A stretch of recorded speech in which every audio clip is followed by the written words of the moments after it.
Right, good evening everybody and welcome to the good old school 10,000 signs per minute challenge, where we try to get 10,000 signs per minute reliably over a long period of time in Factorio 1.1. So this game is not updated to 2.0, we still have to deal with the old fluid mechanics most importantly, and yeah, we're gonna just finish this one on the old game, because this playthrough has been running for at least 175 hours plus a bunch of design work in the editor, so probably over 200 hours already. We're getting close, we've got most of the things. We've got a nice 10,000 signs per minute base over here, which will make the red, green and blue signs once connected to an output which goes to some future labs. Then up in the northern corner over here, all this section is purple signs. Those big things you see over here are steel smelteries, basically 16 belts of iron ore going into 16 furnace stacks, bringing out 4.5 belts of steel each, and that then combines with another 9 belts of stone bricks, which are then beautifully split into 18 adjacent alternating belts with this pizza slice splitter, one of my favorite builds of this game. It even looks like a pizza slice on the map.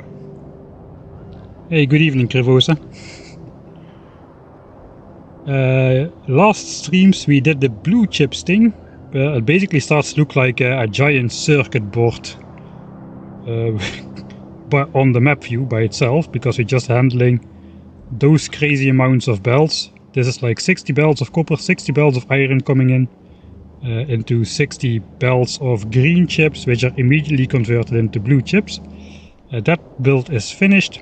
That concludes the first build for yellow signs, plus also the blue chips we need for the rocket parts and the satellite, because this version still has satellites. Then the streams after, we did low density structures, which is basically another 84 belts of copper joining up with a bunch of steel and plastics at the bottom, turning into I don't know how many belts of low density structures this turns out to be. Again, I've got some notes about how many belts need to connect to what. So that is 2 out of the 3 ingredients for yellow signs. Today we are aiming to complete the trio by going for the robot frames. Oh, it is so nice to be open, to go in the map view and be able to open your inventory like this. That is going to be one of the most complex recipes in the game, science related. The only thing really more complicated is the satellite itself, which has 6 ingredients.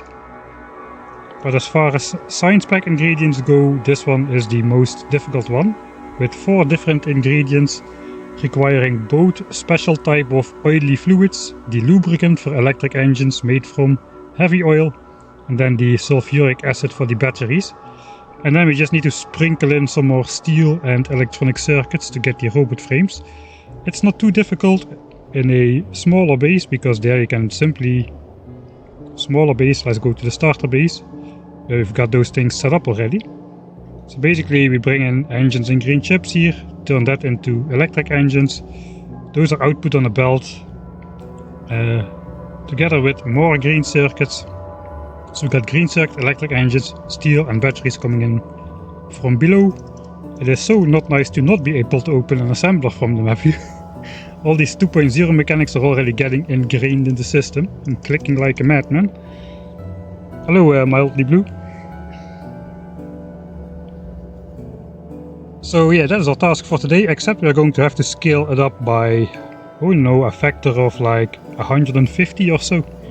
So there's gonna be some calculations again with the Factorio editor. Here comes the 1K SPM science train, which just keeps going back and forth without doing anything. Basically, we stopped researching a long time ago, and we're actually making more Mark III modules in our former 1K signs per minute base over here. So this is all idle.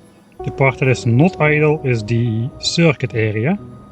That's all going, because we are making another 50 Mark III modules out of that. which then go up into the base.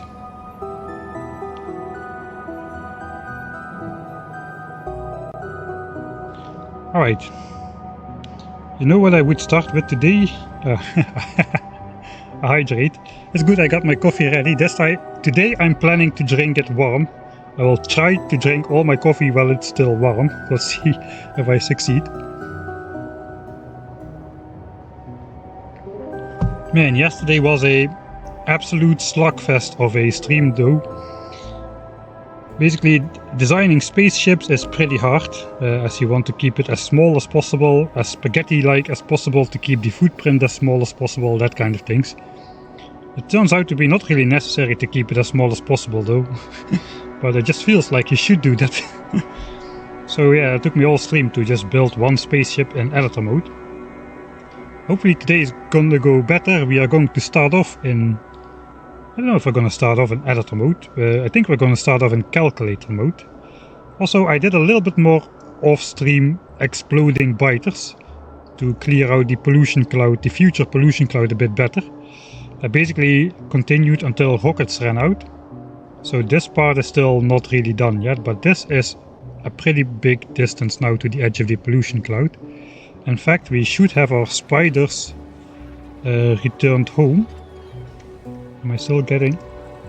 Yeah, I'm still getting 60 UPS.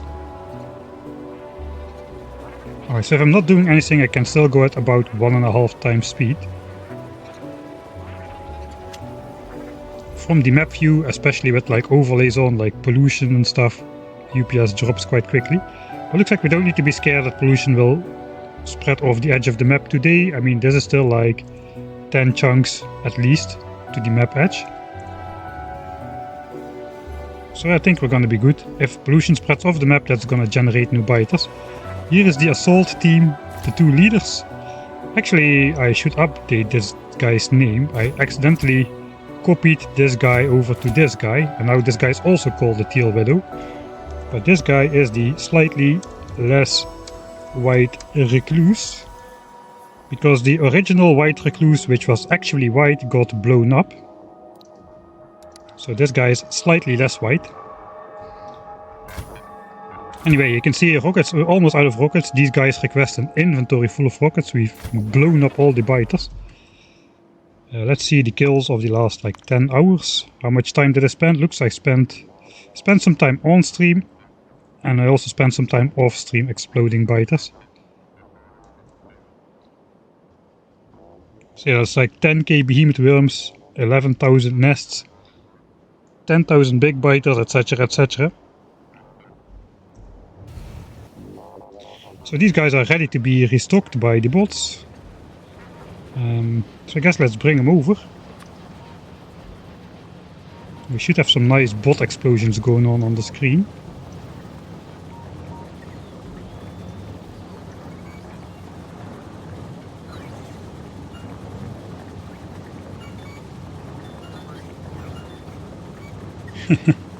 Nice. Screen filled with bots is always a good sight. Right, now everybody's going for a recharge, so that was all we will see, or which we will keep looking at. At least they will be having a fresh batch of rockets. Forgot to look how many rockets I had in stock, but that number is gonna go down quite fast.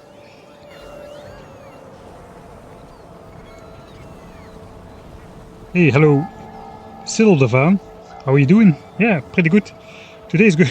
I feel today is going to be an easier challenge than what I did yesterday for the Factorio 2.0 blind playthrough. Today we're going to do the most difficult element in yellow signs, which is bot frames. So while it may lack the scale, the utter scale, which is like blue chips or low density structures over here, it does add a bunch of complexity. We have a lot of stuff to go through. We also still need to find a place to do it.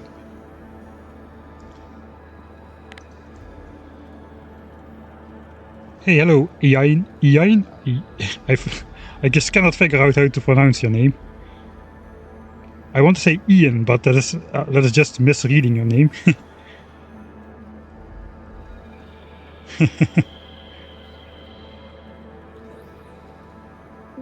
just Ian. Alright, I'll try to remember. Ian. That's a lot easier than the other options. I'm at soccer practice right now. But are you a goalkeeper or why do you have time then? That's the Scottish spelling of Ian. Okay. Good to know that there are Scottish people in the stream. I guess I have a horrible accent myself.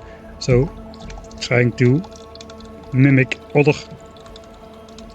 ethnicities' accents is probably going pretty poorly.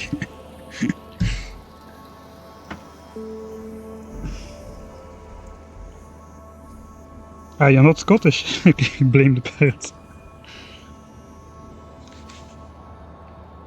Alright, let's get into it.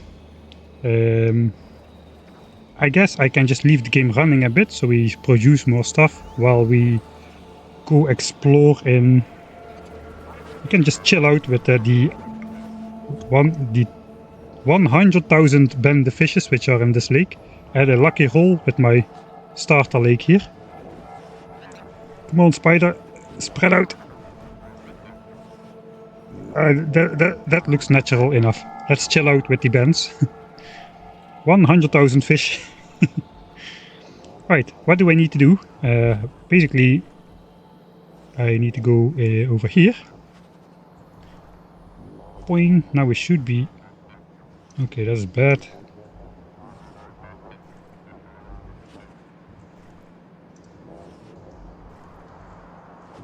Okay, now we should be in... Okay, good luck, man. This is me balancing when going to the toilet in McDonald's, so you gotta put it back on the screen. Looks like about accurate. Alright. Back to the serious business. This ain't a day off, this is serious work here. Okay, there are the things, the surprisingly difficult things. So I guess we'll just open those in a new tab. You can see for 10,080 signs per minute we need 2400 robot frames a minute, which is less than a compressed blue belt of robot frames. So at least that's one nice thing it's got going for it. Let's open it in a new tab. And now starts the horror. Now we start to need to dissect this guy into all its core elements and figure out how we are going to build each section of it. There is a problem with robot frames which is not present in any other build. And that is we cannot simply use advanced oil processing to do it all. Because we need so much lubricant that we're going to have a surplus. This is a surplus. We're going to have a surplus of light oil. So we're either having a surplus of light oil, or if we crack it down, a surplus of petroleum gas. Which means we either need to combine it with a different build, or we need to seek some different measures to get rid of all the oil. Because we basically need like 14,000 heavy oil per minute. I'm going to set these to, let's set these to per second, because it has so many oil recipes, it's going to be easier to understand in per second things. So we have 120 light oil per second surplus. So this is something we cannot get rid of. You cannot simply burn this away or something in Factorio, at least not in Factorio 1.1.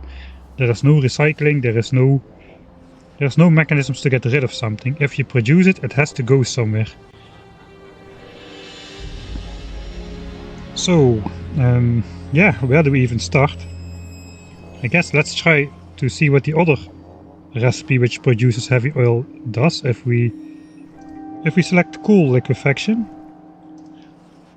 We should not end up with surpluses. Okay, we do not end up with surpluses. There is no extra column here now. But we do need a lot of... Cool liquefaction is pretty horrible to set up. We could do it.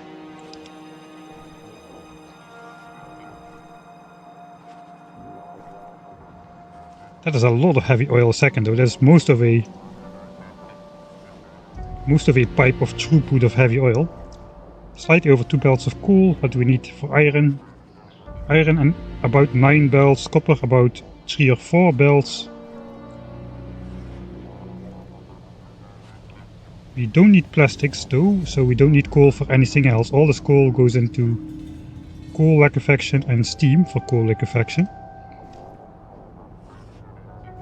So one thing we could do is we could actually ignore lubricant.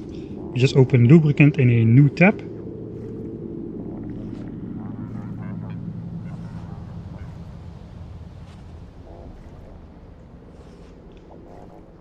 If we do lubricant with coal liquefaction, we have a surplus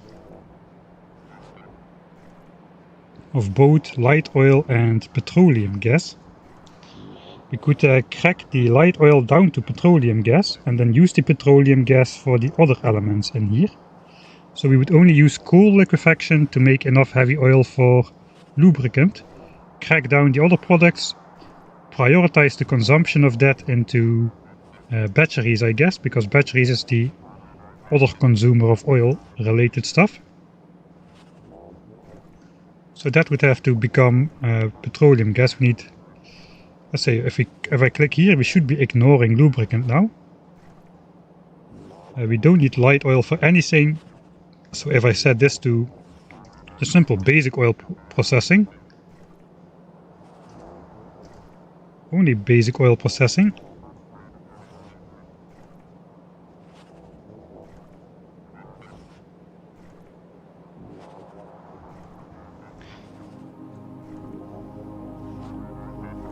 then it turns out that we need 780 petroleum gas a second, while this process does not actually generate that much overflow. I could try setting this to, let's compare this to when it's like advanced oil processing instead of coal liquefaction.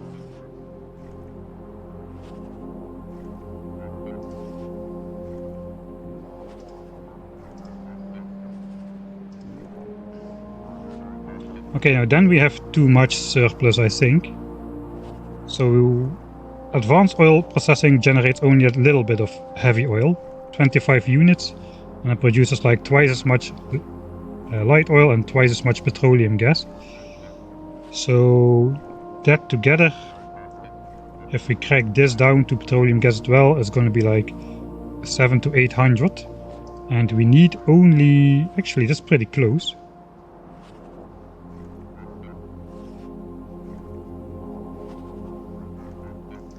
Okay, I should be able to just do this, set it to advanced oil processing only. Okay, now we do end up with a surplus.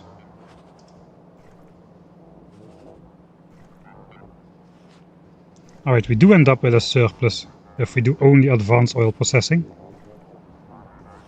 We cannot consume 120 heavy oil a second, nor 640 light oil a second. Okay, so that's not gonna fly.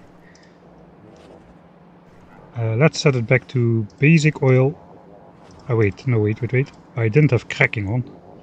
This new interface is a bit confusing. Alright, so we still have a slight surplus. I guess that's what we started with. But yeah, even if we use the heavy oil for lubricant, we do as much advanced oil processing, which is the only way to get heavy oil. In this scenario. So we need to do a minimum amount of that to get the heavy oil we need for lubricant, but that already produces more than the amount of petroleum gas we need, given that we also need to crack the light oil into petroleum gas, so that's not going to work. Alright, I kind of like the idea though of using coal liquefaction just to get lubricant, because coal liquefaction gives us yeah, it gives us like a net, it gives us 90 heavy oil for 25 input, so that is a net 65, except we get 30% productivity bonus on that 90. So we get roughly 115. So we get a net 90 a net 90 heavy oil out of there, and then like 26 light oil and 13 petroleum gas. So basically almost all heavy oil, which then goes into lubricant. Alright, I think that's the way we're gonna do it. We're just gonna feed everything with coal, including the boilers. I imagine that's peanuts. Yeah, it's like nothing. 1 coal a second for the boilers and 28 coal a second for the coal liquefaction process itself. Alright, so this one is done. I'll move it to the front. Alright, then in the bot frame equation, let's recheck the settings. We're going to use basic oil processing because that's the easiest, no oil cracking. And we're basically just going to ignore lubricant because we've taken care of that in a different tab. So this basically takes coal. This basically takes coal and turns it into lubricant without any unnecessary byproducts eventually. So we can completely ignore it in the actual bot frame equation, and then we can just do the rest with simple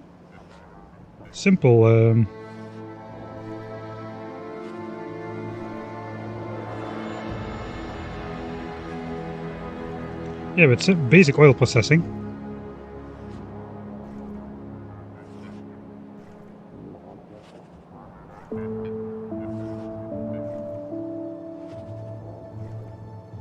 Okay, we gotta kind of figure out how to set it up, but that's okay. Let's open. I guess all the oil needs to go into sulfuric acid. Sulfur, and all the sulfur goes into sulfuric acid, and all the sulfuric acid goes into the batteries. So if I open sulfuric acid in a new tab as well, just breaking it down into tiny tidbits. Okay, this is the master sheet. This is lubricant. This is going to be sulfuric acid. Okay, that requires a lot of water.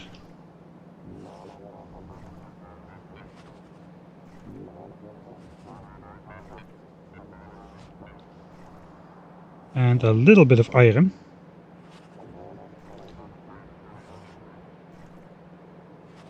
We could possibly again do something like we did for blue chips, just use a single miner to provide the iron ore. We can use a single speed 3 miner with 3 speed beacons to provide all the iron we need for all the sulfuric acid we need, for all the batteries we need, for all the robot frames we need, for all the yellow signs we need, if you can still follow.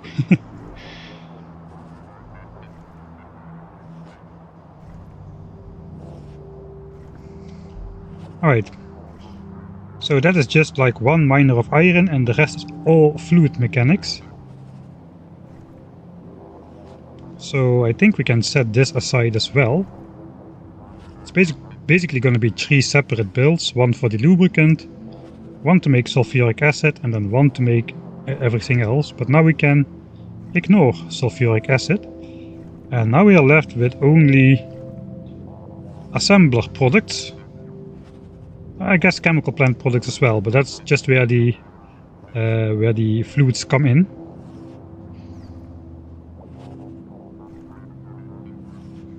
We just need to connect the fluid to the battery assemblers. Now we can start figuring out the design requirements of the entire thing. Alright, so we need 40 bot frames a second. I usually don't go with the fully beacon builds, but I do place beacons on both the north and the south side, with the builds in between. That would mean 8 beacons, each with 2 speed modules, meaning we need 103 assemblers. 104 assemblers. So then what I like to do, just to guarantee a little bit of overproduction, let's make this 104. I could try to see what a fully beacon build would do. Okay, that was... I need to set this to 40 then. Fully beaconed, 12 beacons fit around an assembler, we would need 72. Wow, that takes a lot of space and doesn't look very nice, so I think I'm just going to go with the 2 rows of beacons and use 104 assemblers. Alright.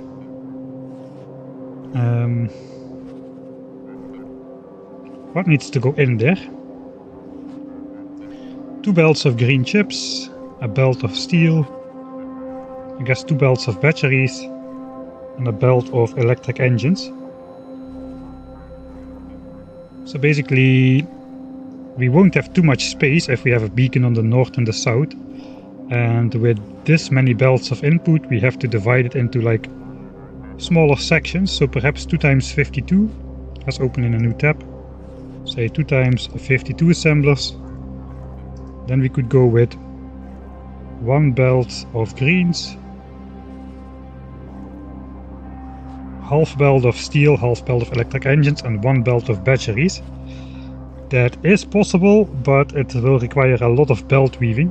So let's go down another half factor. If we do 4 sections, of 26, then we can basically put 2 half belts of each resource together, having 2 belts of input and then 1 belt of output.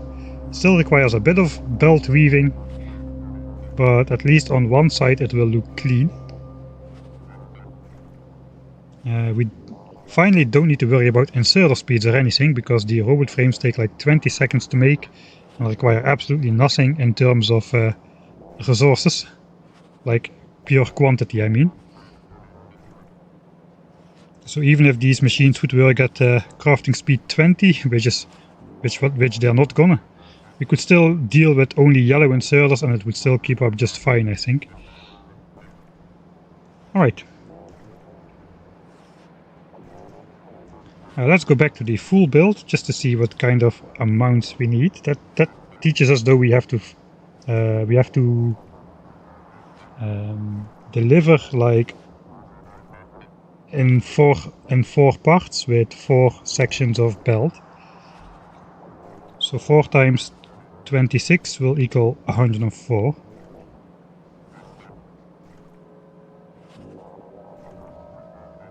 Right, then we need 69 electric engines. If we do that both sides as well, it's going to be 38. If we do this, beacons, 27. So 27 engine assemblers go 1-to-1 in 38 electric engines, thanks to the productivity, which then go 1-to-2 into bot frames in terms of assembling time. These are 10 seconds, these are 20 seconds. But yeah, you can see it's only 27 engine assemblers to feed 104 bot frame assemblers. Actually, this is so slow, I may just end up doing beacons on both sides for robot frames and just beacons on one side for electric engines and for normal engines, just building it against the back of the bot frame build. That saves a bunch of beacons. It does cost a bit more assemblers and inserters though, but it may look a little bit better.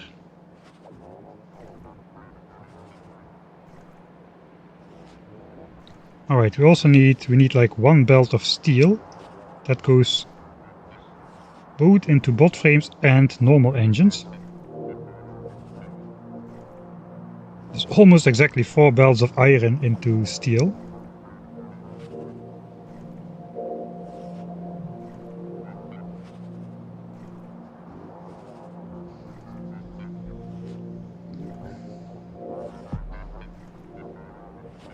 Okay, if we open that in a separate tab, it is 3.333 belts of iron. So I guess we'll just smelt 4 belts of iron ore straight into steel. Hey NFT, good evening. Thanks for the 4th month subscription, thanks a bunch.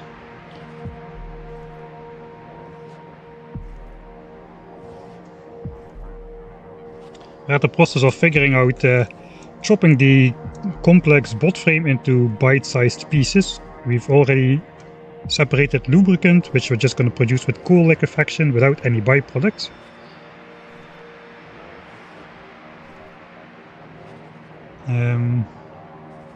Wait, we do have byproducts, but we need to consume that and bring it over to here. Okay, we actually need to do some more work on this. We basically need to deduct the petroleum gas which we generate over here from the petroleum gas we need here, and then priority consume this petroleum gas.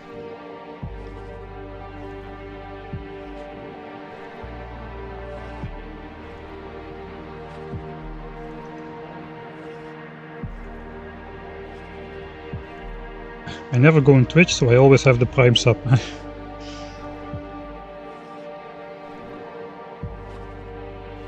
Well, thanks. It's very nice that you aid in redirecting Jeff Bezos' money. Redistributing it. Everybody who subscribes through Amazon Prime is some sort of modern day Robin Hood.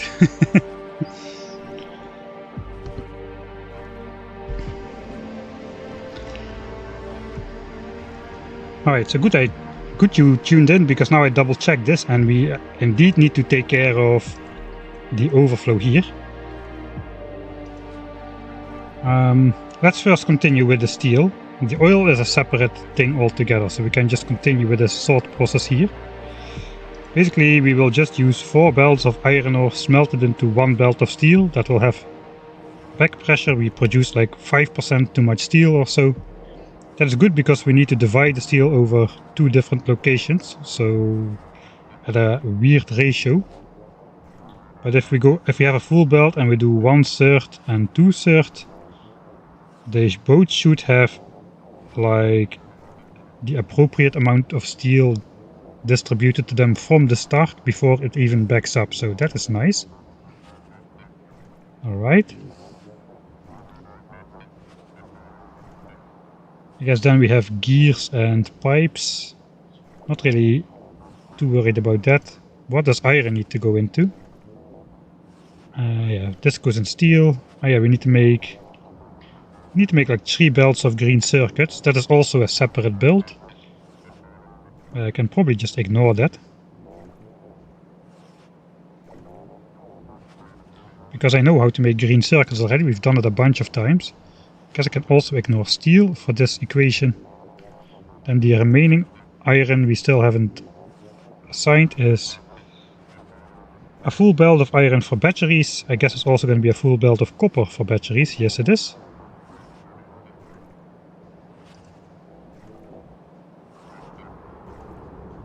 And then like half a belt for gears and like most of a belt for pipes. Alright, so that is the final...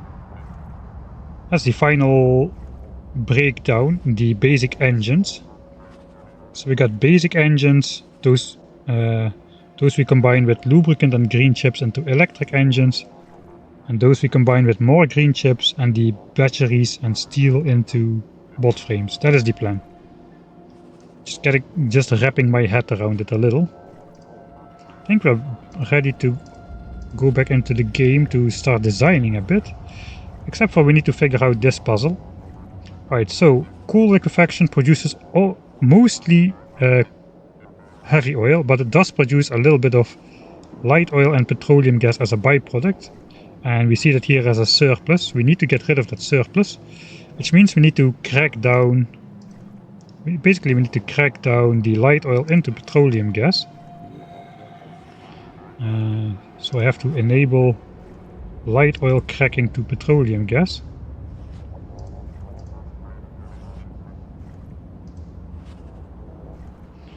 Alright, and then we basically want to crack all... Let's set this to 0. Cracking.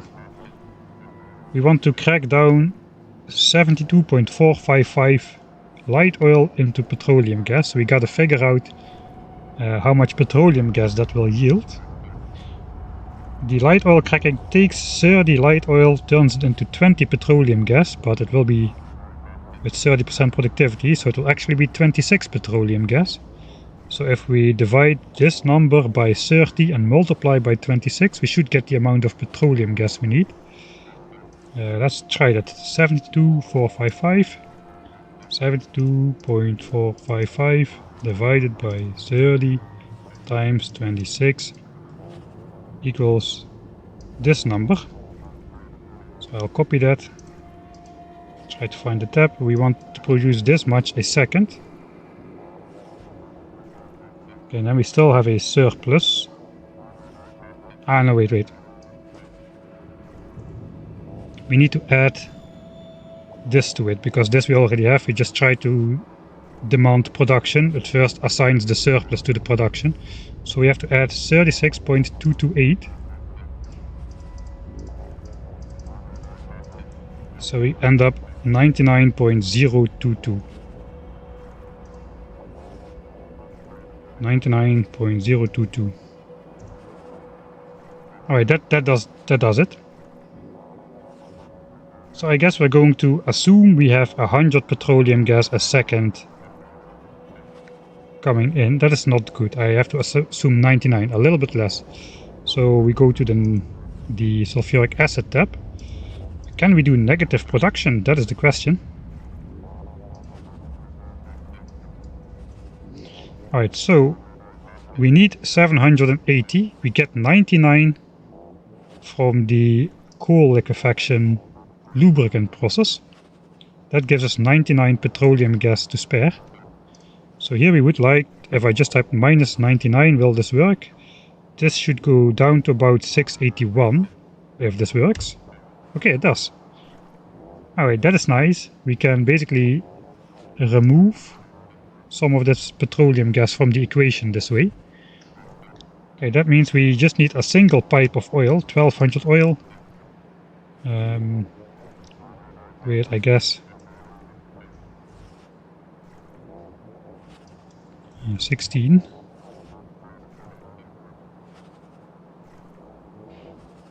How many beacons fit around an oil refinery? 1, 2, 3, 4, 5, 10,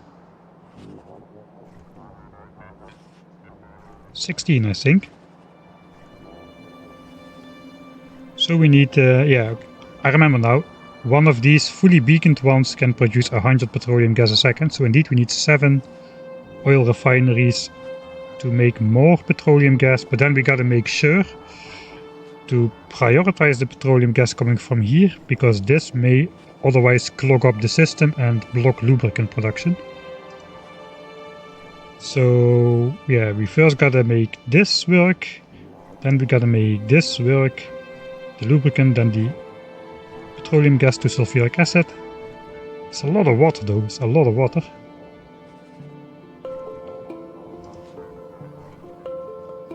Yeah, and then we go further to the organic parts distribution, I think. Actually, can you not just burn the petroleum gas? No, not in Factorio 1.1 at least. There is no mechanics to destroy items in the game, except putting it into a container like a chest or a train wagon and shooting it. Then it will go away, but that's the only way. You cannot... It cannot be done an automated way. How about solid fuel? Yeah, but what will I do with the solid fuel? That just moves the problem. I guess I could use it for rocket fuel, but I don't really want to mix up builds that much. I think it'll be easier to just go for coal liquefaction for lubricant. After all, it's not really that big. It is just like one belt of coal. Let's see what we would need for the infrastructure. So if this thing has maximum 16 beacons, okay, we cannot do it off one. What if there's 13 beacons? Okay, 13 beacons is perfect. That means basically a horseshoe of beacons with the 2 oil refineries in the middle. Then we need almost exactly 2. 2 is a slight overproduction, so that's perfect. I like slight overproductions. We need 2 light oil crackers into petroleum gas, but I bet we can bring that down to 1. 8 beacons, 9 beacons, 8.5 beacons, no, 9 beacons. Alright, so that's 9 beacons to make this into 1. We could do it with 4 beacons into 2. But 9 beacons into 1 does look nice. I always like it when a build has only one of a single building. We do need 2.3 boilers though to make the steam.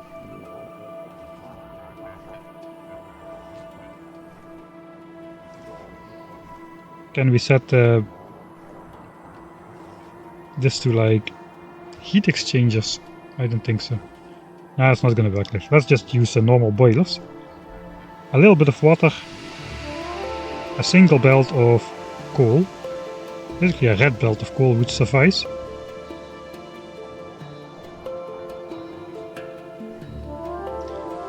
Alright, I think we're first gonna look at the lubricant build, then the sulfuric acid build. But let's first zoom out to the entire thing. Where is the entire thing? I'll just open it anew from the main screen.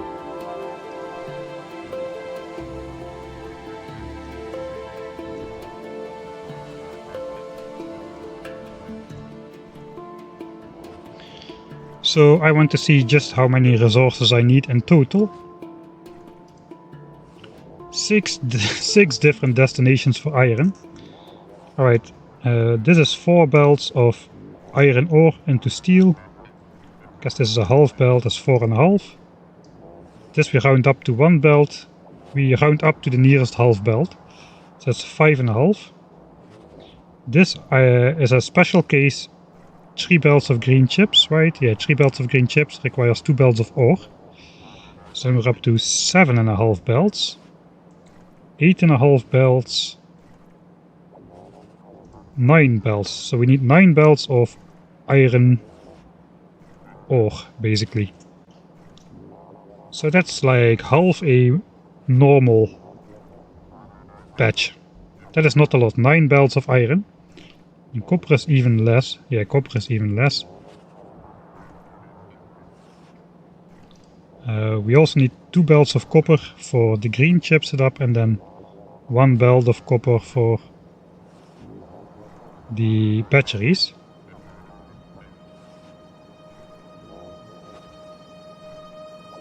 So just 3 belts of copper, because our green chip setup is a little bit more efficient in turning copper ore directly into green chips almost, so we don't need to worry about the extra belt. We basically can process more than a belt of copper into a belt of green chips at a time by just using the belt of ore instead of first putting the plates on the belt. Something to that degree at least. I don't know if that's a thing in Space Age. In Space Age you can basically recycle away everything. So you can recycle away solid fuel. So you can turn oil products into solid fuel and then recycle it away. I don't know. I did not encounter something like a flare stack or something where you can just burn fluids or leak it into the atmosphere. But I haven't played through the entire game yet, so I don't know the conclusive list of the stuff that is there. Such a bad start in my Space Age save. Now I'm dawdling around too much between yellow and purple signs. I've wasted so much time and not been to space yet. If you're really having a horrible time, look on my Discord. I have a save file up where the Norvise part is done with all the Space Age related content untouched. It has decent-ish yellow and purple signs set up, as well as the other 4 sign specs. Basically the first rocket is ready to launch, but I haven't made any of those space platforms yet or researched any of the space related technologies, nor have I researched quality. So if you want to play without that annoying extra step in each menu, which you need to do after unlocking quality, is not yet there. You can just grab that off the Discord and see if you like it. You can basically jump straight into the Space Age part. That goes for everyone else as well. Just find the Discord, look in the Michael Hendricks save games, I believe. Save games and blueprints, somewhere over there. You can find it. Situation's in hand now. But as usual, I expanded the borders of my base far too much for little benefit and all the work associated with it. I've been defending my base similar as I've been doing here. Basically, just clear the biters out ahead of the expansion of the pollution cloud.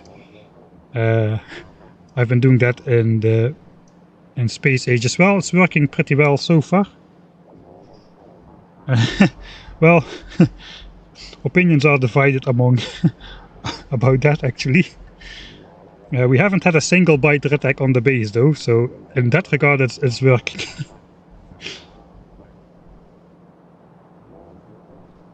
Coffee is getting cold, that is true. My coffee keeps spoiling, but just like in Space Age, I can just keep adding a little bit of warm coffee to expand the spoil time of the cold coffee. But of course it goes to the average spoil time. So at some point the case is just lost, but I can try to keep up with nicely drinkable coffee for now. This is indeed an exceptionally large map. This is like the grid of like 1.7 million solar panels. I mean, the starter base is hardly visible. It's like my name is, like the first 4 letters of my name is covering the entire starter base here. Alright. Back to the drawing board. A little bit more, and then we can get started. I see we need like 9 belts of iron and 3 belts of copper. We need a pipe of oil, we need a little bit of coal. Just like a single, we need like small amounts of everything really.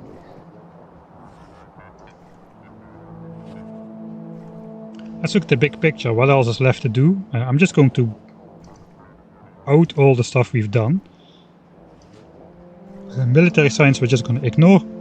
That is not done, but we won't be building it before we start up the rest of the base.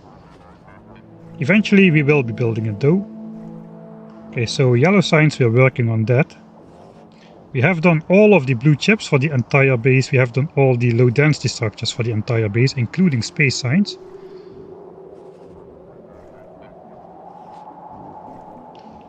Alright, so what is left to do? I just want to look at how much resources we still need and how much I need to worry about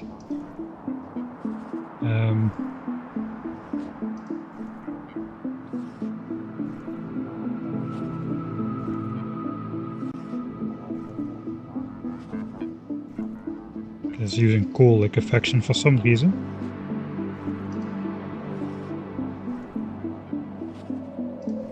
Okay, let's switch that off for now. Alright, if we don't use coal liquefaction, we don't need coal at all anymore. That means we're done with plastics. So the only coal I need is this specific build. We need 1 belt of coal. So we literally don't need to worry about spoiling a coal patch for a different location, because there is no more coal to do. We need about 2 more iron patches, 2 more copper patches to do the entire rest of the game. So if we ignore bot frames as well, because we're planning that now, what else should we keep a location out for on the map? Basically speed modules is probably going to be the largest, outside of rocket fuel, speed modules is going to be the largest single build we still need to do. We already have the blue chips for the processing units though, so we can ignore those. Let's open speed modules in a new tab just to see the requirements in terms of iron and copper. Yeah, that's 14 belts of iron ore, like 17 belts of plates and 28 belts of plates. That is got to be the single largest build. So that's a large iron and a very large copper patch, or like 2 copper patches, something like that. If we ignore those as well, okay, then all that's really left is like scraps. Another patch of iron and half a patch of copper. Okay, so I just wanted to be sure I was not going to be blocking any future site if I just choose an arbitrary site which looks nice at the moment. But it looks like that won't be the case. Let's ignore rocket fuel. We'll open rocket fuel in a new tab, just to see what that will look like. Okay, if we do advanced oil, at least we are not dealing with surpluses. This is going to be a horrific build to figure out though. This is going to be horrible. especially with the fluid mechanics here.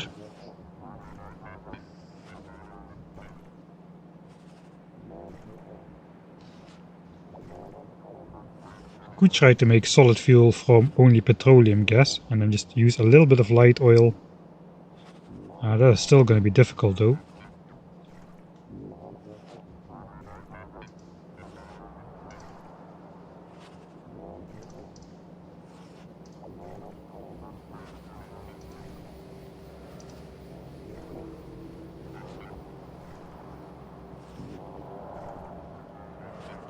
And this does everything with coal liquefaction. I want to do basically everything with basic oil processing. That is a lot of basic oil processing though. That's like 21 pipes full of fluid.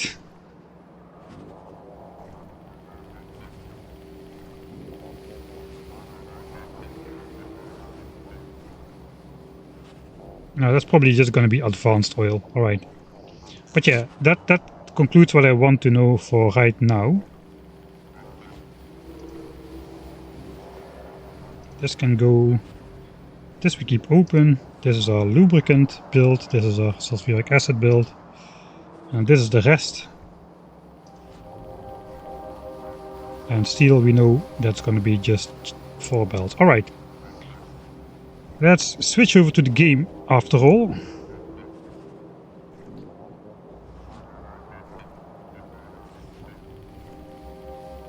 Wait, if it's Factorio 1, then why does this say first playthrough? Does it? I guess the tags of the Factorio Space Age playthrough are also portrayed on this stream. It's a bit hard to mix up the Space Age streams and the 10K SPM streams, which are broadcasted on different platforms with different settings on different games and in the stream text. If I delete it now, I will forget to re-add it back. I guess it probably will be clear pretty quickly that a 10,000 signs per minute base is not something you do in the first playthrough. I'm gonna keep it there though, because 6 out of the 7 days I'm streaming Space Age. I just want to finish this playthrough in Factorio 1.1 as well. Yeah, the calculator has different settings for game versions, so it is set to 1.1. Alright then. So this is our base. We may actually be able to just design this not in editor mode, because everything is going to be relatively small. Basically, yellow signs is projected to go here, next to the purple signs build, which is already done. But the largest crossing in the game, 14 belts of stone crossing the 28 output belts of rails. Looks like this should be viewed without any user interface on the screen. It would look very weird. Alright. So I copied yellow signs next to it. I think I'm just going to copy the purple signs build. Even though this is way too many belts of low density structures, it's going to look nice.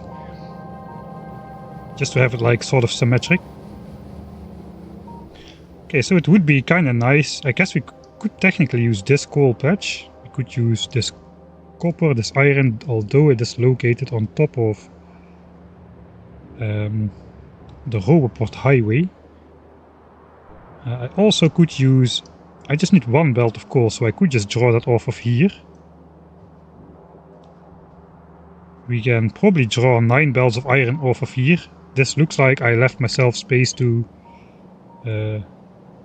flip this around. I think that's an easy 9 belts of iron off this patch still. 3 belts of copper we can probably just snipe off here, even though the Roboport highway is partially covering.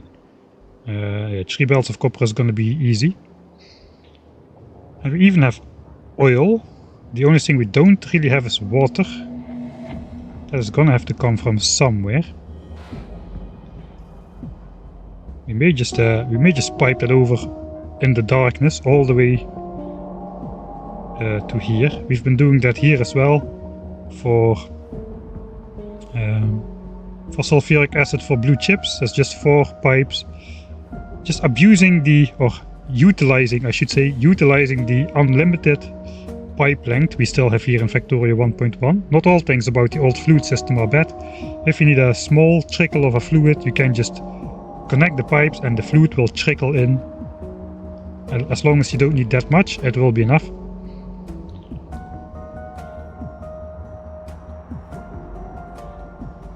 I remember the line of roboports. Yeah, these are quite the huge builds indeed. If you just look at the roboport network, the individual roboports are like fading away into nothing compared to the scales of these builds here.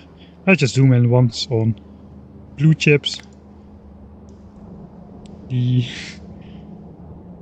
That's a lot of blue chips, and then this is a lot of low density structures. All ready to be flicked on by the turn of a button. Alright, so maybe we can call up the OG spider team. Let's connect them to me. Where are they? Okay, they are standing over there. So those the spider team are used mostly to design and build the 1000 science per minute base, because that still had amounts of entities which you can build from a couple spider inventories. But there's just no chance in heck that you're going to build that you're going to carry around this amount of stuff. I mean, each of these builds has like 100,000 belts in it or something. If you look here, that's 99,000 belts just for the blue chip build. So no way you're gonna be carrying that with a couple spiders. I mean, it can carry 8,000 belts at max, so that is not doable. You need to do it with the bot network. Right, here's Assistitron. It is carrying some modules, 1k modules of each kind. That is good. Beltertron carrying 5,000 belts. That's like 5% of the blue chip build. It can fit in its inventory here. Also some red ones because we're doing belt weaving. We've got also on the team the Assemblotron, which just has a bunch of assemblers, inserters and whatnot, and beacons. And then we've got Smeltertron, which has stuff for mining furnaces and also the oil. I guess that's also smelter. And then we've got myself with a flexible inventory. So we have a little bit of everything. Pump jacks, oil refineries, everything. So I guess we just go out to our indicated site, which is all the way.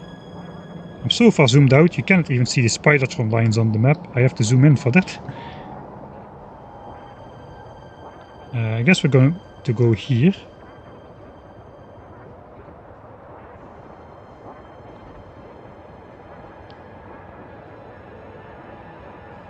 Now while we walk, we can maybe start with design work on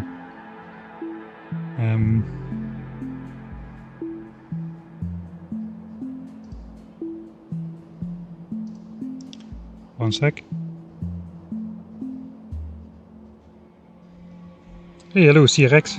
10k SPM. Yes, this playthrough is not that. I will finish it. It's gonna take a while to walk. We can take a look at how large the build is gonna be. So basically we need 104. Okay, now I'm going to get hooked up into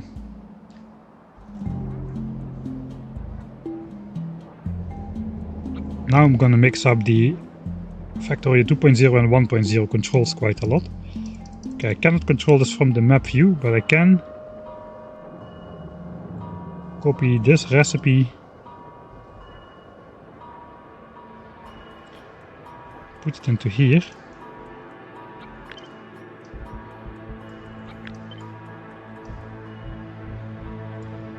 Okay, how many is that? 39. So I said we would do 4 times 26. to make the 104. We're gonna need like rows of beacons.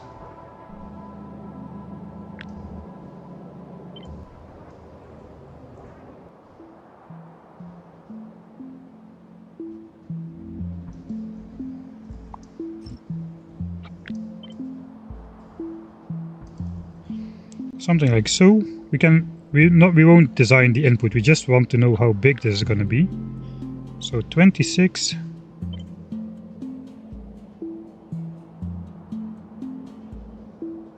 Another 26.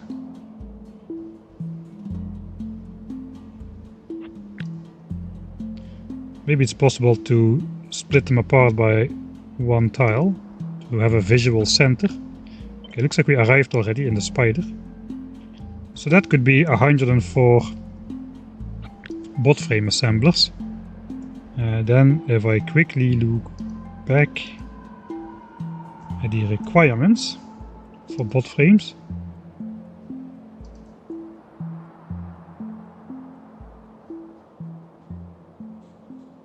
we will see it's about 50 engine assemblers and 70 electric engine assemblers if we build it off the back. So it's probably not going to work.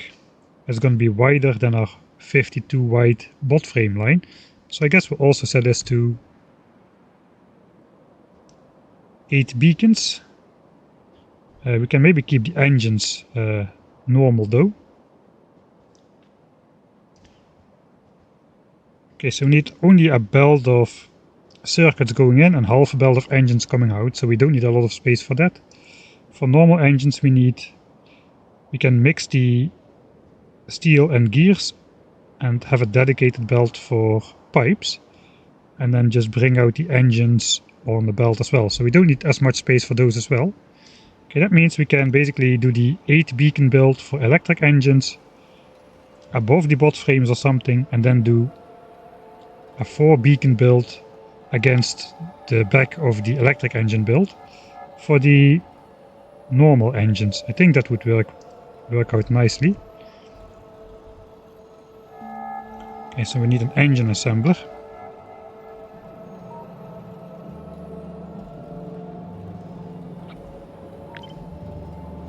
And an electric engine assembler. Just put them in the copy and paste queue.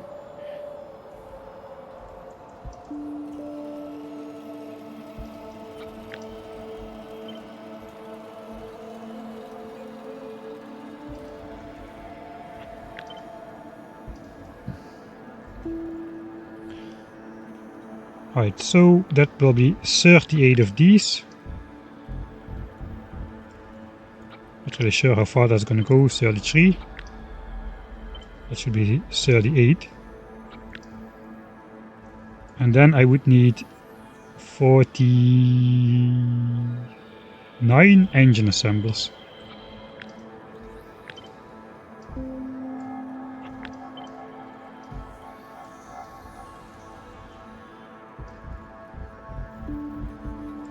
It's probably almost an entire row. That's 52. It's almost the same amount as bot frame assemblers. It's a little bit annoying.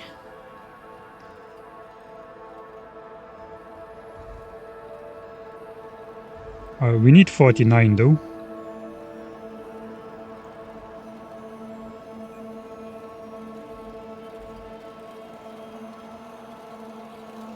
I guess we could go with 50 and centralize it just like the bot frames.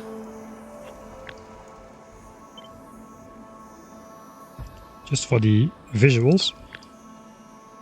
38 would be 19 aside. Oh, there's no control Y in this version yet.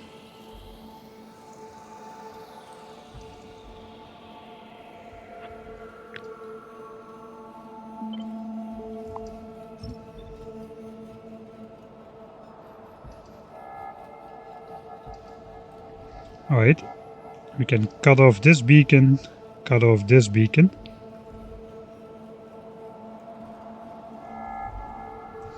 And I guess if we just look at engines for a second, we need 48.6 assemblers if they have 4 beacons each. And we built 50 assemblers. Let's assume 46 of those will have the 4 beacons. So I want to reduce this to 2.6, basically deleting the 46 fully beaconed ones from the list. Alright. Then I just refill in this value. And now I can play with the remaining beacons. So I have 4 assemblers left to do the job of 2.6 assemblers, which are fully beaconed. I can probably do an average like 3 beacons, and that would be less than 4. This is more than 4. Alright, so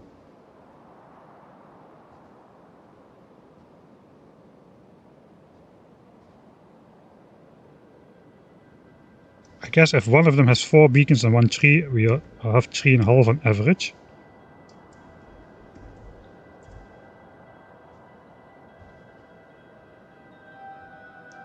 If one of them has 3 beacons, the other one has 2 beacons, they have 2.5 beacon on average. That would still work. Okay, so what that means basically is these middle 46, they have 4 beacons each. These don't need to have 4 beacons. These can have on average 2.5 beacons. So if this guy has 1, 2, 3 beacons, these can go. This guy can have 1, 2 beacons. So these beacons can go. And these beacons can go. And now we're pretty close to the actual production we need, only slightly overproducing. Alright, so that leads to a nicely symmetric build. This is the furthest I can zoom out before it goes to map view. It exactly fits. Okay, so then there's a bunch of separate odds and ends which we need to produce, like batteries, steel, green chips, and then the iron gears and pipes. But those are all like smaller builds. This is going to be the main part. Let's copy this and see how big this is. Okay, that would actually quite easily fit in between here somewhere.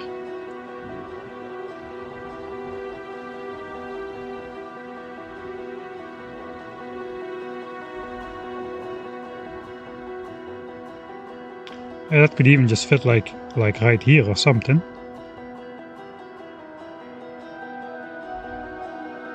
There's also a short pathway to yellow signs.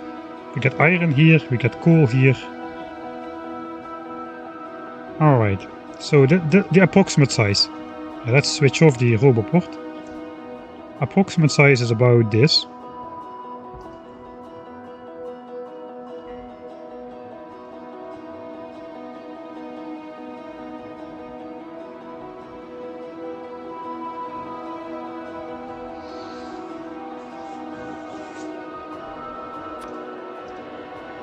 We're gonna get this blinking because I have a roboport network which covers parts of this, which is annoying.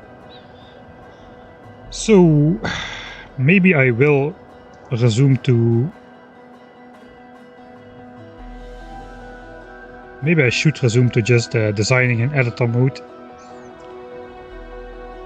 Because now I need to be careful not to switch on my roboport or all of this will be placed, etc, etc, etc.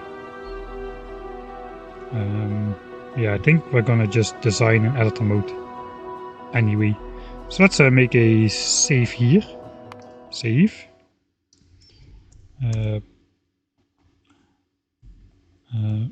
BOTFRAMES basic picture got in head.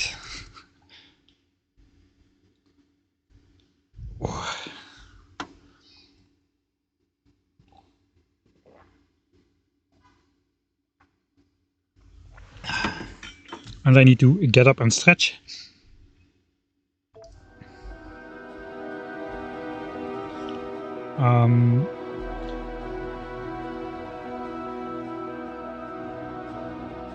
Okay, I'm just going to keep this here.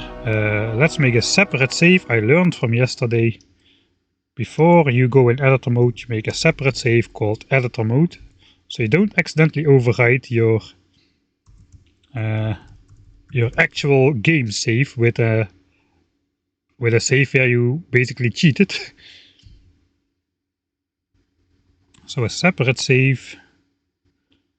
Okay, and then we can safely go in editor mode. It will disable achievements. That's one of the reasons why I don't want to go in with the actual build.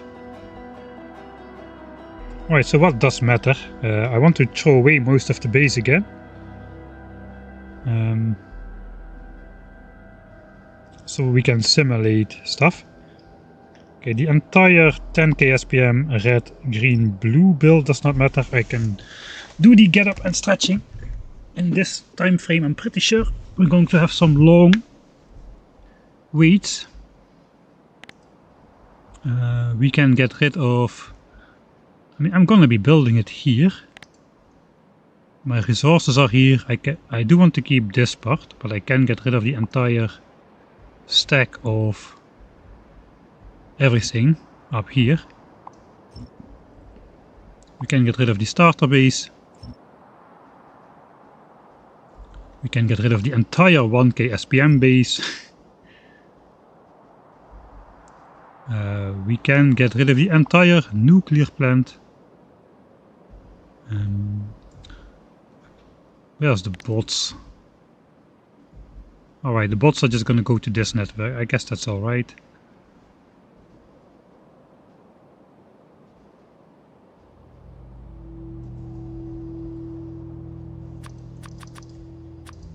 I gotta make a home for the bots.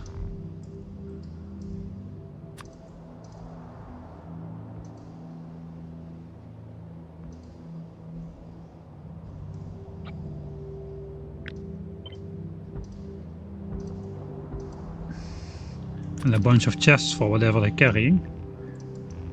And a bunch of power. Alright. Then I just delete all roboports at once.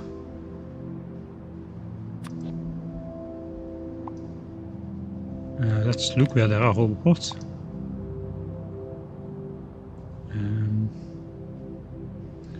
See, except the part I just made.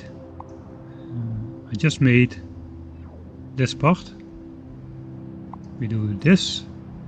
We do this. We delete this. We delete this.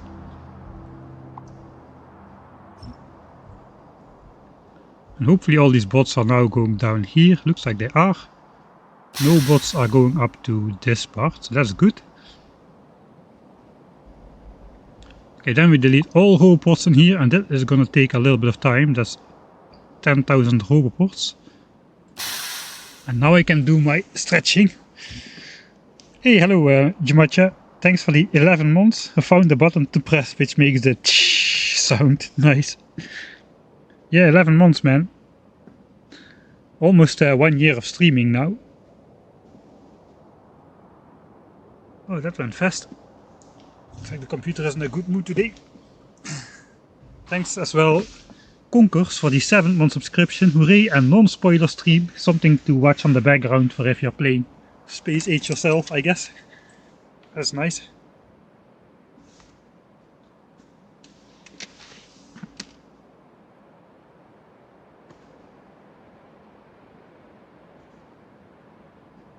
Yeah, you got pretty well used to it. It's definitely not easy now though, streaming basically every single day for like 5 to 8 hours usually.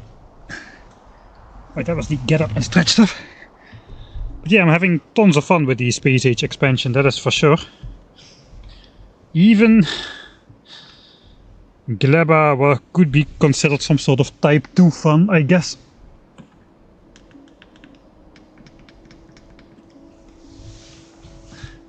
Yeah, just one planet left to go, and then whatever is behind that is still a mystery. That's going to be for tomorrow though. Alright, so that's everything UPS consuming in the south of the grid. These bots will move back, that won't really consume much. now we gotta find out we basically want to keep some stuff on there so we can so we know where the borders are, what should we not cross, that kind of thing.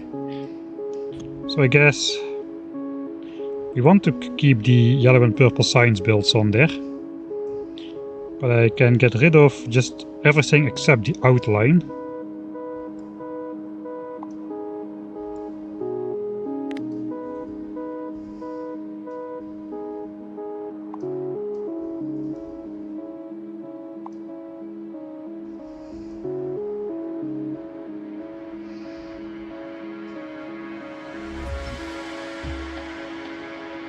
And this is just to make the rest of the game run faster. We'll be doing a bunch of simulations, so it would be nice to have that. I do not want to go in here, but I guess if I just leave the power line up, that should be enough of a visual indication.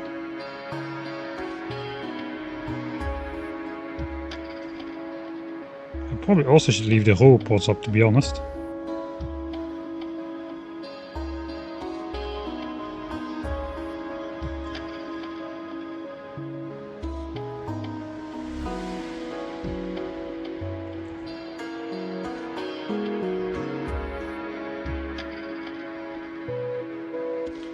Press Ctrl Z and something big, so this may take a while. Whee! And then it catches up a bit. I just want to know, did I not cut any row ports? Looks like I did not. Alright, I did not cut off any row ports.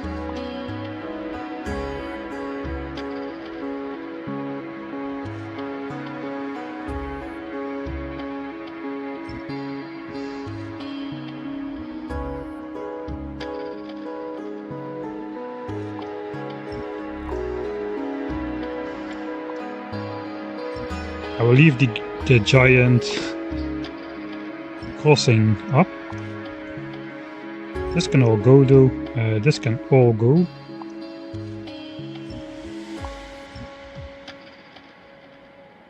Yeah, this is far enough out that we don't need to worry about it. We will just delete everything from right of this angle. Yeah, we don't need any of this. We don't need any of this, any of this, any of this. I guess we don't need either. Let's keep that there. That is not a lot of stuff.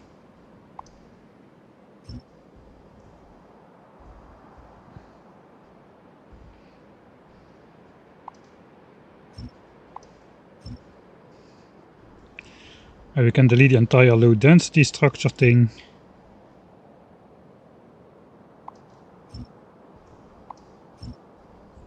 And we can delete also the entire blue chips thing. We're never going to be building up here.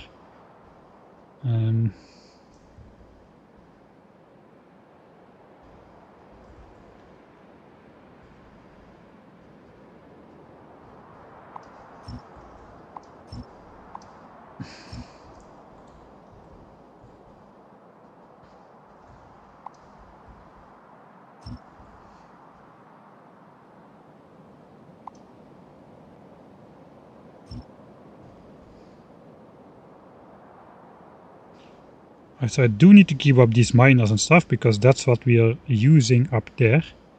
But I don't actually need to keep anything up here.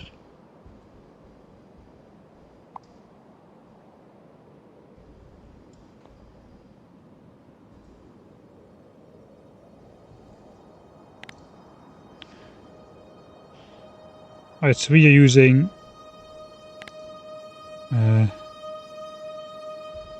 we're using this coal, we're using this iron, we're using this copper, and we're using, I guess, this oil perhaps.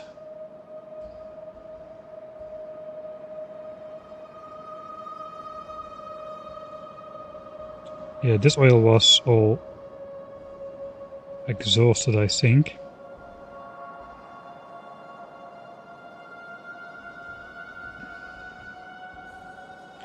We don't need that much oil, so think we'll just take one of these oil spots.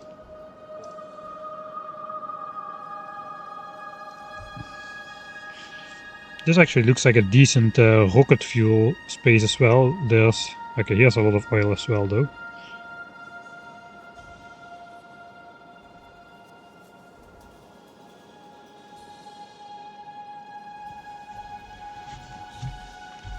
Which quality of life feature do you miss the most?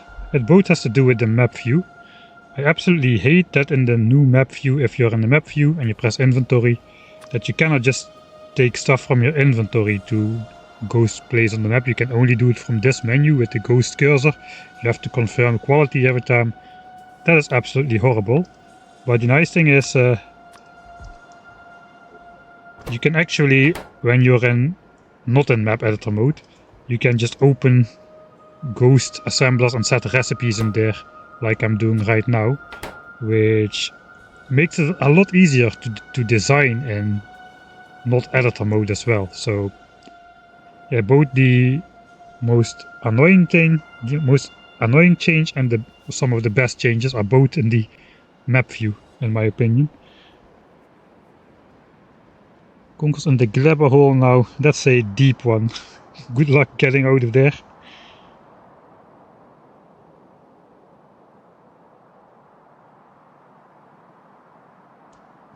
In 2.0 you can place...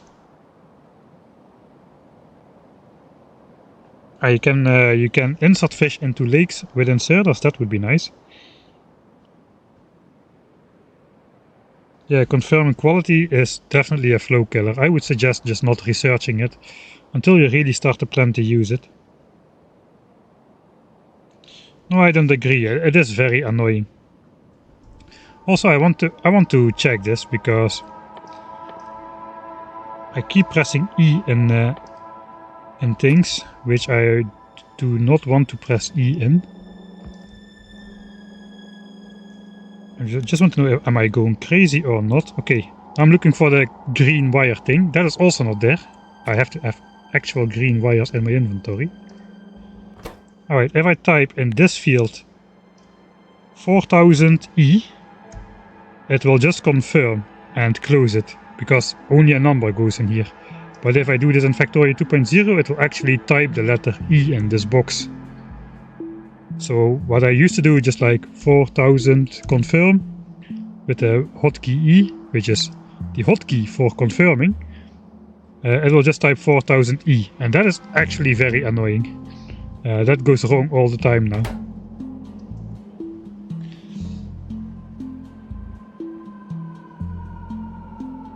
Yeah, they added the formulas, I understand that, but...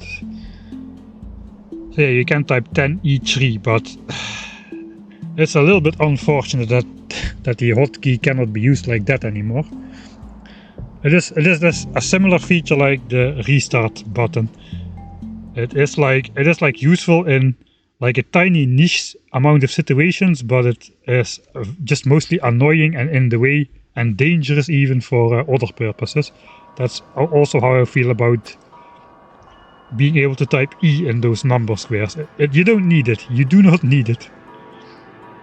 If it could be changed that you have to type like 10 just to the power of 3 instead of 10E3, that would be already a lot better, and that you can just use E key to just close the dialog. That is also a flow breaker. And also, yeah, the quality. If you just make it default quality unless you specify otherwise, would be my... So if you want to change with the quality, you specifically first select the quality and then the item. But if you just want an item of normal quality, then yeah, then just make it the default normal quality by default without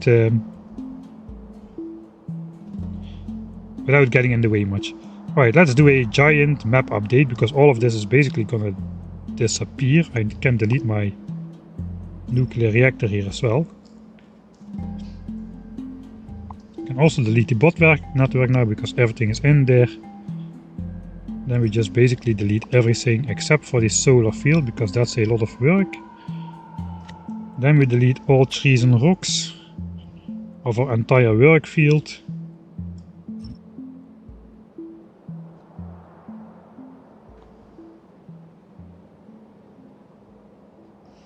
Alright, so let's see what the influence here actually is. We'll save this as A2.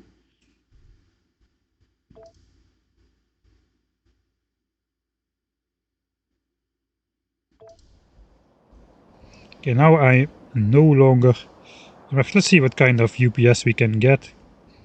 Let's put it on at least a solid color background. 2 times, check. 4 times 240. 8 times 480. Alright, somewhere around 13 to 14 times simulation speed we can do now. So that is nice, because with all the stuff around I can do a maximum of 1 time simulation speed around this time, or even less. Right.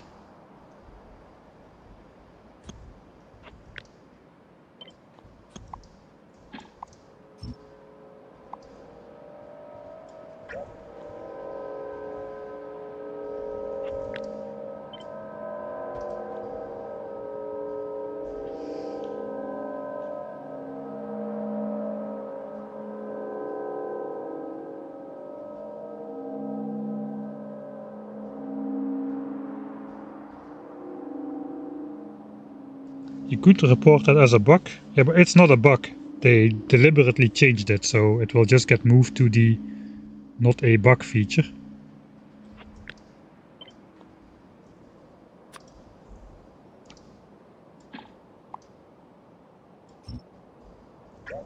Alright.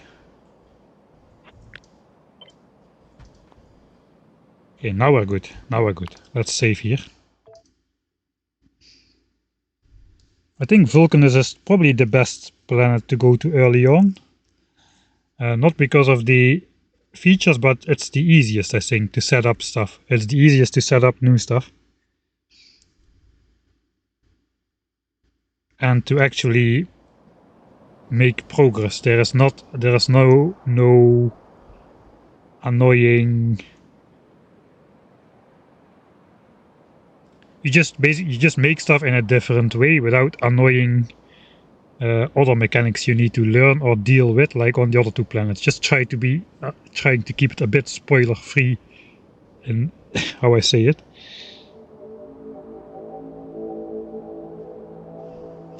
I did the same thing, Kalasmir. You do need to kill a small demolisher to get the tungsten mine.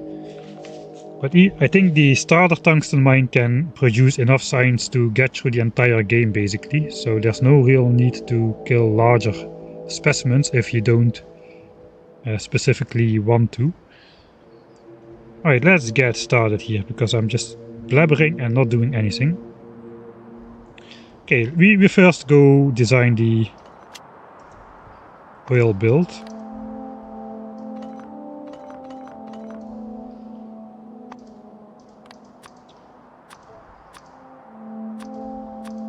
I will at least set up the belts in my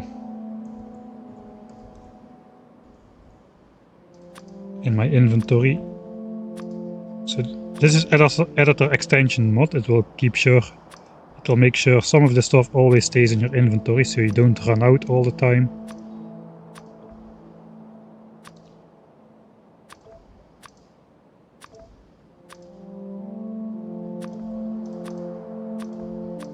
Looks like I've become a lot more tolerant to do these kind of things after Space Age.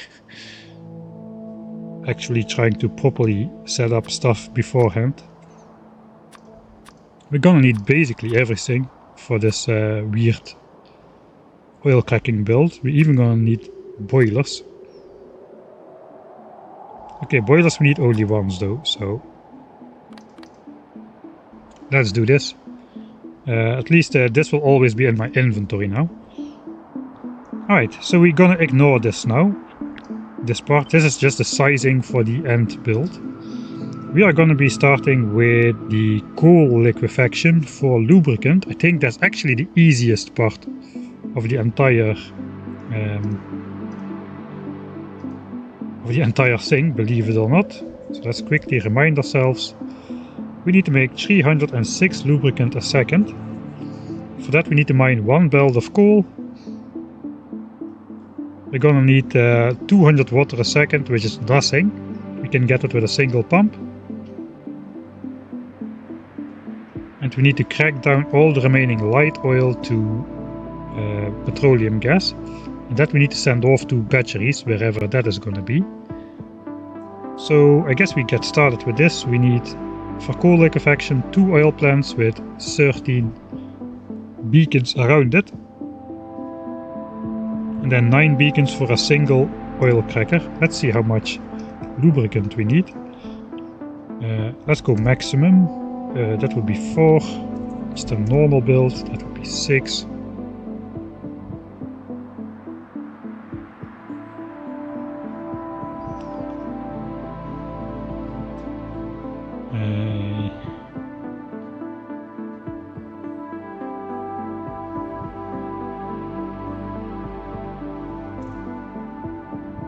Okay, we'll get into that later though. We can just do 6. The 6 is perfectly fine. As long as we're consuming all the heavy oil.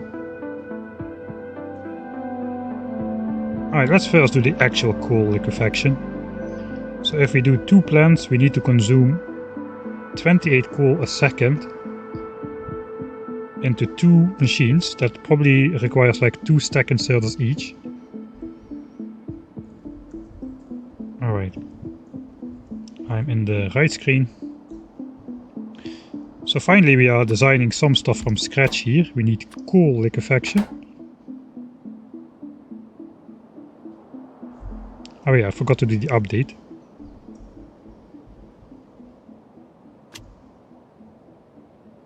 Zip, everything is gone from the map except the stuff what we need. And then I can also place down some of those fancy editors extensions, powerless giant raiders, which reveal really a lot of things. It's probably already enough, just a single one here. Alright, so coal liquefaction. Let's beacon it up to the maximum. Okay, I should also set some modules in here, that is correct. And beacons.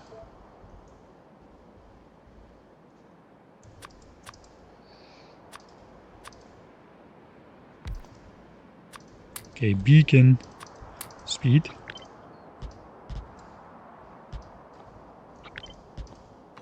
Okay, so the maximum amount of beacons you can fit around one of these guys is gonna be 16. We designed this with 13 beacons in mind. Originally I was planning to just cut this out and then just flip this around, which I cannot do because it's Factorio 1.1, we cannot flip chemical plants and oil refineries and whatnot. It's a little bit annoying because of that we have only 2 tiles of space here. So another thing which we could do, which would make it probably easier, is just use a little bit more beacons and cut out this part. And that is also 13 beacons per refinery. Kinda do like this one though, so maybe I can pull that off.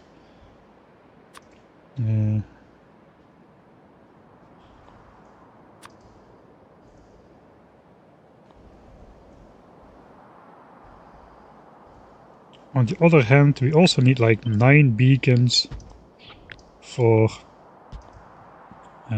cracking the light oil into petroleum gas. So that would very funnily just like fit right in between here.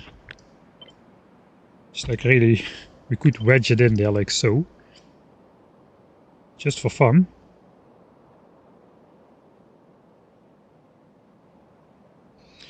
And this would be 1, 2, 3, 4. This one doesn't reach. 1, 2, 3, 4, 5, 6, 7, 8, 9. And these two don't reach. These are just for that one. Okay, let's try that.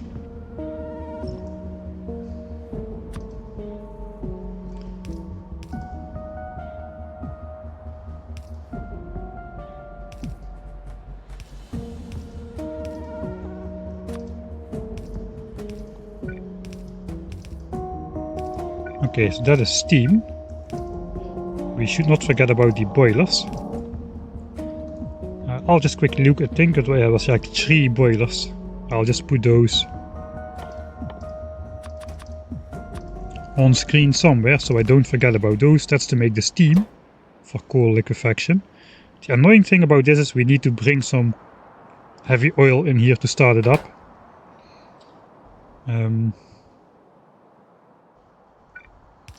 Guess it kind of makes sense to do this.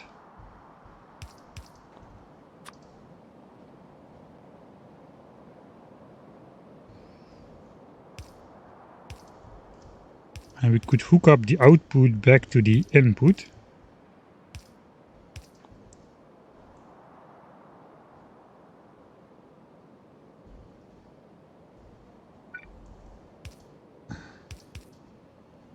I guess I have this. So I could literally send all the heavy oil back next to the input, and it should never, that should never clog up theoretically.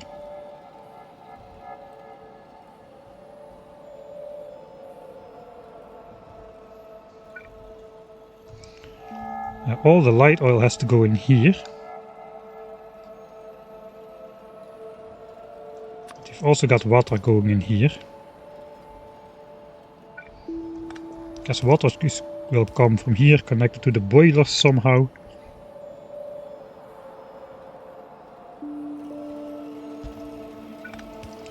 I just put it like so for now. And then light oil can probably come from something like so.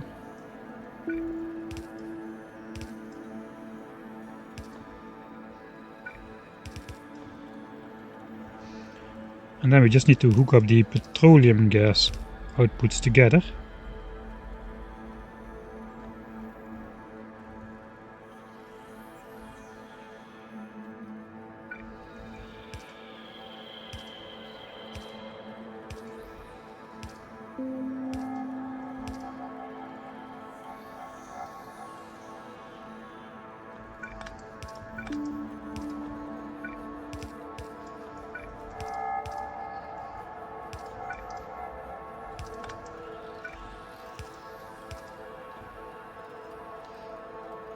Alright, that is petroleum gas hooked up.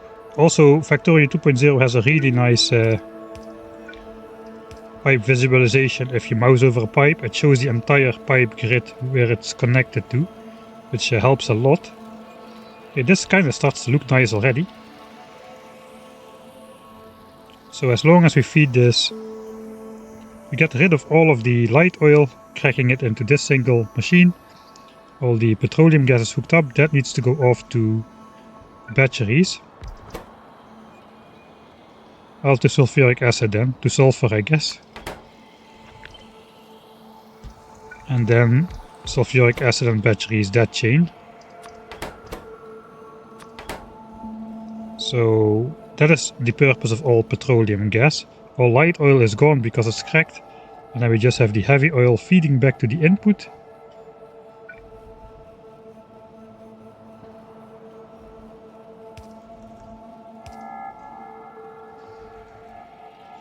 Actually, just could let's put a reservoir there. Kind of thought I could fit it in there. It would be nice if I could fit it in there. No, let's not fit it in there. We can find a different location. Okay, what if the heavy oil went around this way? So it goes out here. Goes next to this input, then it goes next to this input, then it goes up here, Then it connects to... Oh wait, then...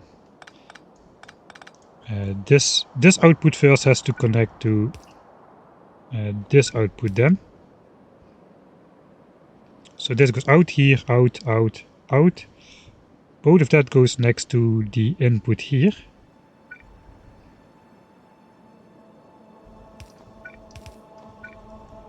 And then we can have sort of a tank over here with a pump, just as a second safety guard. This should be enough. Just leading it back next to the input should be enough, but you never know. We put a second safety measure in here, which is basically just going to be only pump out heavy oil if we measure that the tank is like more than, I mean, let's put 20k in there. That's a little bit unnecessary, but that's okay. So that basically means this fluid system will just grow until it's 80% full. Let's do a little bit, let's do 10k. So we are sure the pipes are not clogging up with fluid or something. And then we pump it out to lubricant. Okay, that's the entire coal liquefaction done except for the insertion of the actual coal. Like I said, I think I want to use at least like 2 inserters per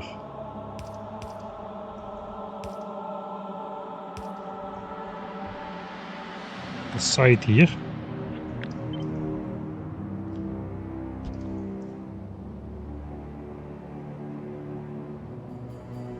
Kinda looks like steam is destined to go on this horizontal here.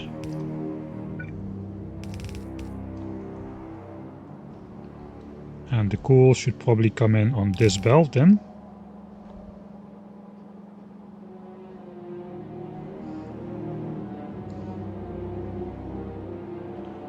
I guess we only need like 2/3 of a belt of coal in total. So I don't think I really need to worry about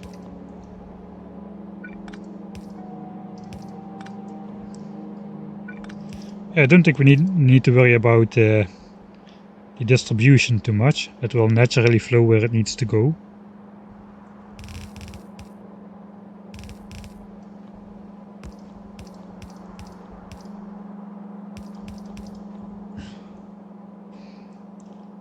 Okay, here come the power of the substations that probably can hook up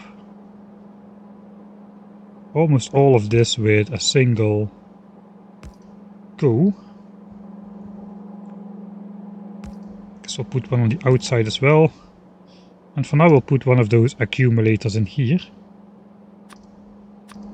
so it stops blinking in our face all the time. Vulcan is definitely the least complex of the three. Yeah, I think so too.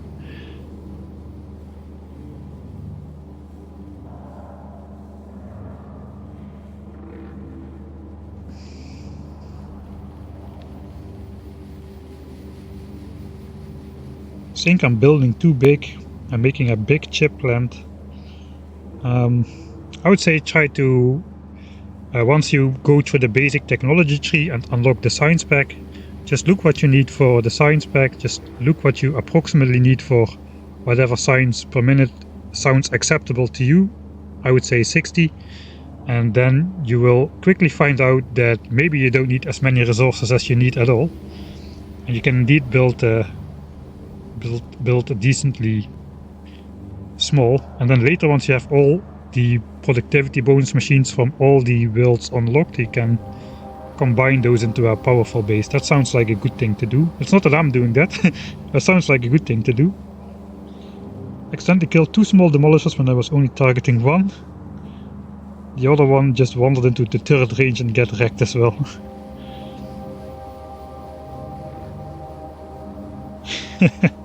And that's funny.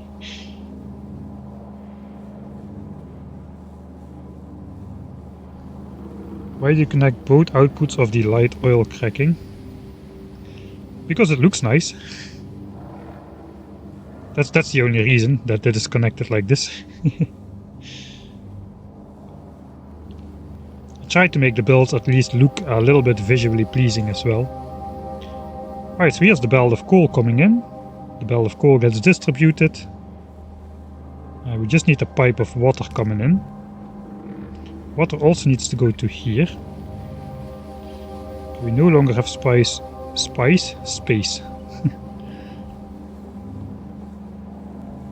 I can probably just fiddle the... I will fiddle the pipe right in here, I guess.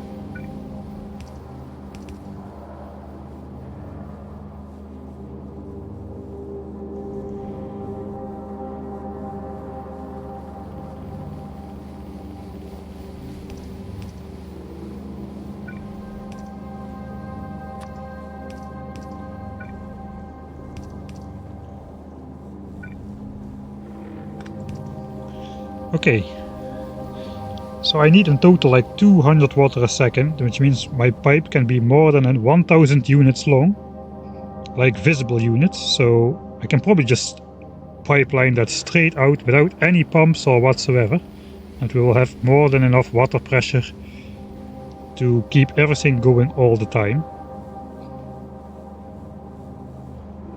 Alright. We still need to hook it up to lubricant. So this basically all needs to become lubricant. So let's check out the lubricant requirements. How did we think about this?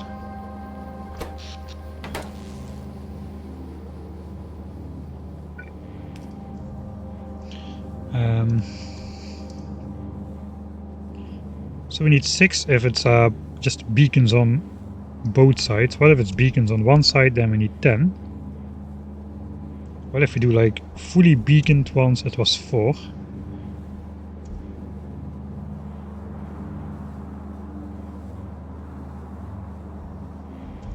Maybe we'll do like 4 fully beaconed ones. I don't have a lot of those, so maybe we'll try that out. Saving beacons in one space and then wasting them in other ones.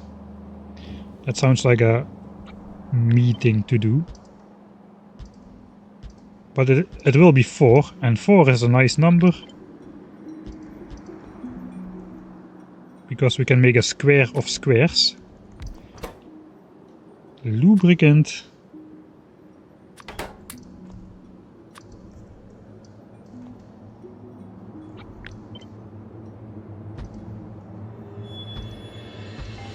Something like that. That is 12 beacons each. Okay, now we get rid of this part. Can I flop this like down the center? I kinda can.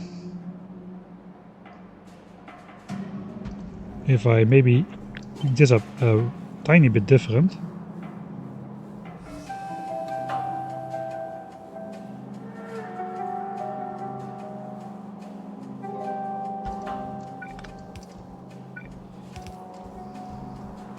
Oh wait, now it's connected to the output here. That is something I don't want. This would work.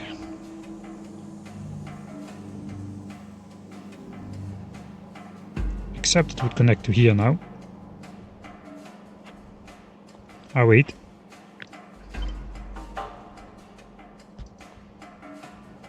Does not actually get past here.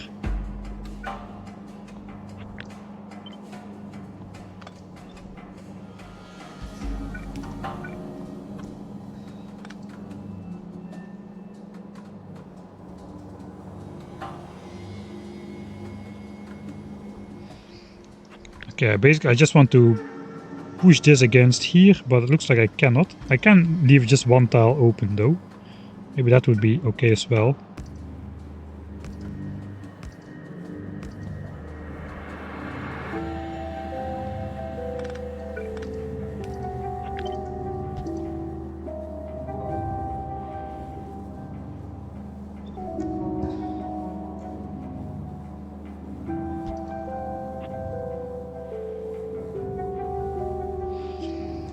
Okay, how are we going to get the oil in and the lubricant out?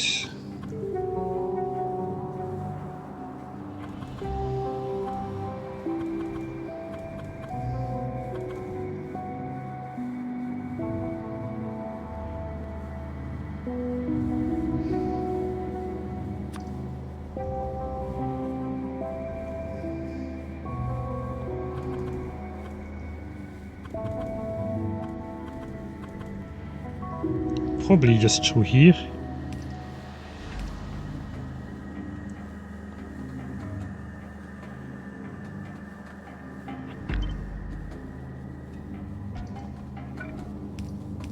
I can get this connected. You don't need to pump directly out of the tank.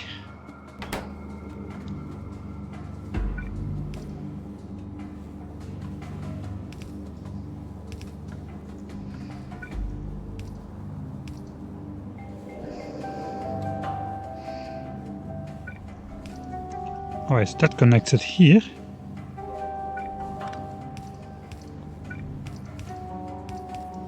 I guess we'll have to do something like so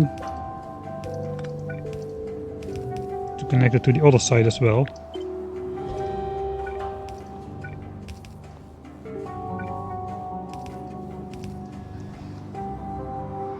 Okay, that does not look too bad. Then the output somehow has to go somewhere as well.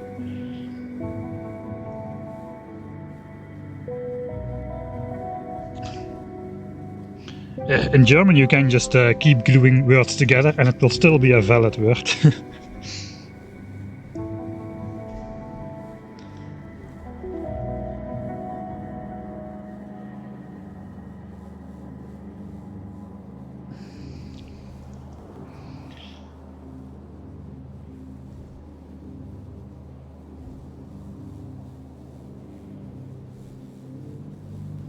Okay, so where do I want the output to go?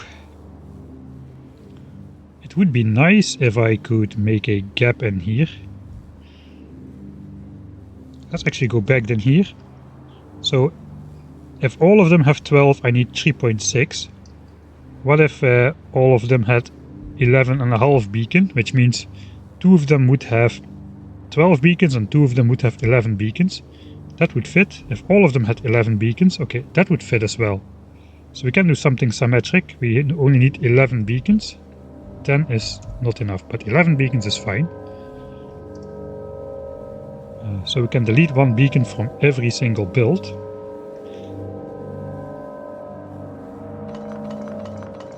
Meaning we can do this. And then it's 10 beacons. Okay, we cannot do that. We can do that on one axis. So now it's 11 beacons. We can still make it somewhat symmetric.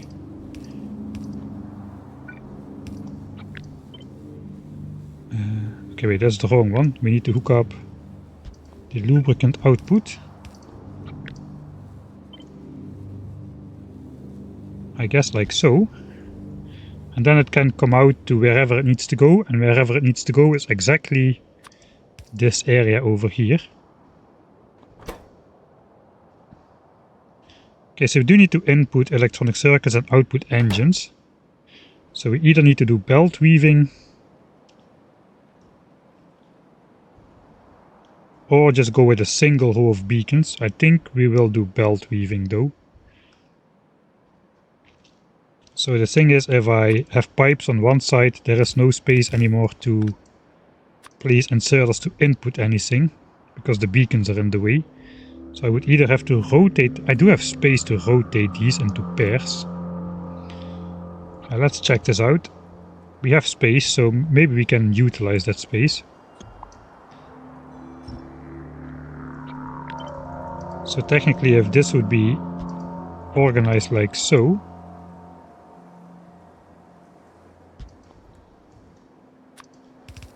then we do have space to input and output on one side. We can put like inserters here and here to output, for instance. That way we don't have to belt weave a full green chip belt and the engine output belt. It would just look nice. Then they won't be 8 balanced. Alright, they will be if I do this. Basically, if we center the pipe on a beacon, we can do it. Now all of them have the full beacon range. But of course this takes up more space. Do we have that space? We want 19 of these.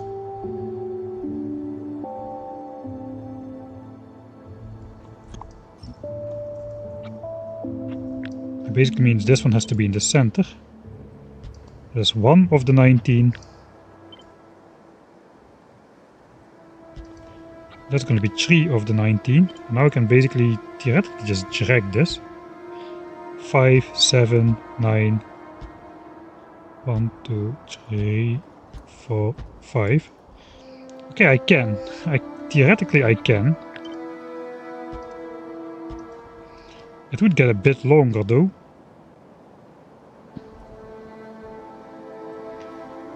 Now let's consider something else. There's electric engines. We'll just isolate electric engines for now.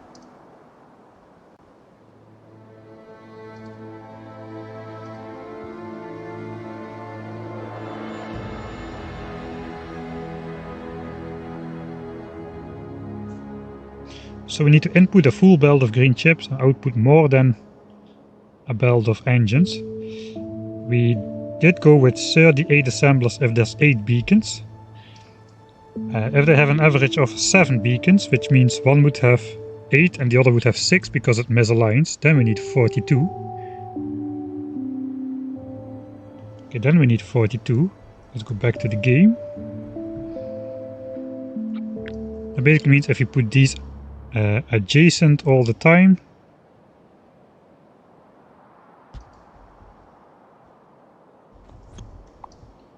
let me try this real quick.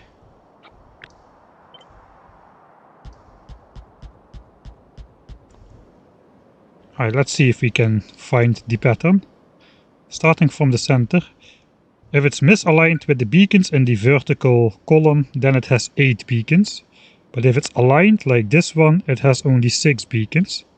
Because these ones exactly don't reach, which is why you always offset the assemblers a bit.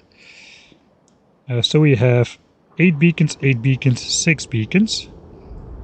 6 beacons, 8 beacons, 8 beacons. 8 beacons, 8 beacons, 6, 6, 8, 8. So we can conclude that 2/3 of the assemblers have 8 beacons and 1/3 has only 6 beacons, which means an average of 7.33333 beacons per assembler. So if we just go back here and say, okay, we have 7.333 beacons per assembler, we would need 40.2. If it's just 7, we need 42. Alright, so it saves just 1, basically, if I do this.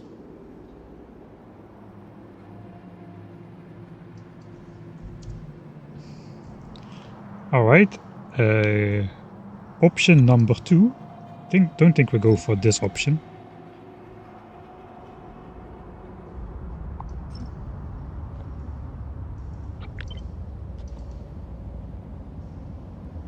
It was like this. Option number 2 is basically we do this, but every time we align it, we just skip one tile. So maybe less of them will align.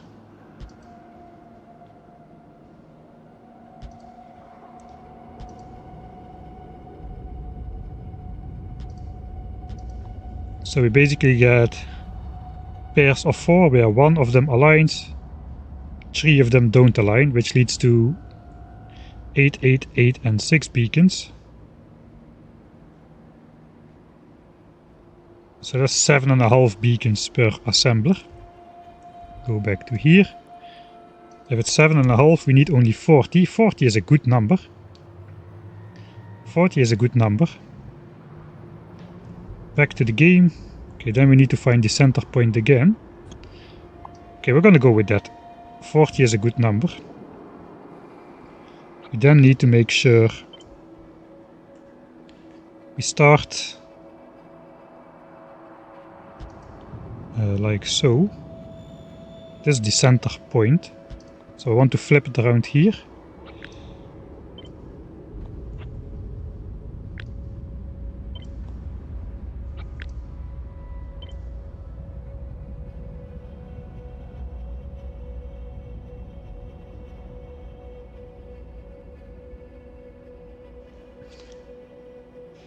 Okay, I have to redo the mod a little bit because here we have two of them aligning with. So I think that will be okay, but we have to recheck that. Okay, so we have two on this side. 4, 6, 8, 10, 12, 14, 16, 18, 20. Okay, looks like these are back on the menu. So I guess we'll be overproducing engines a little bit, which is okay, I guess. Alright, so these are like pairs of 4, 4, 4, 4, and I guess this is also 8, 8, 8, and 4. So we do have the projected 7.5 beacons per assembler if we do it like this.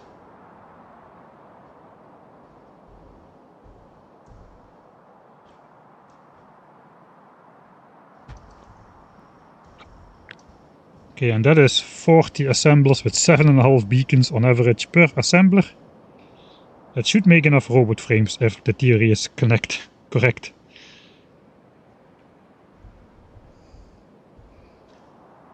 Alright, so the engines will be slightly too fast, but that's okay. We don't really need to min-max that will just back up.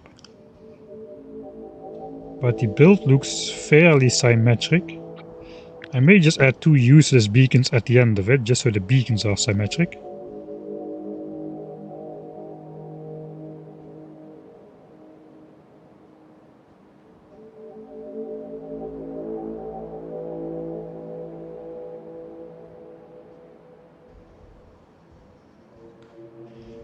Actually, then it may be possible to just really make a gap in the middle.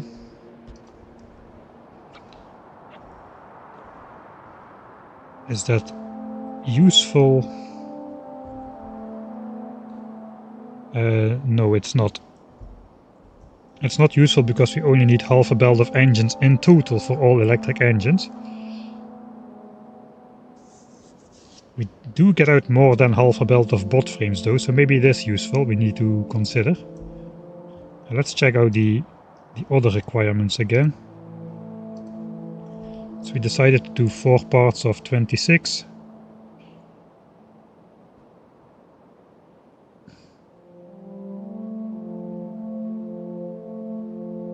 Now, okay, it does not really make sense because we have 2 lines of bot frames. Each of them requires 0.3 belts of electric engines.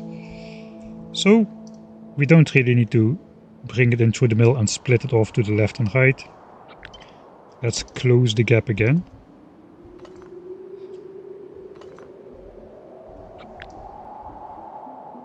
Okay, I have 50 now.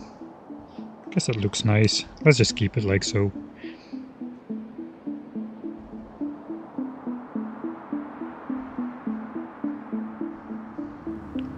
Alright, so that's the lubricant that needs to connect to electric engines, which now will come in from one of these 2 sides.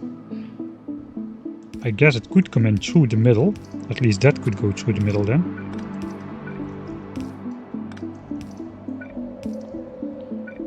So wherever that connects. We'll see how this connects later on, but that's an option. It would look okay. We do need to get a full belt of green circuits on here. Can I just simply hook up power lines like so?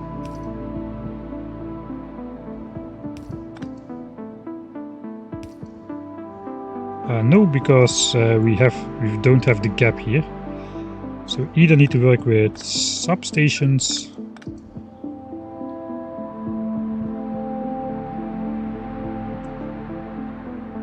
or just do like a zigzag.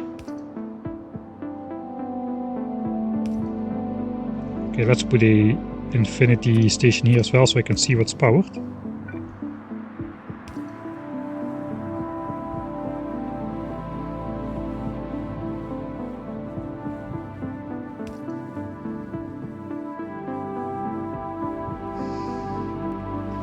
I guess if this would be powered from the outside, we don't even need to zigzag.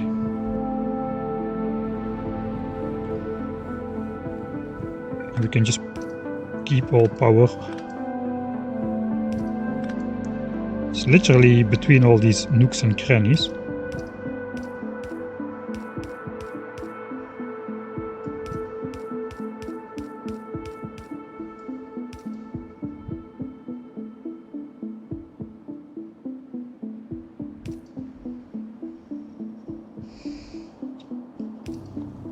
Alright. And I bet we can just power it from the engine side here. I'll quickly remind myself what goes into engines. It's gonna be, yeah, a mixed belt of steel and gears and a full belt of pipes. Because pipes we need 2 of. So I guess we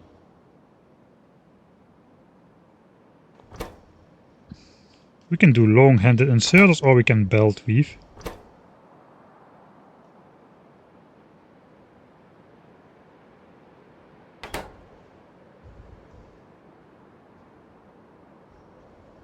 Alright, technically we can belt weave with a red belt, since we need less than 1/3 of a belt of steel and less than 1/3 of a belt of gears. That means less than half of a red belt. If this is under 1/3, then it's under half a red belt. So I guess that kind of makes sense to do that then. Okay, that means red belt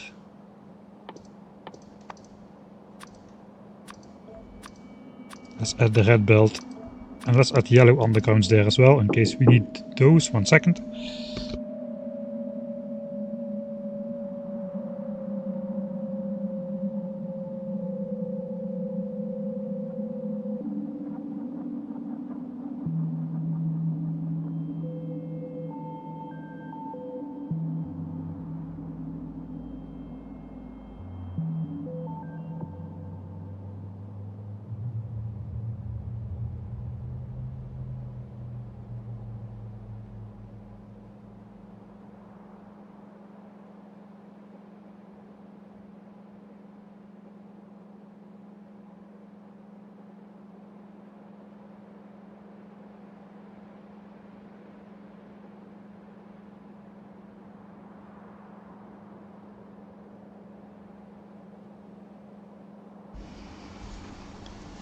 Alright. But then they won't all be 8 beaconed. I guess that those came before the explanation. But yeah, 7.5 beacons on average per machine is good. So 8886 is on average 7.5, so we should be good. Concerning the beaconing, now we need to get resources in here. So this is the standard thing to do. But I like to draw that out a little bit. So we do get... I'm gonna use stack inserters everywhere, basically.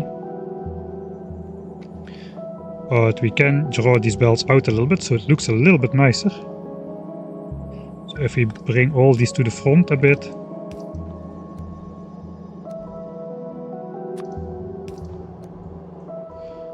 Just input the appropriate belt. Now we can just copy paste this over here, and that should still work.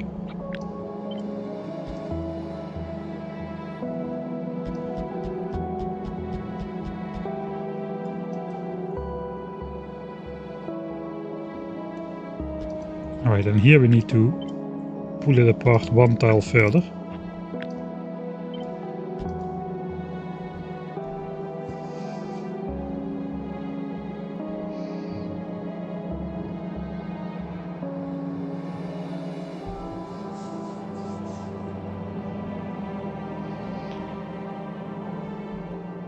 Alright, I think it's time to also connect up some resources just to get the visual experience, which we are usually doing this for. So basically a mixed belt of iron and gears goes in here, and a full belt of pipes comes out here. This could also be a red belt, by the way, but yeah, we cannot really mix that.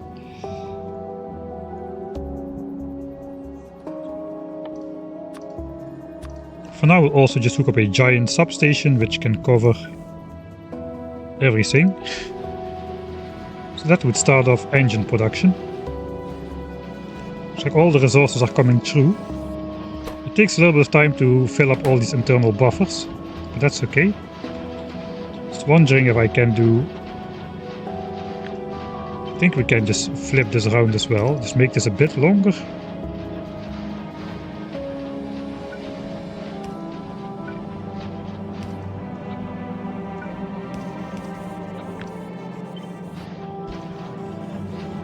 Okay, that's symmetric as well then. This can go to the end.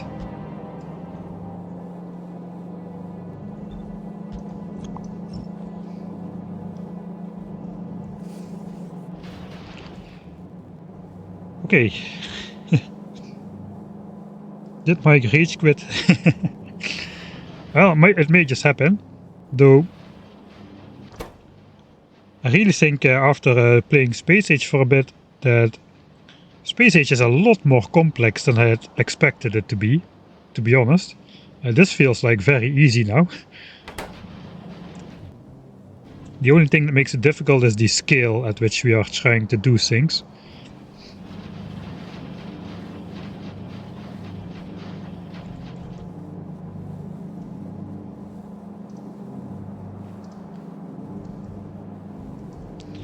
Trying to alt-tab into the right window. Alright, then we need to output engines. We do want like some substation action going. I guess we start out from the center perhaps.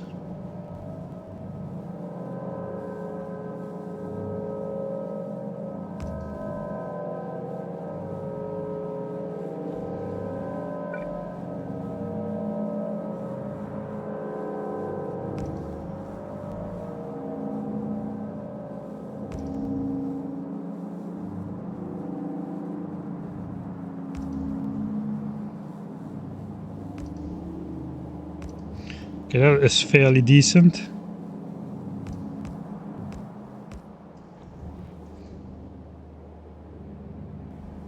Okay, we can get rid of these super substations in that case.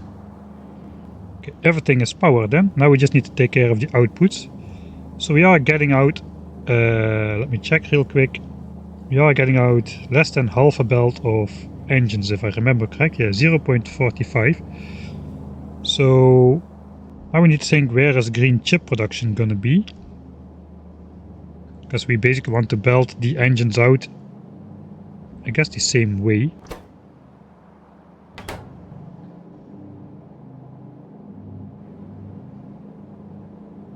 On the other hand, we need a full belt of green chips for the electric engines. Probably we're going to be belt weaving that as well.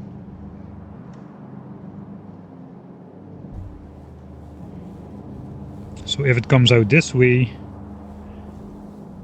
I guess we can still design this.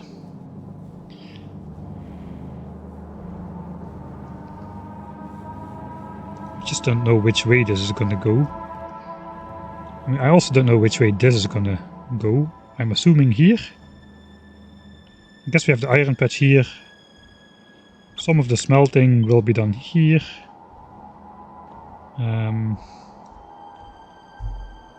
We can do some smelting over here for the steel. Or out here actually, there we have space as well. Yeah, that would be a good space to smelt some steel.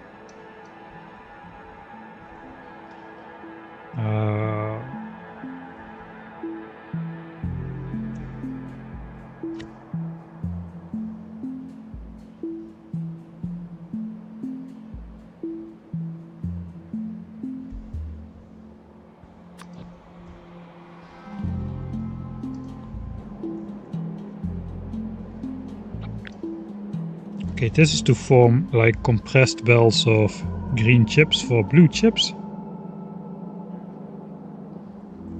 I'm not sure exactly we'll be using this setup, but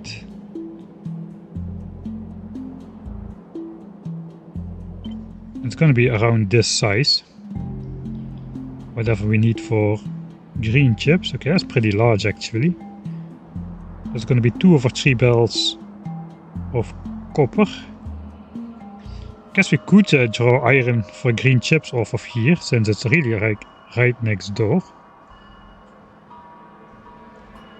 This includes the smelting.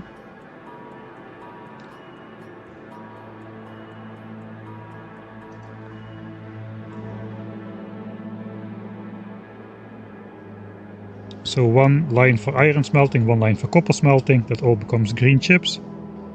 And instead of turning that into blue chips, we'll just send those green chips out to where they need to go. 1 belt to electric engines and 2 belts to bot frames.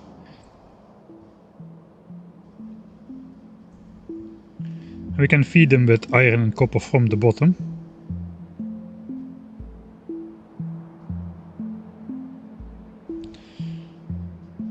Okay, that takes care of green chips. If green chips are going to be coming from here, then I guess we want the engines to go out this way.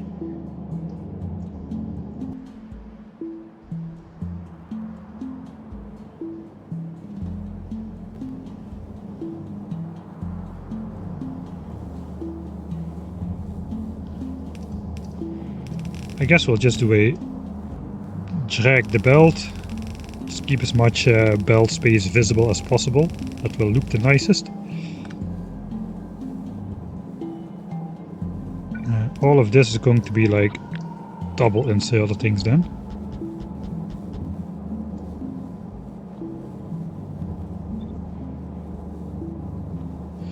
Oh, that is not going to work for here though. If the lubricant comes in from the center, we need 2 inserters to be able to input this. Actually, we could loop this pipe around to the bottom, where the electric engines come out.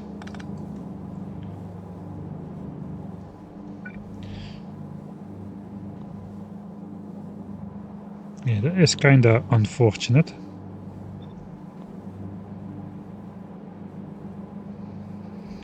It's a little bit of a pain to change as well.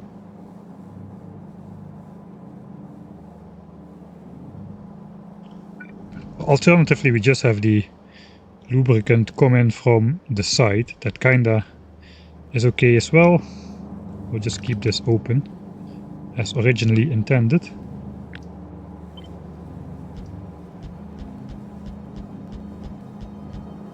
Alright. So here come the engines. The engine is half a belt.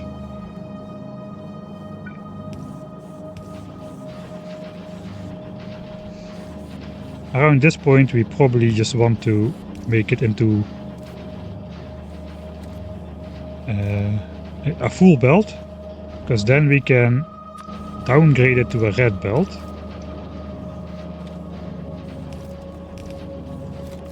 So we can belt weave it with a green belt of... Oh, sorry, with a blue belt of green chips. Does this reach the first one? It does.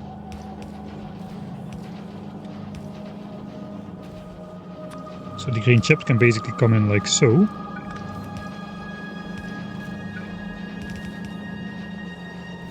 And then the engines can come in like so.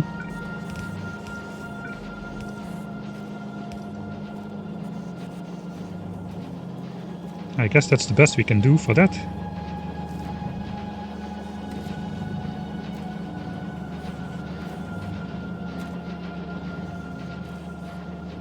But until here it needs to be a blue belt, because you output everything on the same side.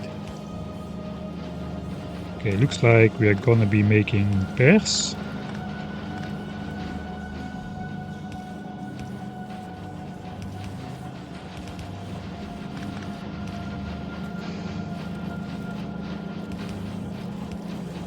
Except for the last one. Pair, pair, pair, pear, pear, pear, pear, apple, apple, apple, apple, apple, apple.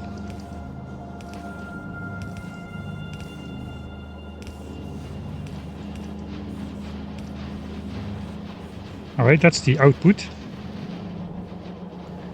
Okay, let's simulate this getting consumed.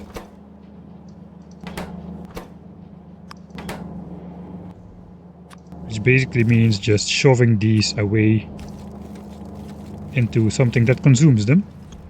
Let's do one of those deconstruct Ctrl-Z things. Hopefully that does not mess up the power network, apparently not. Okay, then we can see if all the engine assemblers will start working.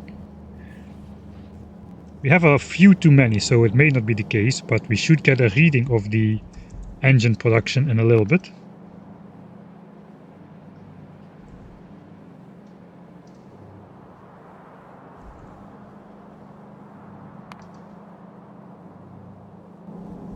Alright, we'll just leave that to go. So all of these are just taking too much stuff in the beginning, so it takes quite a while to get to the end. Because everything that's in here is not doing anything, but it needs to fill up, so it takes a little bit of startup time. I guess we simulate the lubricant for now as well.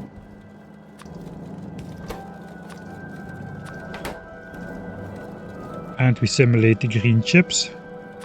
And eventually we'll start to replace all those simulations for actual production. At least we can see what is going on.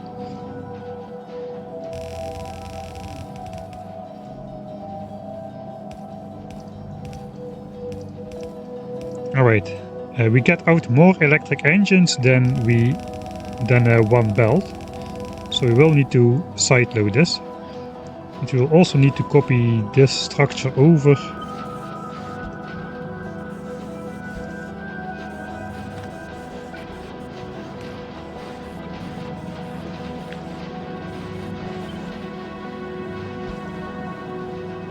All of the electric engine builds.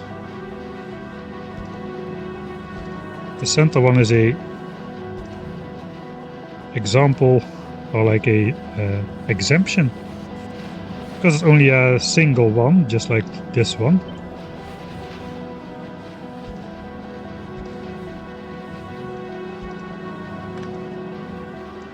All right.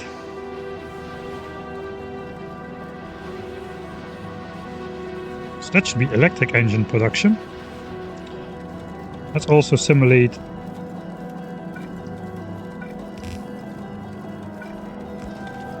this going away.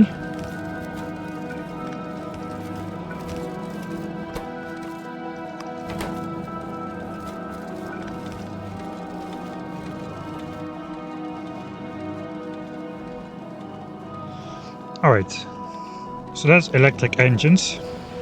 It is the lubricant and it is the... I guess we're belting the stuff in now. Kinda broke my development order. Was supposed to do batteries and stuff. Okay, 2 more belts of green chips are gonna come out. I don't know yet where they're gonna be, so let's simulate they come from the top here.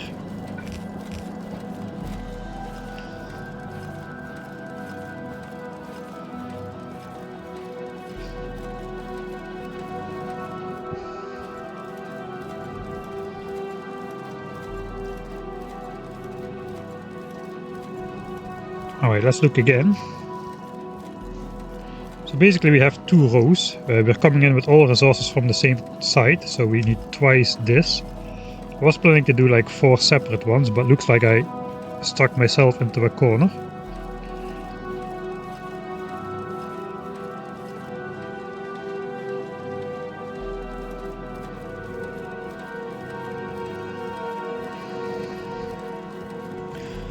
Yeah, I probably should belt out the electric engines both ways then. And also have green chips coming in from both ways. then we can divide it in 4. If we divide it in 4, it should be easy. All half belts of input, and yeah. And I guess we have 2 half belts of output in total. So this also should be easy. So back to the game.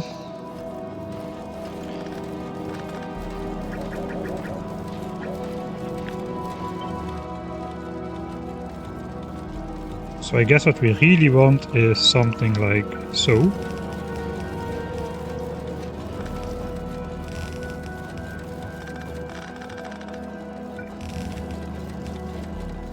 And one of these belts goes here.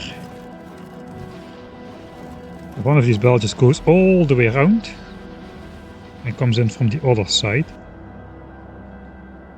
So I could even move one of these green chip producers over to this side. I don't need to do the inline smelting per se, so we can just simply copy something small like this and just smelt a normal belt at the patch and just feed in a full belt of plates instead of 2/3 of a belt of ore. That will produce a full belt of green chips as well. I'm not really convinced yet though how I'm gonna do that. But yeah, one of these belts are just gonna have to come in from this side. Okay, let's split up the electric engines then. Stop. This is just gonna go the other way. Then we have actual half belts to worry about.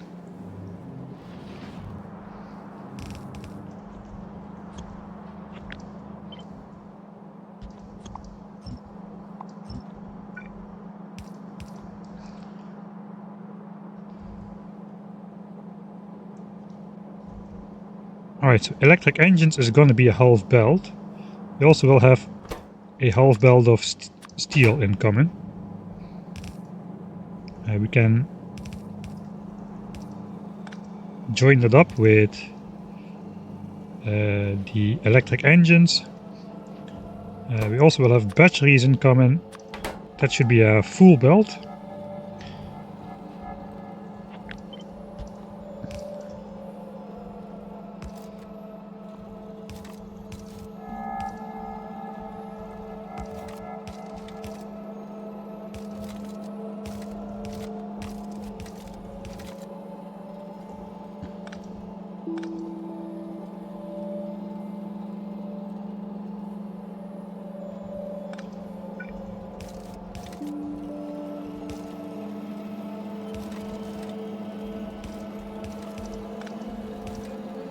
So we could do something like this. That mixes these 2 belts into 2 mixed belts.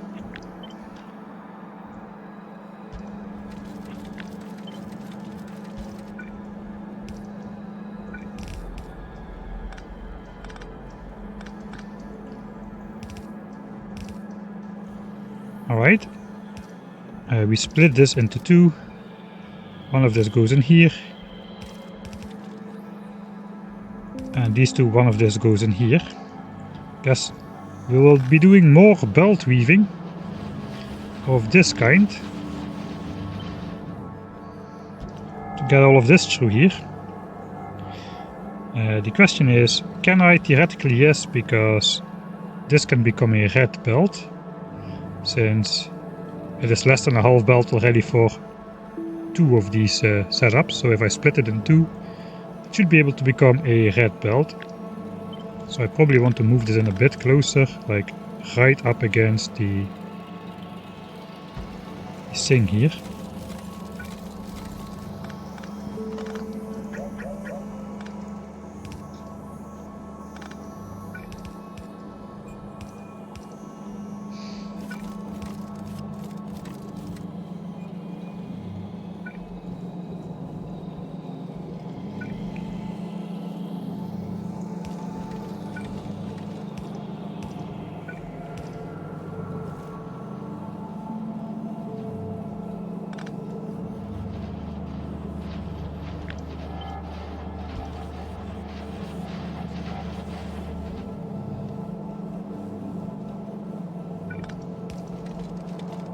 Okay, so that will probably work. I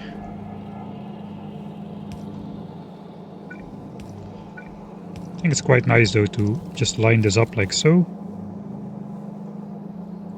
Okay, then bot frames come out. Signs is over here, so bot frames will come out to the right. And I guess we'll do this and put the other half in.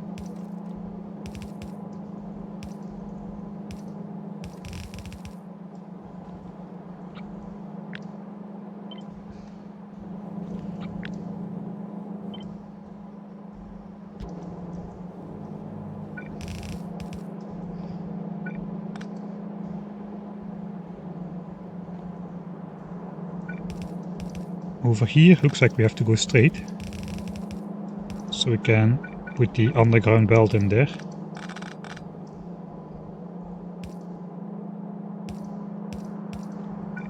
And this we can just simply bonk. Like so, and that should be bot frames coming out. Let's again get up in stretch time. I thought I set this to once every 1.5 hours. Is it really 1.5 hours? How long have I been streaming for? No, we 2.5 hours. I guess yeah, the first redeem is always pretty quick.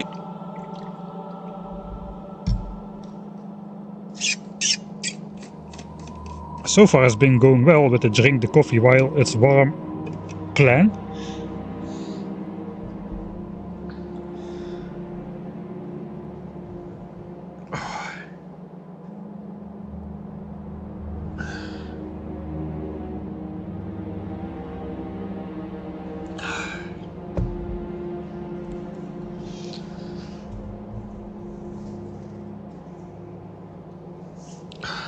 And no, I don't set alarms.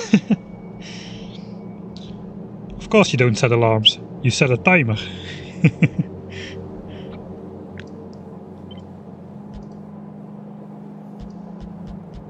We should be able to copy this all the way out. And here again we do want to do the flippery. The flipperoo. Like this time it's the blue one, which makes it out alive.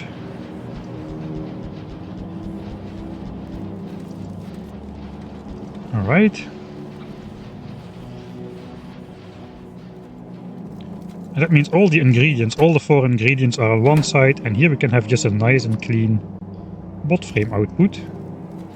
Guess we'll try to do the substations in the same manner as over at the engine build. We'll put a sneaky power line down here. I guess this technically could be a substation. It kind of makes sense.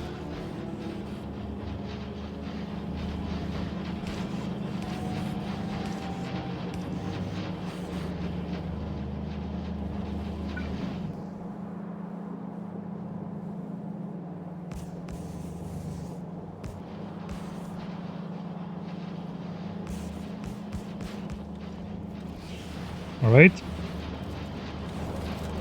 and this time all the outputs go this way. Pair, pair, pair.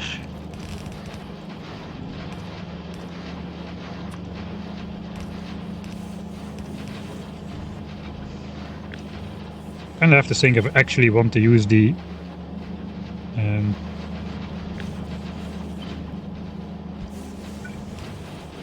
green inserters everywhere. They are the most UPS efficient, but they're also the most chunky.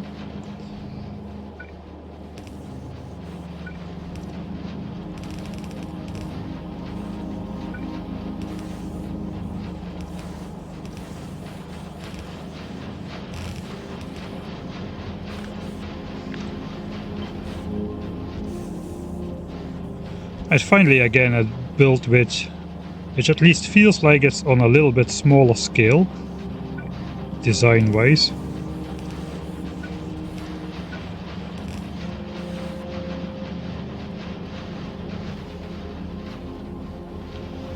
So that should be half a belt, and the other side should be half a belt as well. With a little bit of luck, I can just copy and flip this around.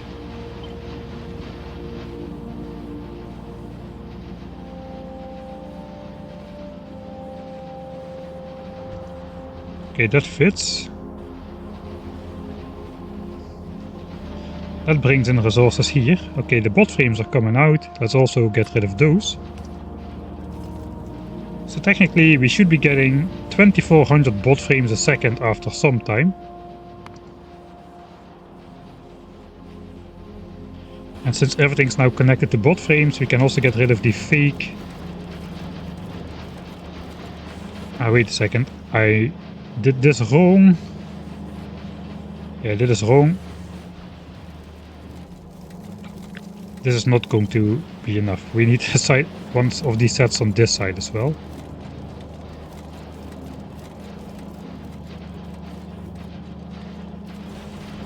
Forgot about that. Okay, anyway, I'm gonna reset and do a cold start anyway, so let's just delete those temporary things. So basically I need a belt of batteries and a belt of green chips and half a belt of steel incoming on the other side as well.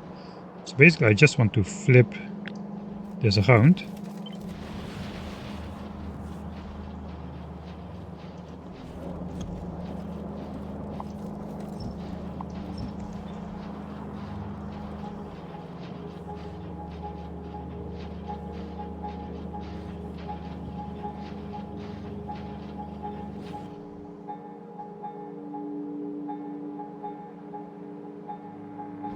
I have the belt of engines in the way here.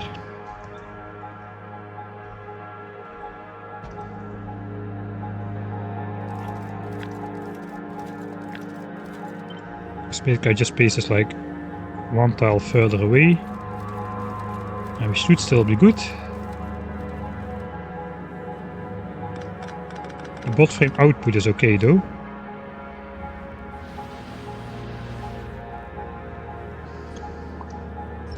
Kind of does not make sense to do this here. Okay, so this belt is all wrong. That has to just flip over. So theoretically I still, thanks to the symmetric design stuff, still should be able to copy this and flip it over. And that's not going to work because it's one tile further away. But this should work.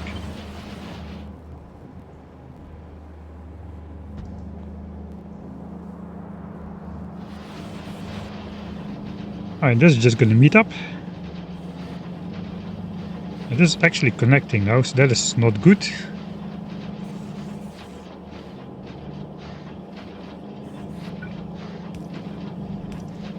So I have to underground belt that.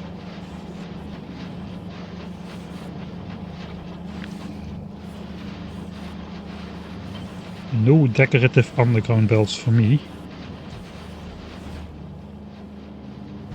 I now have different hotkeys to flip horizontal and vertically than I do in Factorio Space Age.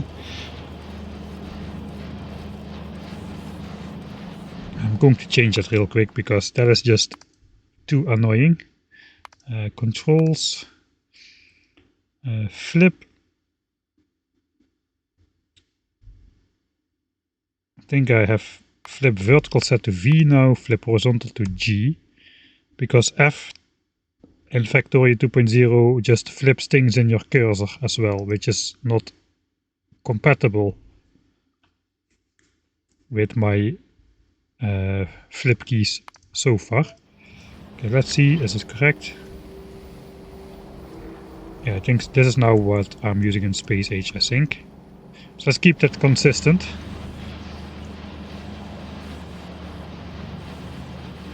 The universe is my timer. I just got back from washing the car. Just wash the inside too with high pressure washer.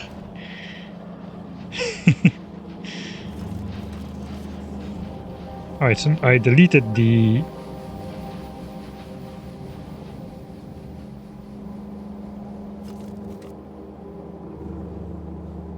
I deleted the what's it called, infinity pipe with lubricant, so nothing is going.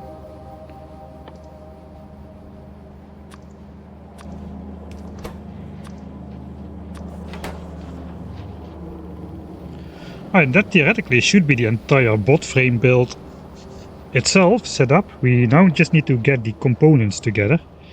Now comes the moment where we're going to be testing this. Everything's gone, Control Z. I probably should save first before I do Control Z's. These are not that big though. Bot frame setup principle complete. Okay, now we should get 2400 bot frames out of this.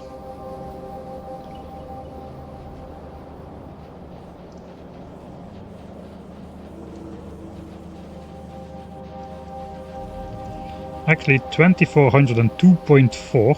2.4 is overproduction because we have 104 assemblers. I think the resources themselves should be good. So let's check. The engines are going. It will take a while to reach the end. We can speed it up a bit. That was the point. I did not want to speed up at first.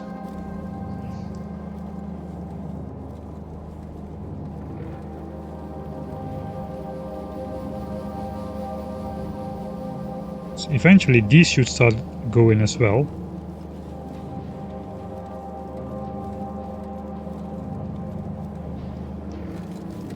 I also disconnected the green chip belt here, it appears.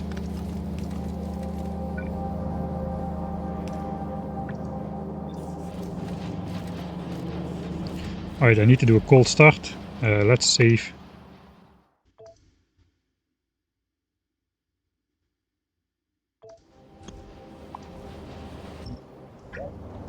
Here it comes.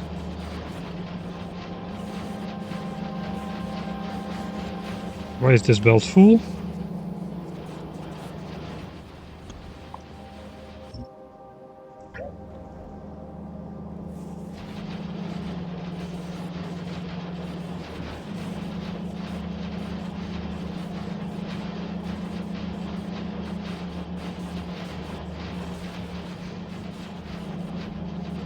Alright, I'm at 8 times game speed. Then if the game is running perfectly at 8 times game speed, it looks like the things are not moving, because every 8 ticks they go back to the same position, which is why it looks stationary. I guess 4 times game speed for red belts. Now it appears to flow backwards. Let's go like 5.65 times speed. Okay.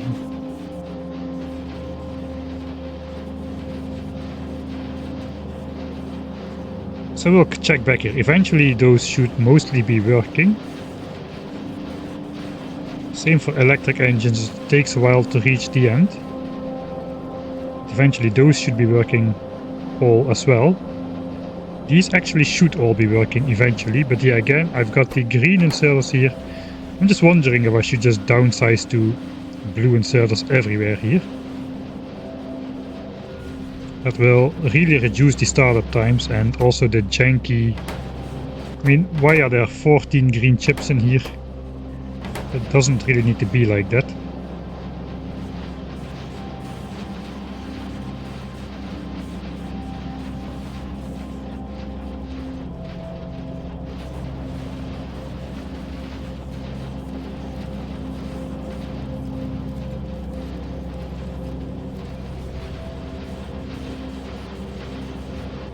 And the same goes for the bot frames. I think I just should do that. Let's make an upgrade planner, which is going to be actually a downgrade planner. All of those with stack size 12 are going to become stack size 3s. Also, they will look a lot less chunky. 582 inserters will be affected.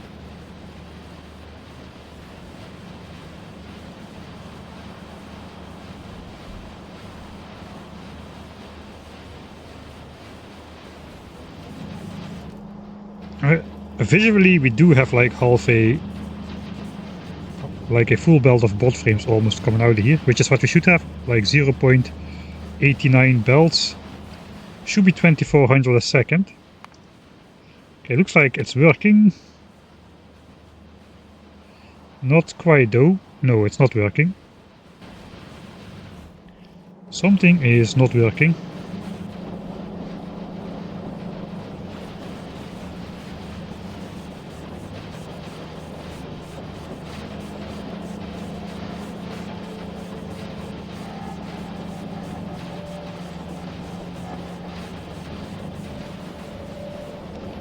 I do not know exactly what it is that's not working though.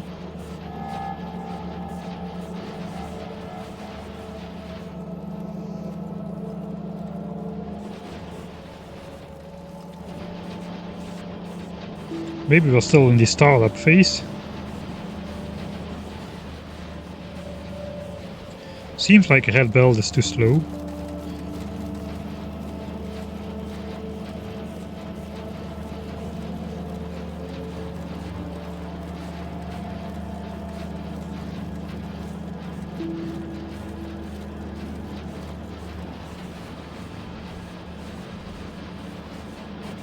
Flipped underground.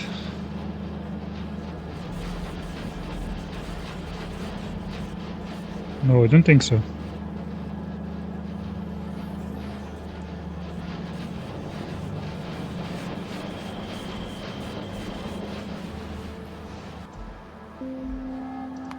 Something is severely wrong because the bot frames are not just a little bit under projected production, but a lot.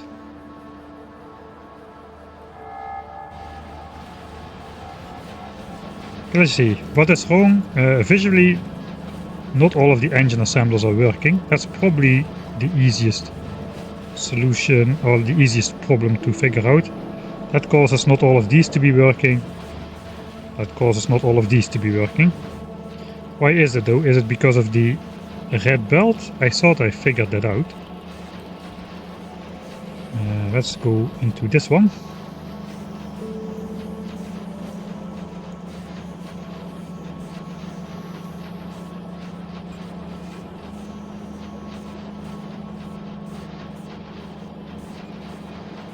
It should be good. It should be good a red belt. If we set this to red belt, let's actually set it to red belts.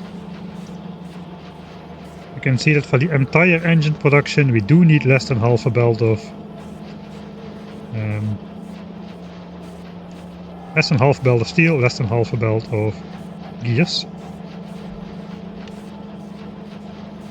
I do have 50 assemblers up, but 50 assemblers actually should be exactly that consumption. So we should be overproducing engines really. This could produce 1260 engines out of the resources we are supplying it. So 1260, we only need 1225. So maybe I misaligned some. If I misaligned engines, no, it cannot be. If I misaligned engines on the beacons, which I did not do, I'm pretty sure.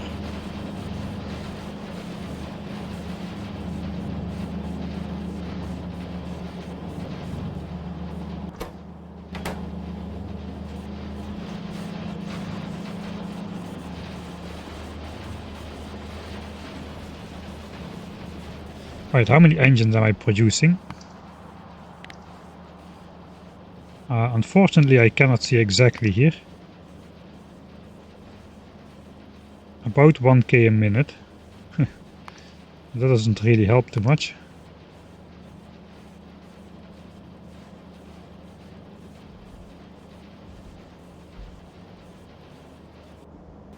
It's been a while since one of these setups failed so hard on the first attempt.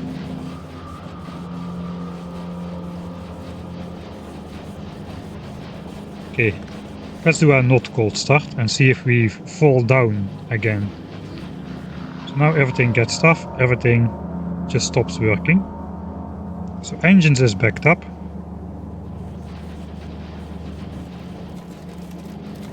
Maybe it's this splitter here.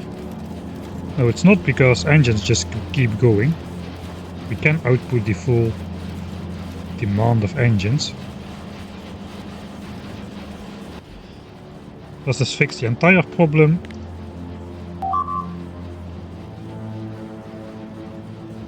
Should I be... did I... There you have it. Okay, that is good that it's such a simple fix. Thanks a bunch. It is indeed productivity modules Mark 1. No, they are not supposed to be. This entire base is just about Mark 3 prods everywhere, basically. Getting the maximum productivity bonus on everything to reduce the resource cost to the minimum. That is why they backed up. The crafting speed now is 3.5. That goes down to crafting speed 3. So all of these will become slightly slower.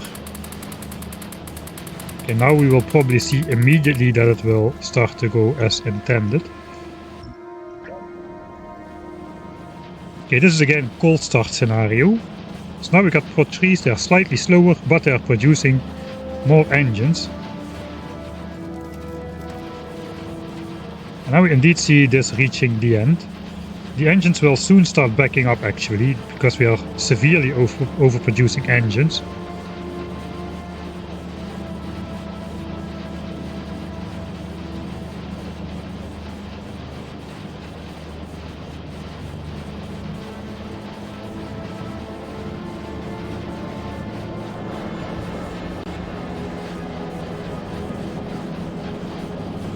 Right, perhaps it will take a little bit of time. But the engines are backing up at the end of the belt. Soon they will come out here.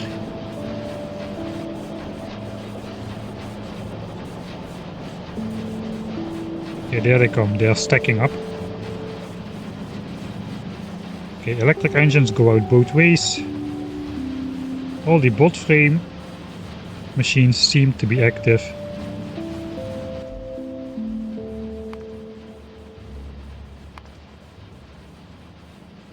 I guess this 2.3k figure is still the startup phase thing.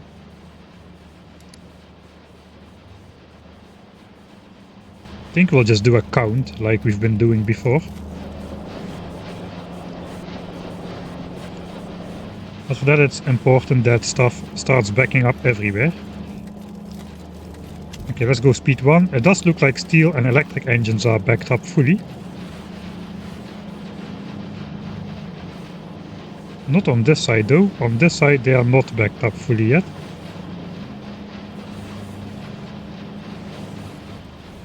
Just let me make a blueprint of this just to check if there are any more Mark 1 modules in there. There are not.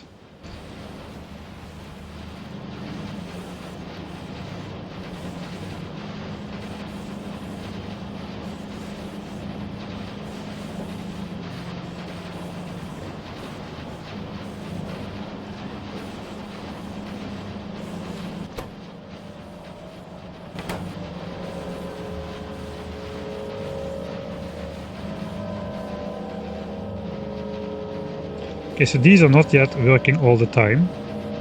Okay. I see a glaring asymmetry here, which is why this side is not working. I put the split at the wrong assembler, so that gave this side too much engines and this side not enough. Alright. Attempt number 17.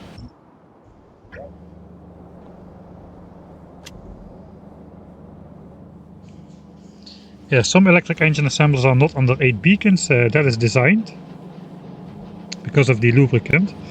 On average they are under 7.5 beacons. This guy is under 8 beacons, this guy under 8, this guy under 8, this guy under 6. And that is true for every set of 4. So per 4 assemblers, if you count all the beacons together, it's 8 plus 8 plus 8 plus 6, which is 30 beacons, which means 7.5 beacon per assembler. That is what we designed the crafting speed around. You can just count up crafting speed like that and just play with the beacons. If basically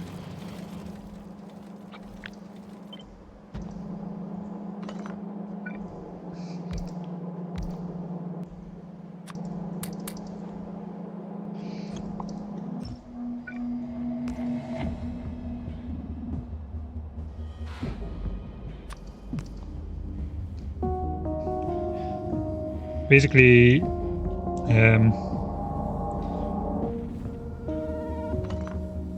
let's first do this. Both of these crafting speeds are 1.75. They both are affected by 2 beacons. I can simply just say one should be affected by 3 beacons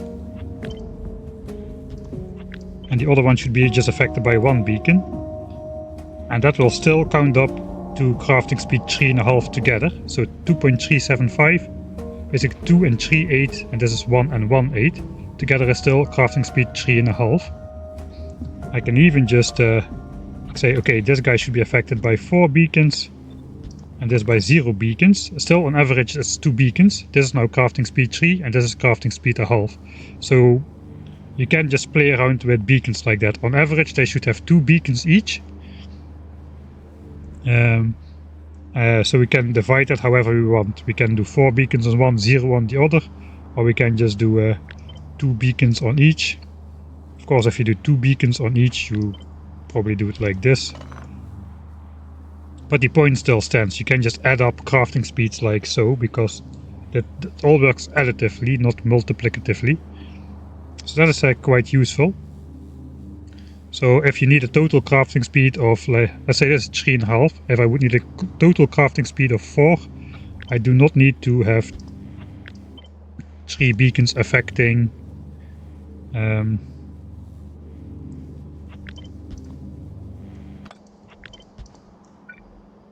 I do not need to have 3 beacons affecting all assemblers. I can basically just say, okay, we just add 1 beacon to one assembler, and they on average will have 2.5 beacon, which is still fast enough. So that's basically the method we've been doing. Okay, that should be enough startup time. Let's see if the graph shows. Yeah, okay, that is what I'm talking about. 2.4k without relief.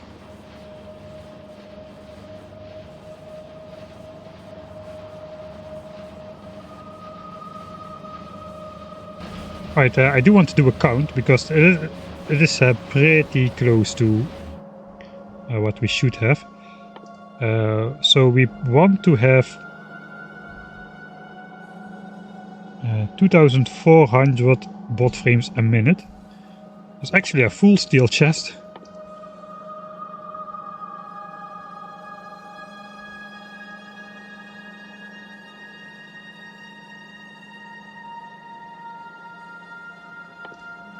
We can use these bigger chests.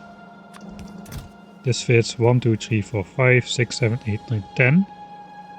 So that's fit 5,000. That's 2 minutes. 4 minutes, 6 minutes, 8 minutes.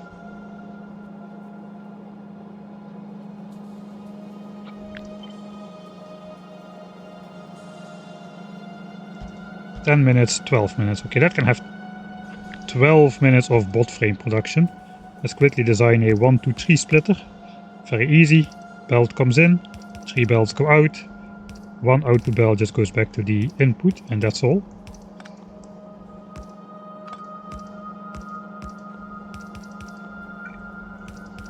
And then we make it a 1 to 6 splitter by just splitting each belt in 2. And then we just add 6 loaders on that. I will do a 10-minute test and we should have 24,000 or more bot frames after that time.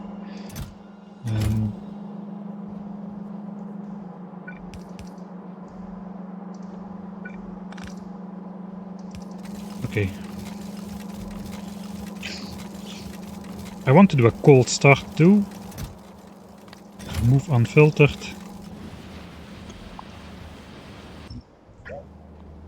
Alright, I need to wait a little bit for all these belts to compress, so let's just go maximum speed. About 10 times it looks like. We'll just look at the bot frames graph, trying to reach up to 2.4k again. Let's look at the startup time. So it takes a while before the first assemblers get anything. And it will also take a while before the last assemblers get anything. Looks like we're already there. That's not bad at all. That's not bad at all. Indeed, we see already backed up all resources are backed up here. That means these things are just working all the time. Okay, so we are already producing 2.4k bot frames. So now I basically will pause the time. 10 minutes is 36,000 ticks. So we pause time, uncheck this, and at the end of this we should have 24,000 bot frames or more. And we can probably easiest just see that if we hook this up to a power line. We can mouse over and see what is inside the chests, hopefully. So tick custom amount of ticks. Yeah, it does work, it's going up. It won't show an accurate number though, I realize now. Alright, but we will just manually count them then. Let's just speed it up until the 10 minutes are over. It should last about 1 minute in real time to simulate 10,000 things. Splitting it up over 6 chests. Ah wait, we should get 24,000 things divided by 6. So it should be 4,000 per chest. We should end up with bot frames on this slot, and actually like a couple ones in this slot probably, because we have slight overproduction. And that should be true for all of these 6 chests. It should end over here. So if this slot is full, it's a victory. It's probably going to be a couple ones in here. We are going to have like a couple bot frames of overproduction.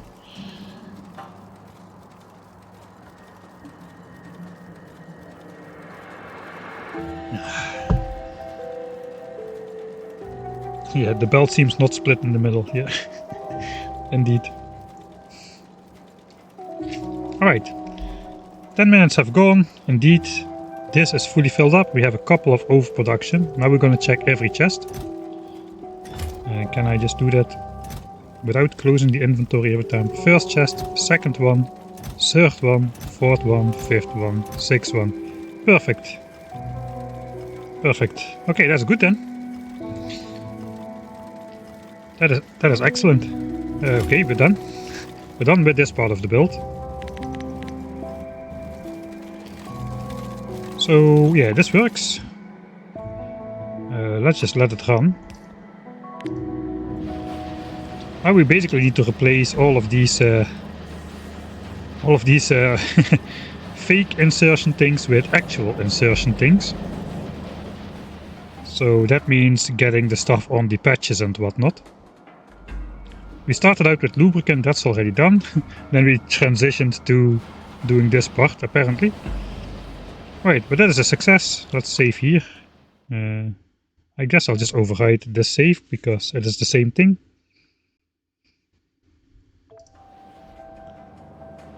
Alright.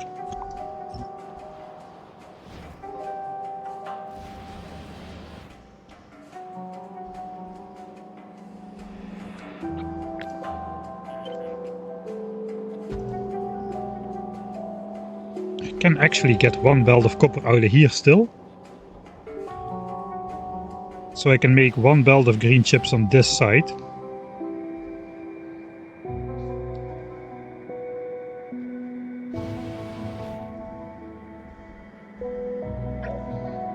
It is going to be a weird mix of a setup stuff. Okay, let's just move some stuff around. This is coal liquefaction. We can move that basically closer to the coal patch. And also turn it around a bit. You can even just build it on the coal patch, actually, why not? Because you only need a single belt of coal.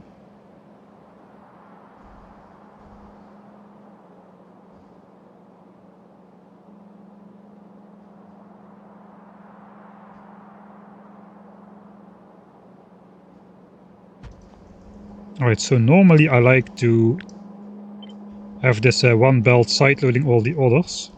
Not really sure I'm gonna bother for this one though. This could just go straight in here. So I guess we could still do it.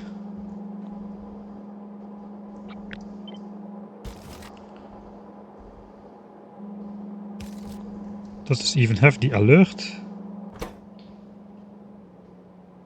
It does.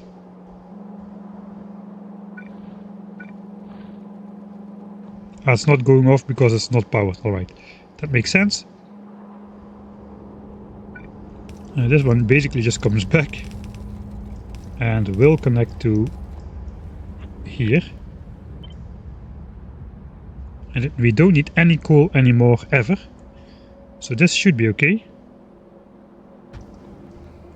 And it could just fit over there.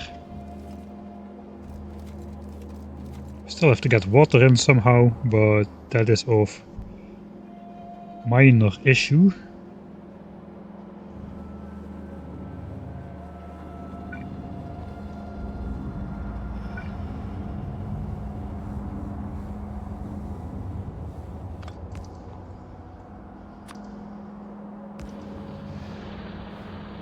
Okay, now we get a signal that this mine is moving, that's okay. Here comes all the coal.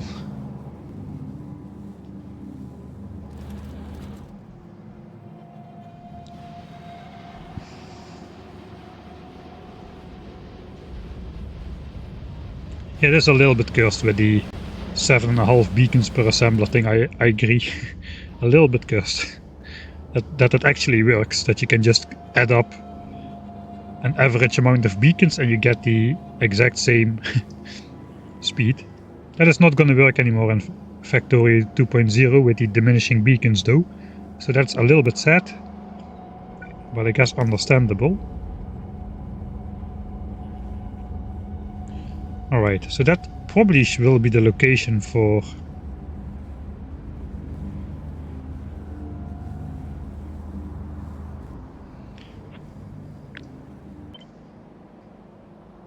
I can actually bump this against here, how I originally wanted to do it.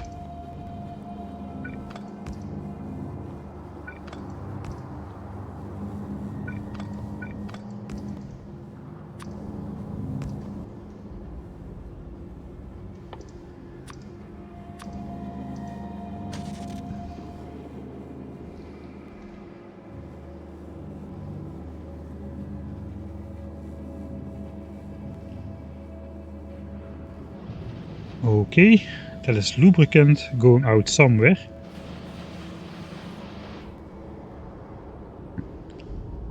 I think it's, I don't know, should I do sulfuric acid first?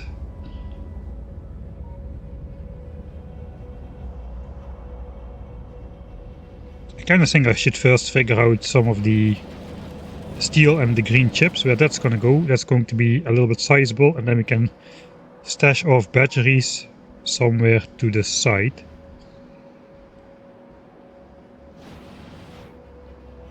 I kind of do like the idea that one belt of green chips is going to come over here, so we make that here, and the other two we're just going to make over here or something out of these patches.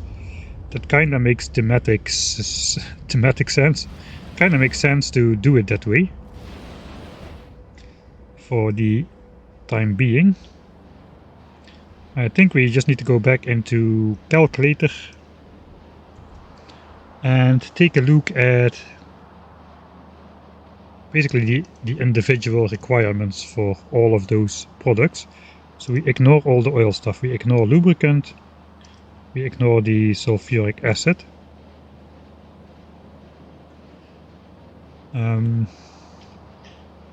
So green chips, I think it was like 9 belts of iron. It's gonna be 10 if I give individual green chip belts. Right, so that's 1 belt, 2, 3, 4, 5, 6, 7, 8, 9, 10. We need 10 belts of iron in total. And let's say 4 belts of copper. I think we first take care of green chips. We need to smelt 4 belts of ore into steel. That is the goal. Right.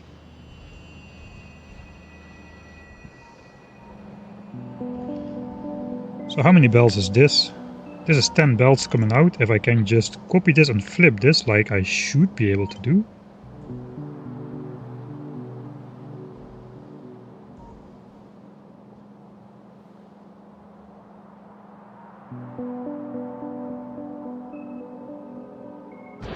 That probably is not enough here. 1.4 million. Actually, it is enough.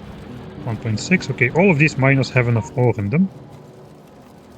And we are left with 10 outputs. That's probably more than we need.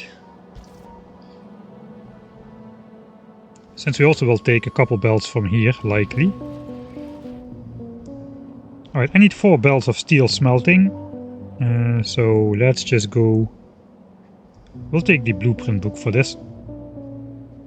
I have a steel smelter in here. Add 2 steel furnace lines. Guess we can just copy this one 2 times. And that's for lanes of steel smelting. Except looks like this time we want the iron ore to go up to the north, come back out, and the steel come back out to the bottom.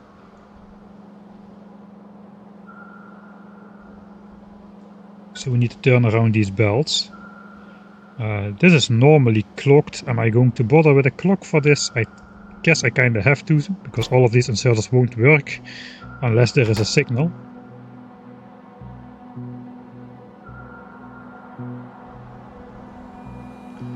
Okay, so I am gonna do that. We are gonna reverse the input directions.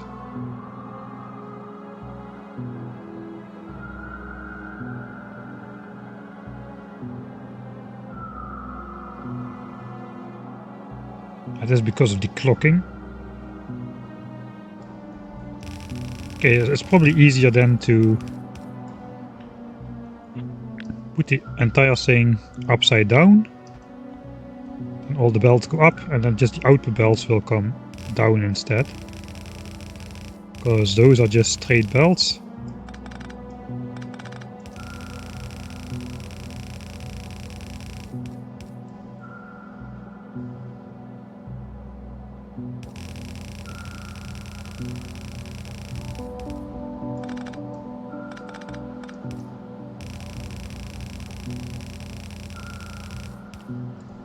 And that just goes together into one belt of steel. So basically 4 of these belts go to the right. There's a big coal stash coming out. We no longer need any stone. We did all. That's not true. We need military signs still. Not really sure where that's gonna go, but I'm pretty sure not here. I think we're using this stone patch actually for... We may be using that stone patch for purple signs. Do I have space here? That's a good question.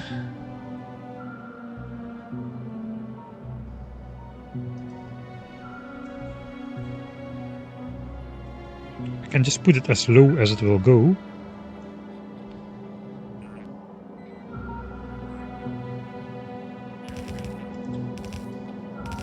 Just a boring crossing. Boring old crossing over here. 1 belt of steel comes out. That could go like so.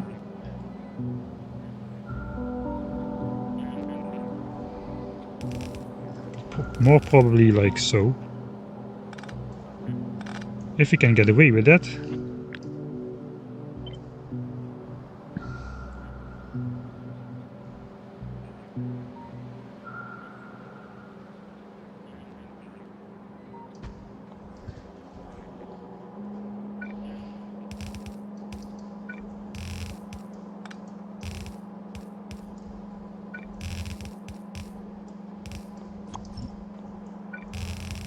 That should be the 4 iron belts going in. Just slightly touching the stone belt here is probably not a problem.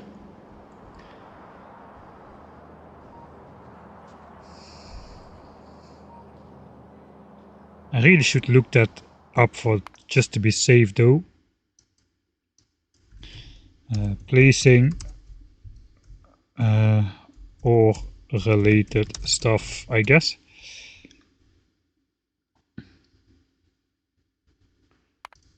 So let's look in the actual save game,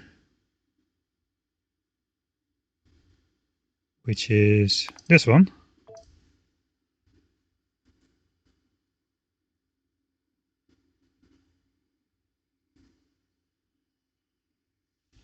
Hey, hello, obsolete alien. Did we already get Those hours working on the mining design many streams ago has definitely paid off.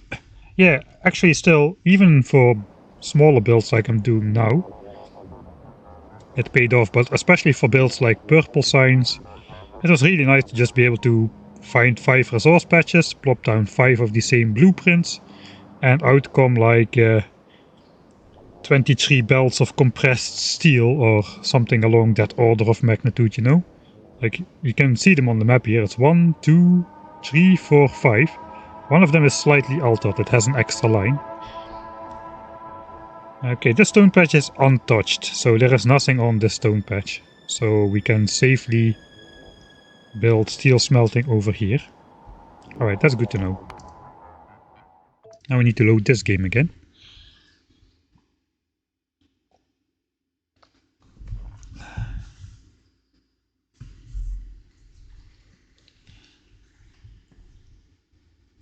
We're already trying to incorporate some cursed designs into the bot frames as well. So bot frames has a nice change of pace after the giant blue chip build and the giant low density structure build with masses of resources and the giant rail build with masses of resources. This has a more elegant number of resources, almost 1000 signs per minute like. Except the recipe is just a lot more complicated, but the proof of concept is running. We checked it. It produces 24,024 bot frames per 10 minutes, where we need only 24,000, so perfect. A little bit of overproduction just as we wanted.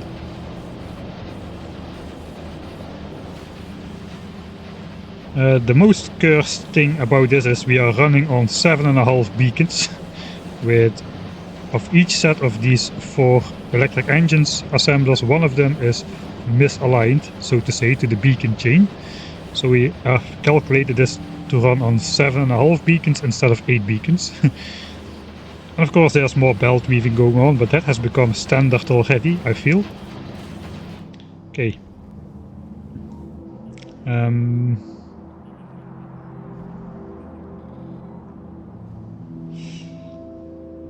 Okay, so steel smelting can be up here.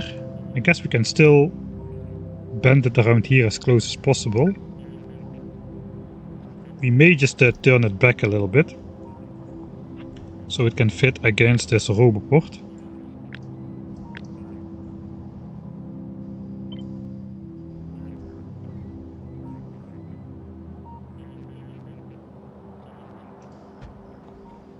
Alright. And we need to hook up a clock. I don't know if I have the thing separately in my...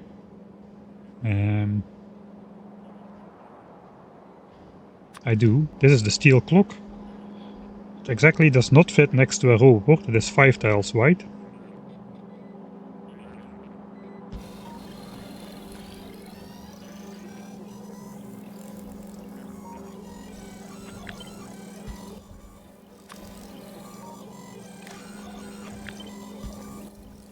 But not anymore.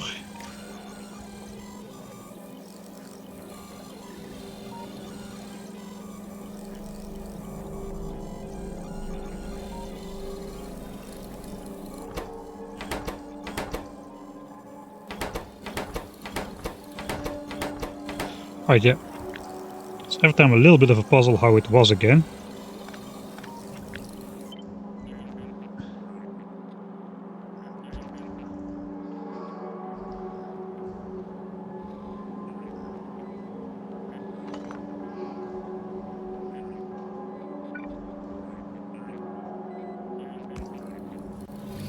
Okay, this starts up the clock. Let me remember myself if I still remember what it does. Basically we have some sort of signal C which just adds up to itself every game tick. And then just resets to 0 after a certain time. Both of these have some different values. Then we have 3 signals coming out. We've got the input signal, which is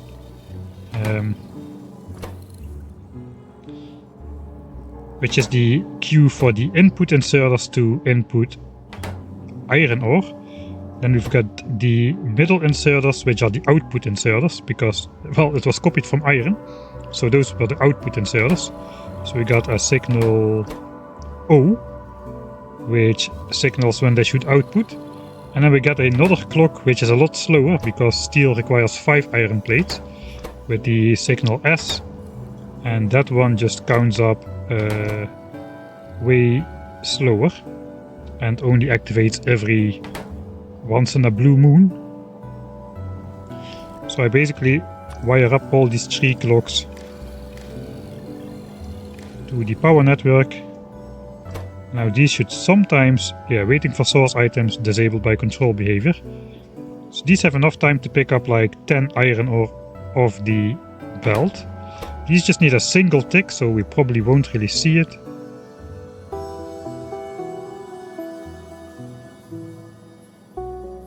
Alright, and these just to have a single tick, but then way less often even.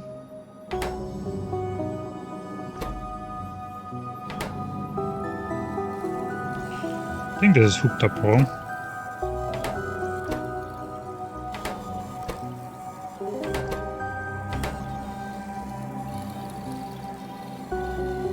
I don't think these are hooked up right.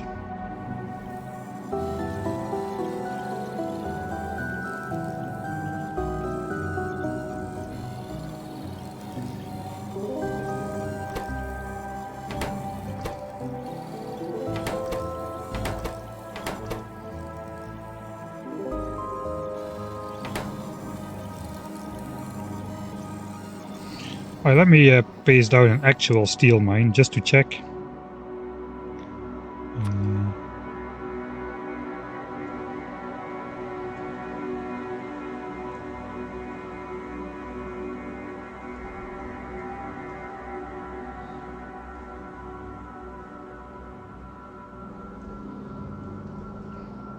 I got one with robot, one without apparently. Okay, it's just about the clock, so we'll just paste this down.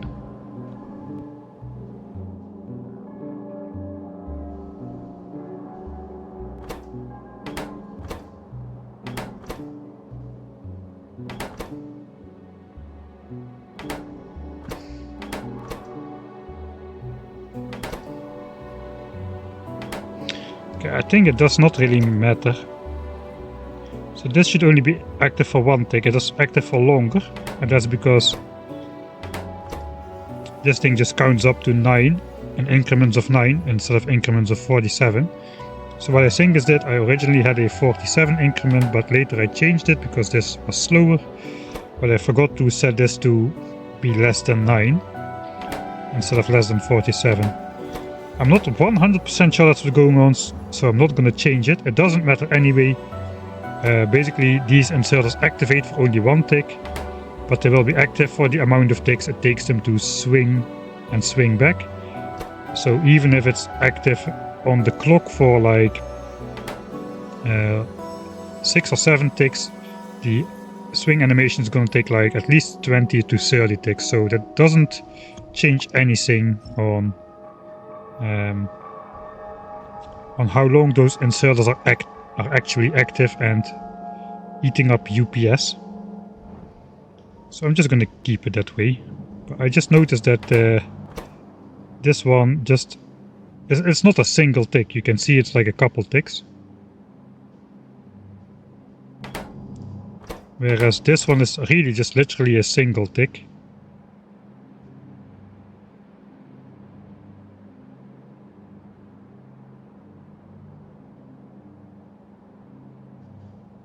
Tunnel vision, I don't even see it change. Maybe I'm just blinking my eye at the wrong moment. Oh, there it went, there it went. 1 tick and 60 FPS. There's a 50% chance that at the 30 FPS stream that didn't come across. That is how short it is. Alright.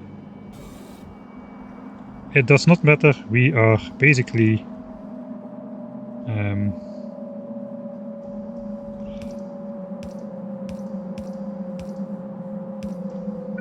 I guess we can just do this.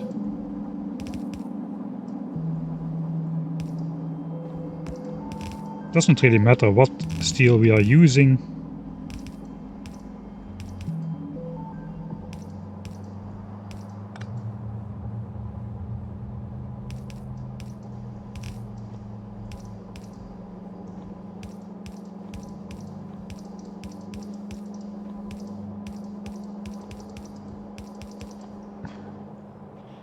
Right, so in come 4 belts of iron, out goes 1 belt of steel. Naturally, it seems logical that we should use these 4 belts here.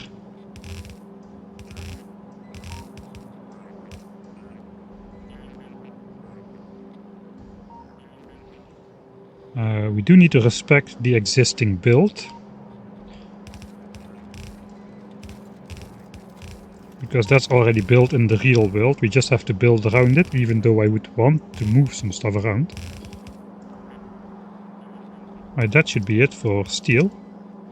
Out should come steel. So that is one of the 4 components for the bot frames taken care of, steel, but that's also steel for engines. Both of those will have to come from the same 1 belt of steel. And if I remember correct, let's remember together. It was less than 1/3 to engines and less than 2/3 to bot frames. So we basically make a 1-to-3 splitter, combine 2 of those into 1 again, and we'll have a 1/3 to 2/3 balancer. Okay, steel already starts coming. I haven't figured out the exact location of this thing yet, but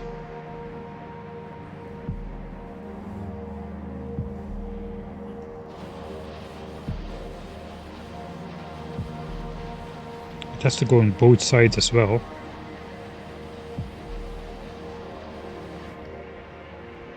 Alright, so for now,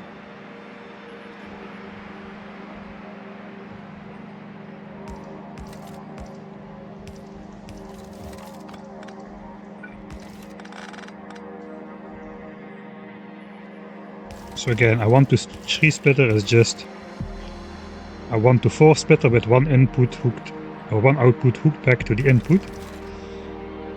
Alright, so now this is for engines and these 2 are for bot frames. But since we need steel on both sides, I'm probably just going to keep the belts separate.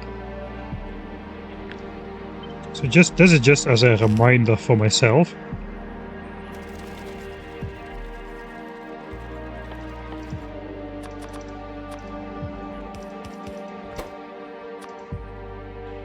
One of these is supposed to go to engines and the other 2 are supposed to go to bot frames. Let's do this for now. Alright. Then the other 1, 2, 3, 4, 5, 6, 7 belts of iron just need to get smelted. So normally that's one thing which is hooked up to the furnace, but I think I'm also just going to stash this away into a corner as well as it will go.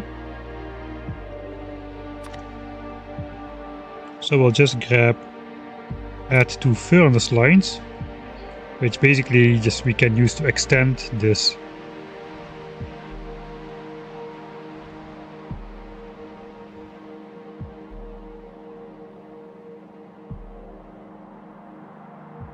Yeah, to extend these smelteries. We can also just use them separate. We will have to do the clocking thing. Kinda does appear to fit mostly in here. 1, 2, 3, 4, 5, 6.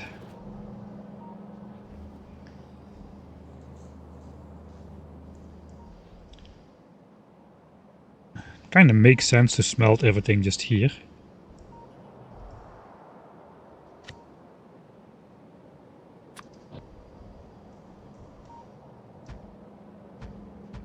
Okay, that's the size of 6 smelteries. That's the question, can I flop that in here, or is this a little bit too optimistic? We can get rid of one of these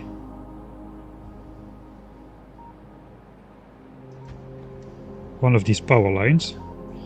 One of these has to have the clock, I'm not really sure which one. Can get rid of this one as well. It just has to be hooked up on one side. Just 1 belt of steel. Boring. Yeah, belt weaving is no longer cursed. We need to work harder to declare something cursed now.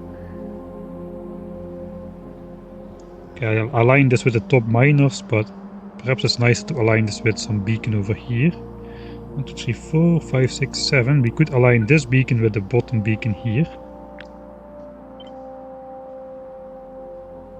Then we have 1, 2, 3 outputs coming there. If I place it here, we have space to bring this down and have space for a roboport. Maybe not against the edge of this.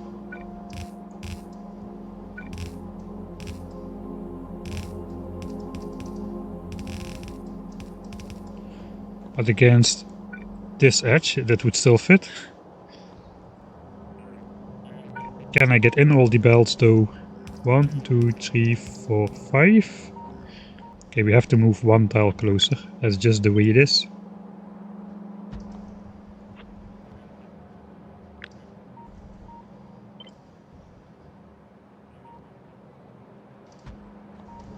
It's going to be 6. Because these need to be the most outside belt.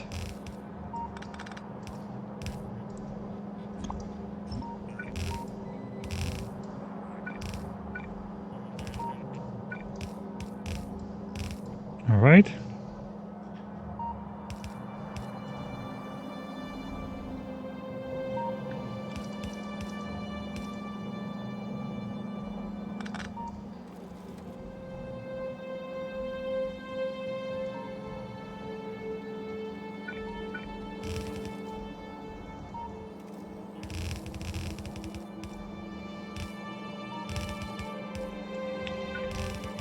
Okay, we could hook them up like so.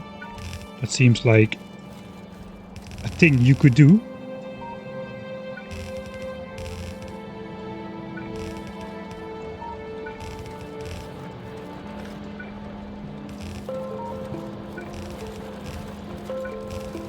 And this is exactly the reason why all those bigger miners had standardized miners plus smelters. So I would have never have to manually hook up all these belts. Or worry about the most boring part of Factorio, which is building miners. Okay, now I have to do it because this is all like small peanuts. I said peanuts. My accent is maybe playing some parts again. This is all small peanuts in comparison to the bigger builds we've done.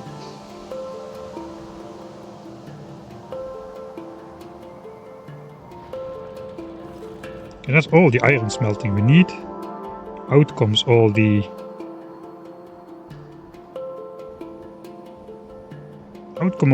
iron belts. I guess we will bring it all down.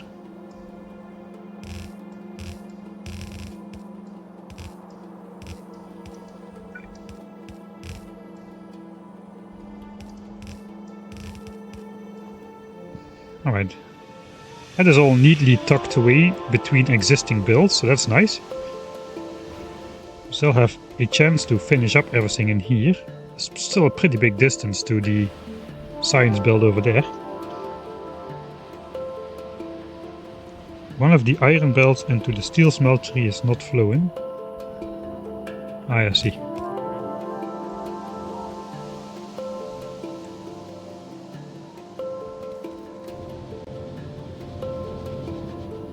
Okay, let's see if we can see the clocking in action then.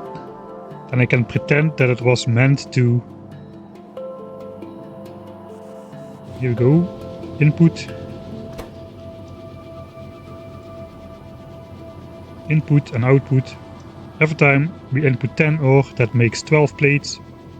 And the 12 plates are put in bulk into the steel smeltery. That's the whole idea behind the clocking. And this inserter is just switched off. It doesn't need to think, it doesn't need to look if there's anything, it's just switched off. And only when there's 12 plates in there that coincides with the clock, and it just takes 12 plates, puts it in there, goes back to sleep.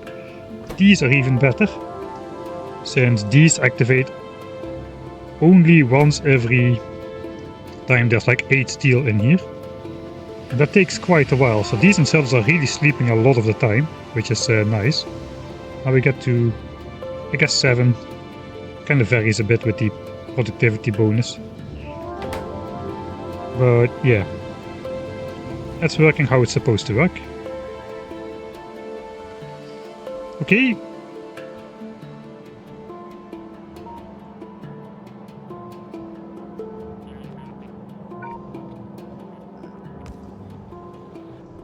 That could connect like so. We could also connect this to the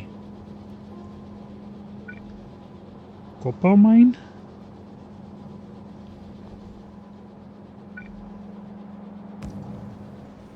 If it has to be diagonal, it has to be pretty diagonal, not just one tile of a straight line. That's annoying. This is useful.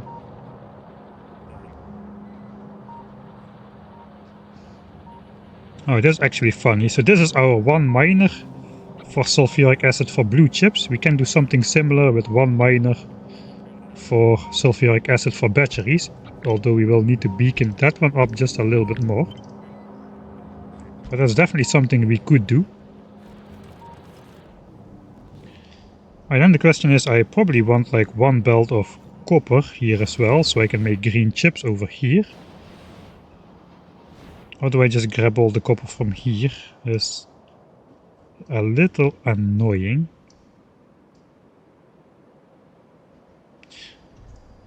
I did grab all my iron from here.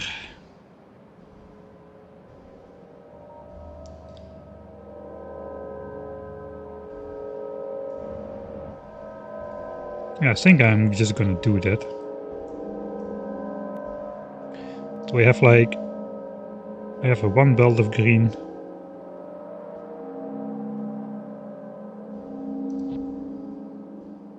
No, I don't want to take that out. Okay, I want to...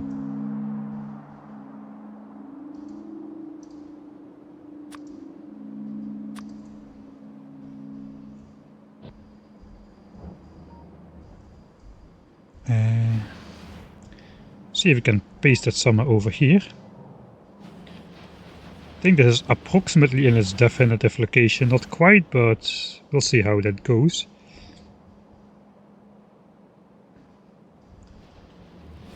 So the idea is then grab two belts over here of copper and iron, make two belts of green chips over here for this side. And here we can make one more belt of copper, mix it with one belt of iron, then lead it into here somewhere. These are not clocked, that is okay.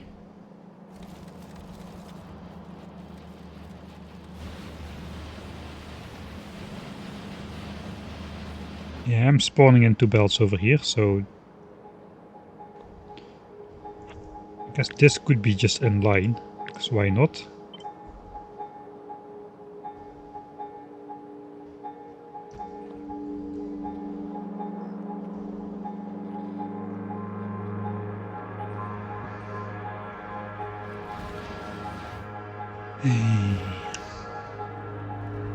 Then I don't need all this iron here, if I will do that.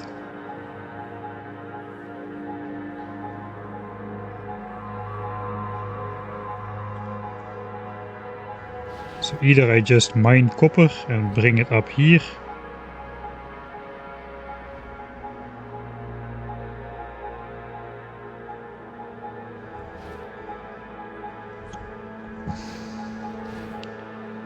I can't make up my mind.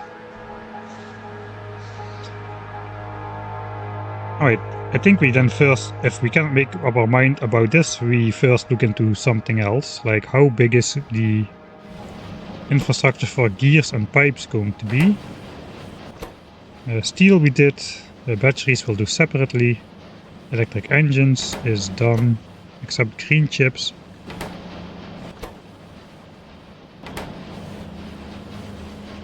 Okay, let's take a look.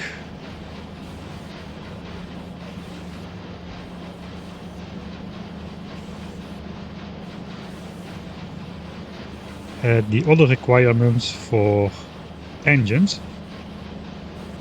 So we have the steel already, we can ignore that. Okay, that's not a lot of stuff.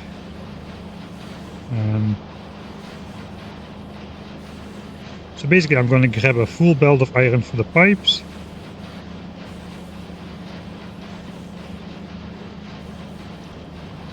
And half of a belt of iron for the gears.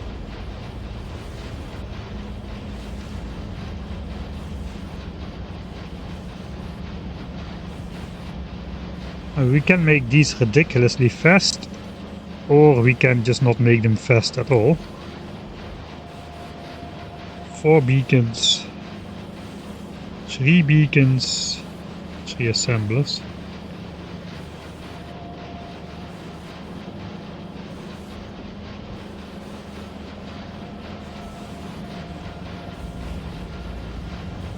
If it's 6 beacons, we can get away with 2 pipe assemblers. And I guess we can bump this up to 1 as well. Okay, we do need to feed those things a lot of iron though.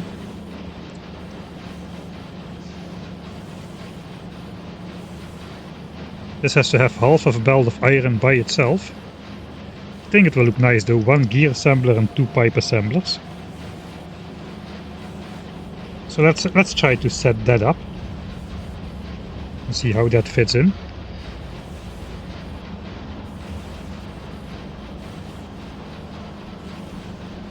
Okay, back into the game.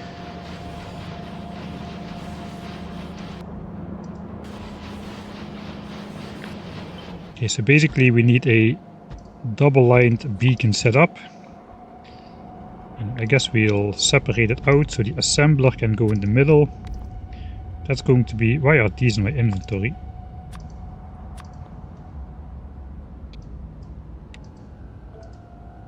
Let's get rid of those.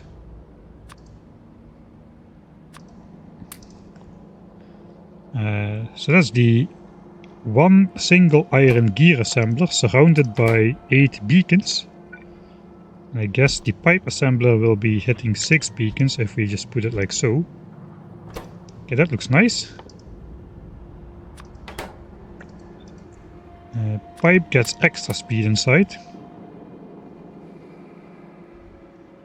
I gotta power this up a little bit. Crafting speed 5.5, crafting speed 7.5. Okay, so this can eat up basically 15 iron a second and make it into 15 pipes a second, because pipes have half a second crafting time. This thing at crafting speed 5.5 is slower because it has productivity instead of speed inside. It grabs... but yeah, iron gears take 2 iron to craft instead of 1. So the recipe is like basically 4 iron a second at crafting speed 1. This equals to 22 iron a second. That is probably going to be like 3 inserters worth of iron. To reliably draw empty that amount of stuff.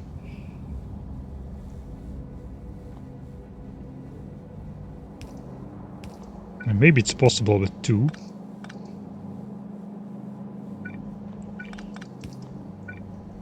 But I kinda doubt it.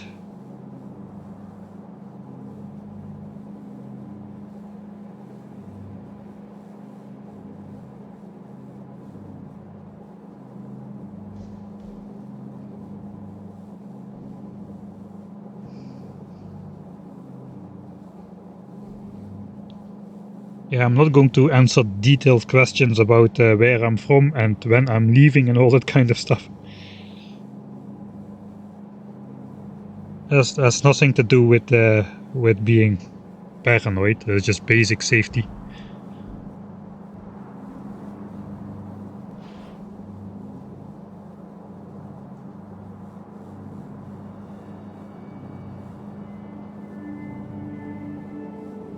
I'm from the south of the Netherlands.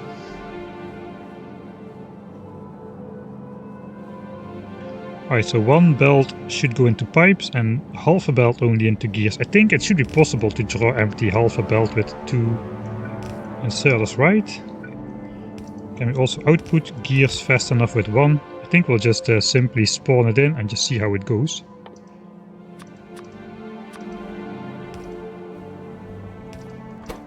Spawn in, I guess, half a belt of iron.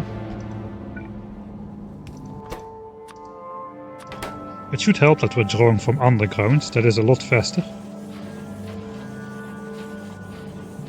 We don't need to quite consume the entire half belt of iron. Okay, we are a little bit slow on the output side here.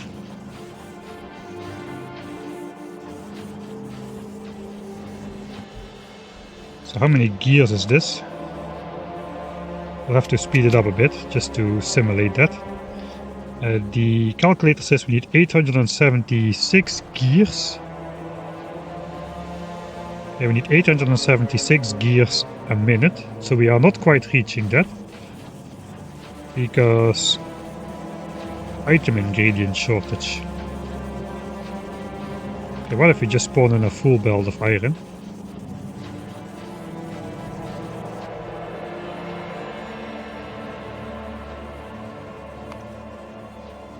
That did not do anything.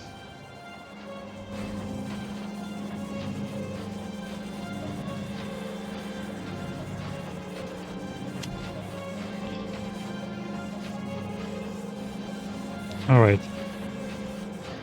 So here's the problem. This machine is now so fast that these guys only start collecting plates too late. And they wait for this iron to go down to a certain value. Then they start collecting iron from the belt, etc, etc.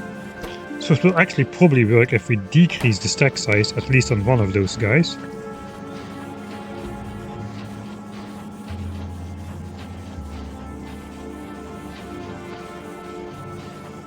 Or perhaps we should just be using more inserters. I think this will make it worse though.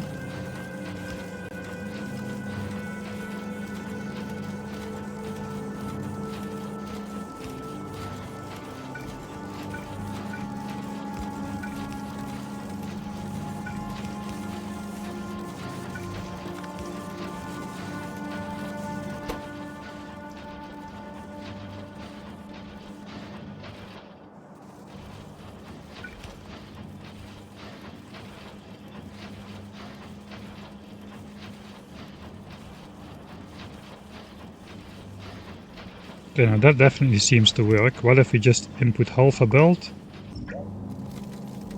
This looks so dumb though.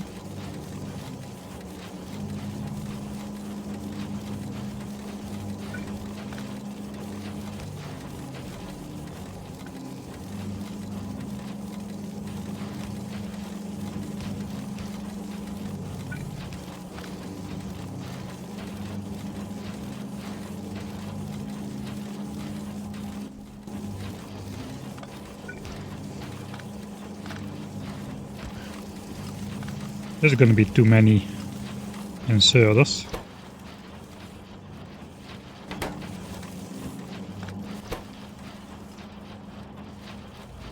So basically now we're checking, can one of these just keep up outputting? The answer is probably going to be no. I think we were high enough here. Yeah, we got 900 gears a minute. Now we're dropping again to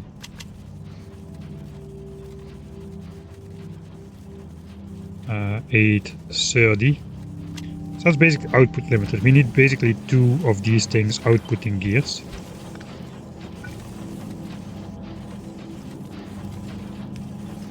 And we can actually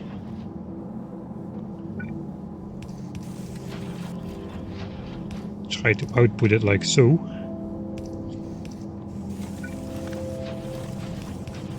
Even if we just take half a belt out, it will give space for both of those to output without stuff being in the way.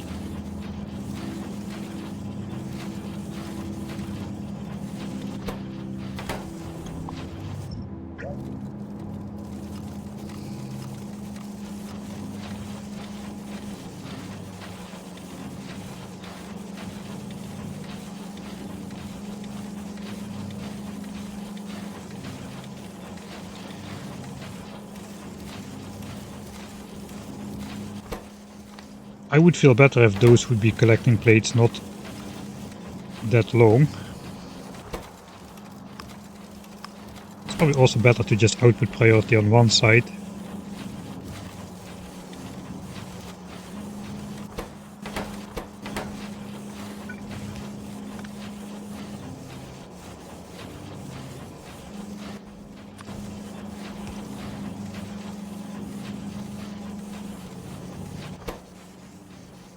Okay, so this guy will collect 8 plates very fast. So it inserts plates at a decent frequency. It also always has access to as many iron as it wants, because we're prioritizing that output.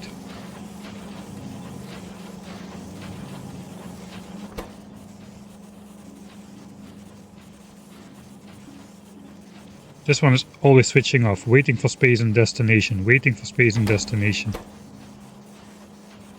So they don't actually work all the time.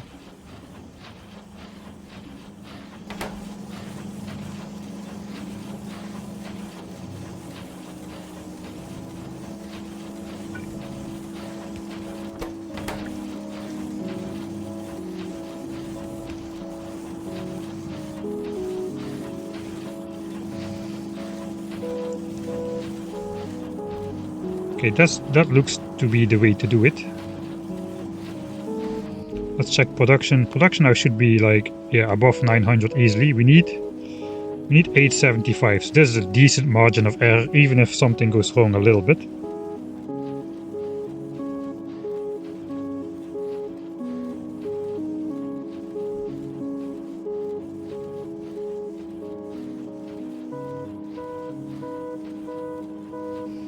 I missed a bunch of chat about the doxing risk and stuff.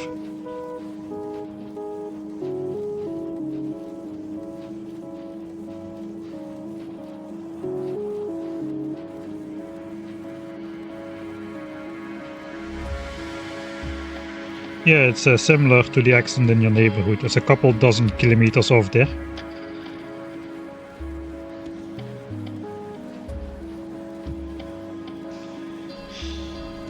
Two-gear assemblers, no. In these kind of circumstances, we go one.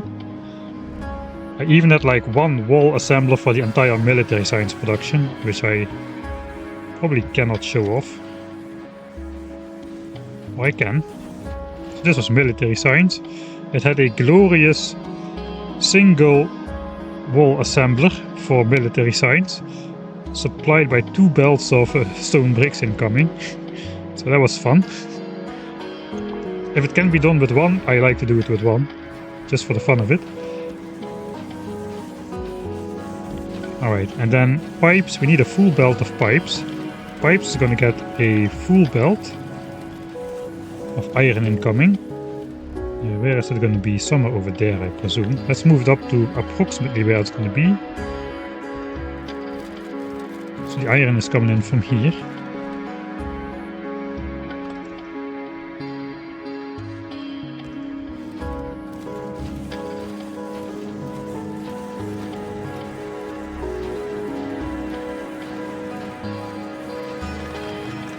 Kind of think we can take this out a bit further, wherever it needs to go.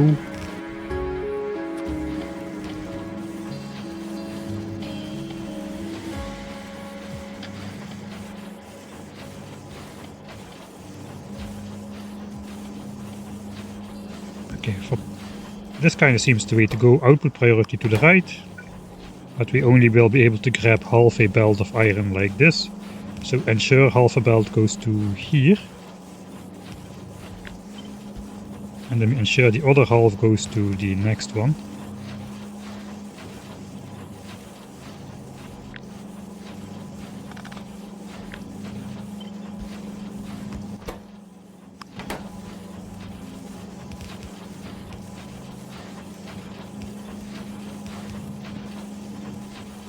So this is the top side, then we need the bottom side.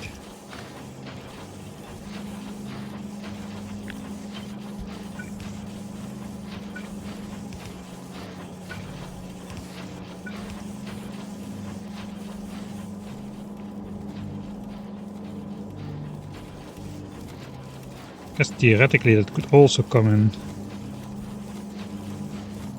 It could also come in next to this belt, really.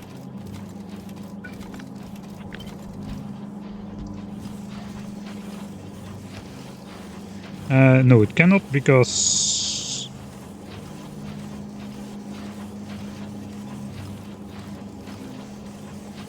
we need the space. Yeah, we need space. Alright, never mind. we just come in from here, like so. That's pipe input, then pipe output. Should be fairly easy.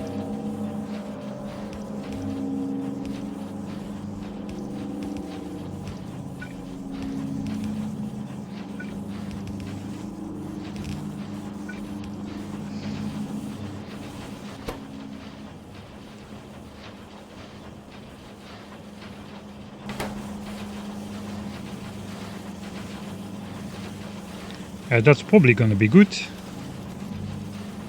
That is all pipes and gears for engines.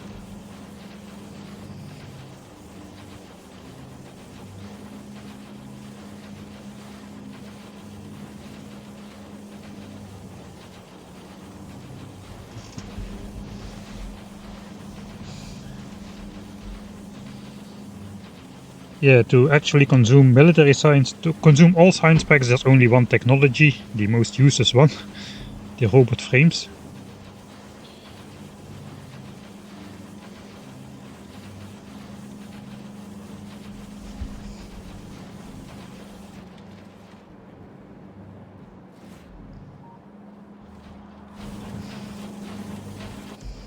Okay, let's see pipes. That's a very flat production line. So 1.8k, I need 1750. Since both of these are over 1.8k, I forgot one of these always rounds down.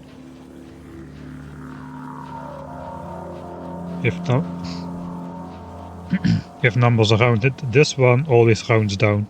You can see this one says 2.6 consistent, and this one just oscillates. This one always rounds down to the nearest 100, and this one rounds like properly. So given that this rounds down to 1.8k and we need 1750 pipes, that means the pipe build is approved as well.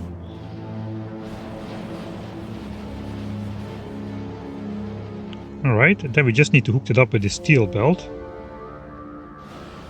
We don't have space to put this on the engine bus though, it has to be a separate build somewhere.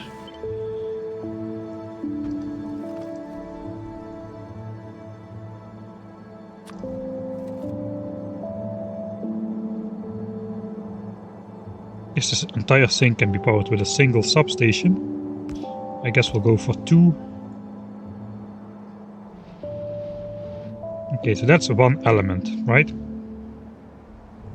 One belt, 1.5 belt goes in here, and one of these steel belts joins that. That is engines done. That is engines done. Then we meet that up with one green chip belt, which we ideally would also like to do over here. So I think I am just going to do that. Let's take one belt of copper. Okay, just add it to this existing mine. 1.3 million, that is more than enough. We do need to smelt this copper still though.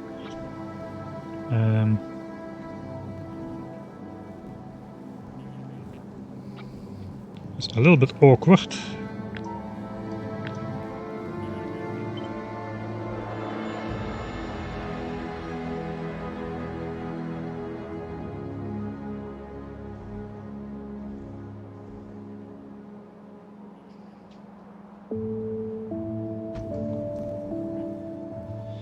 This does not look very nice. Maybe we can just smelt it below the iron here.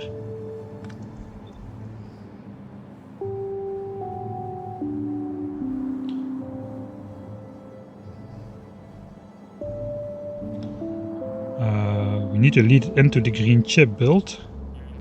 Let's delete the robots for now, and this one, we don't need that. Green chips could actually fit in here decently. We could take this iron belt. And I guess we really just plop this down here at the bottom.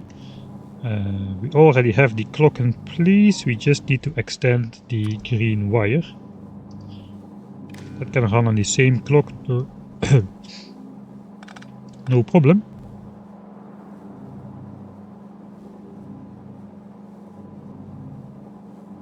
Am I crazy? I refunded Space Age. I just like OG Factorium more. No. To me, Space Age is playing a lot like a mod. So I'm not really quite convinced yet that the Space Age will replace like vanilla Factorio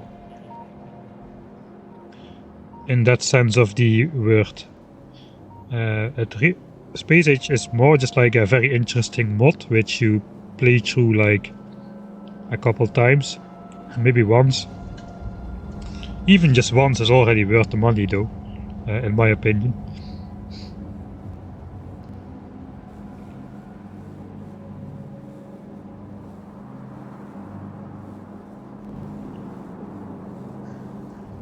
So this is really designed for ore to come in on one side and plates to come out the other. I'm side loading with the last furnace, so I cannot really change that.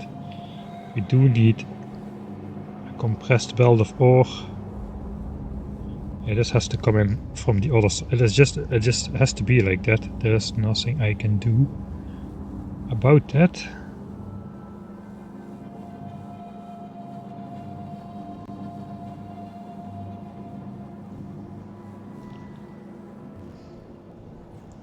I guess that's where these come in. I sneakily redesigned this smelting specifically for green chips. So actually, yeah, I do not really need a full belt.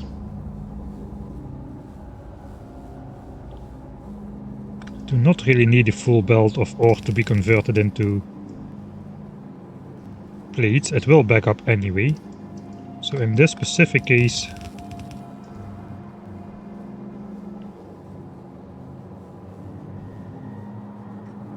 you actually can simply do something like so for the copper ore to come in and then the copper plates to come out over here.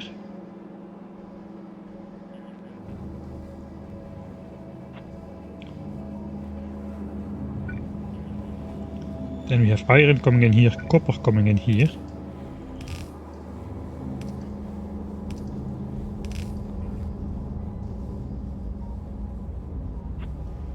Okay, that looks okay. There's 2 belts of space, 2 belts of space. So if I just hide away the copper, like so, and we just turn this iron belt here, that should be that.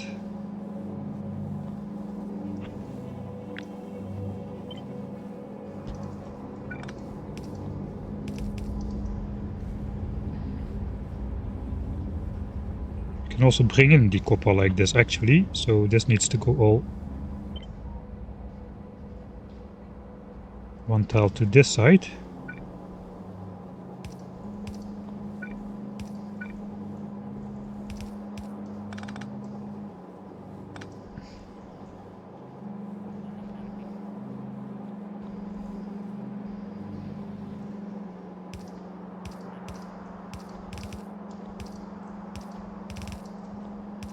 Becoming a bit spaghetti-like, but hey, this is robot frames. Robot frames, everything is allowed.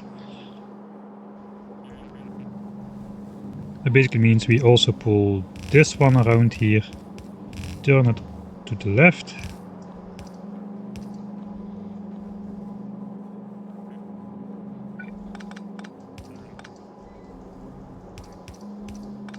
I think we'll just snake it in here like so.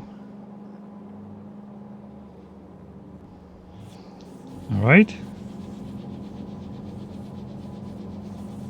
These are not hooked up to a clock just yet, so...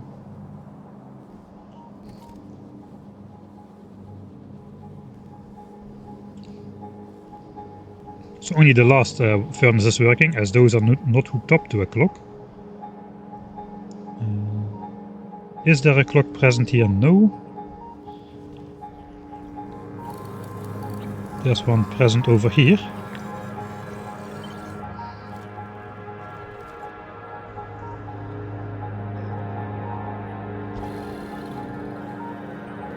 And we could simply use that one.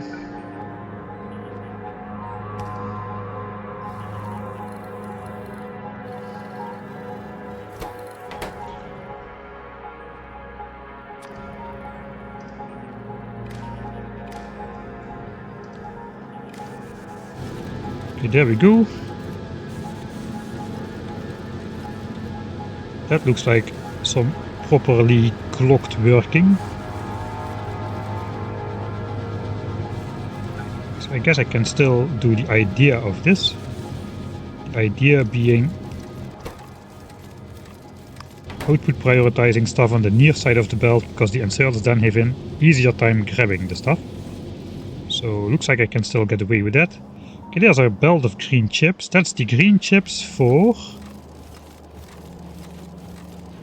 That is the green chips for one side of bot frames here. Alright, so that is done.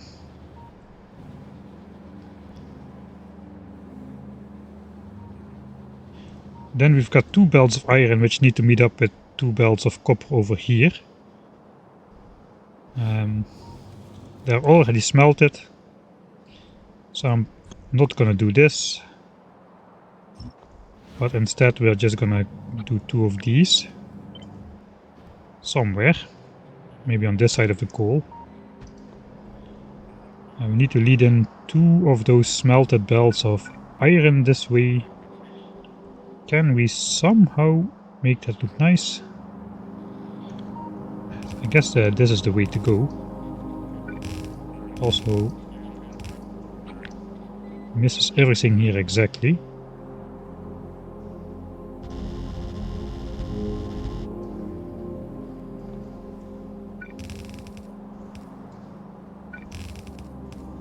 Alright. We mine this copper, we ignore this iron now, we just mine, I guess, 2 belts of this copper, and then 1 belt of copper we still need to mine for the batteries themselves. Batteries we haven't built yet. Right, thanks Obsolete. Yeah, I'm already past 100 hours on my first playthrough as well, and I haven't even gotten to the last planet yet.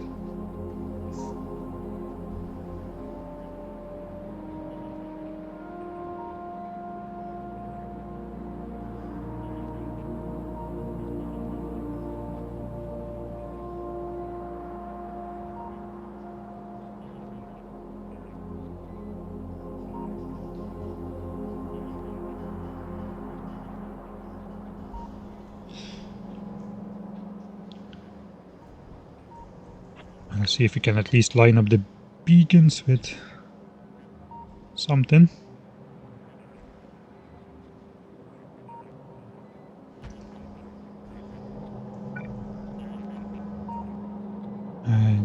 This is the iron side. So I probably want to flip this around then.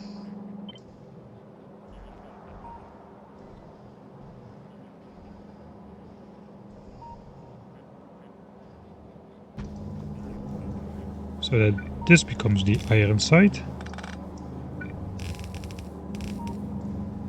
And then the copper can come in.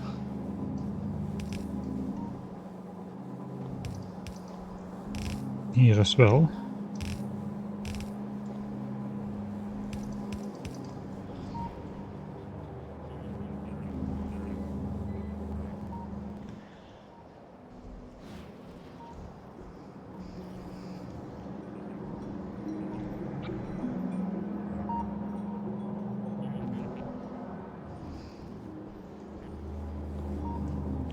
Okay, so that is not clocked, so that's good. I guess we next up try to extract 3 belts of copper from the dispatch. 2 belts go into here and 1 belt is for batteries. So we will also need another 3 belts of smelting.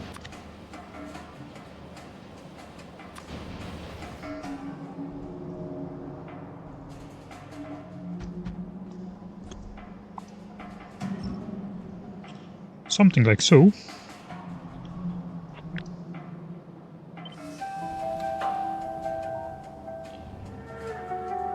We can hook that up here. We do need to know where batteries is going to go. I think batteries is going to go maybe over here. So that does kind of work out.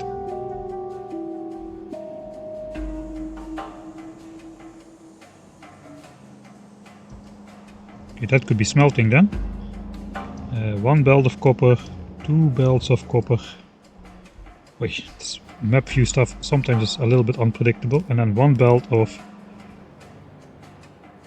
copper for batteries. That means we need another belt of iron to go right for the batteries.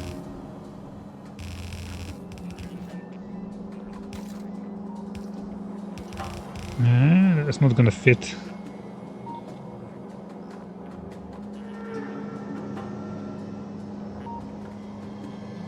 Alright, I will have to remember this, but this won't fit. It's 1 tile too far. If only I had the green underground belts. I'm just gonna put it in like so anyway. I do not want to change this because it's an existing build, so my blueprint won't fit if I do it. So for now I'll just do this. I will find that, because this, of course, you cannot build in the real world. So this will just meet up with this copper. And that goes off to batteries, which we are yet to design. That's gonna take all that sulfuric acid. Alright. Now we do need that clock again. I just put it somewhere over here. I guess that's the only clock we'll have. I should have that one separate as well.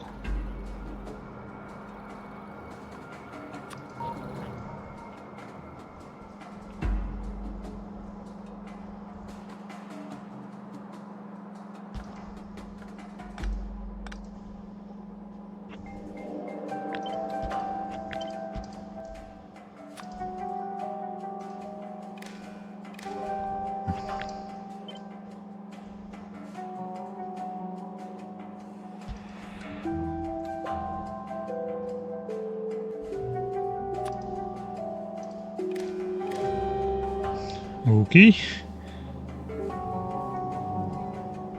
2 belts of greens come out, they go in here. Somehow this has to be connected.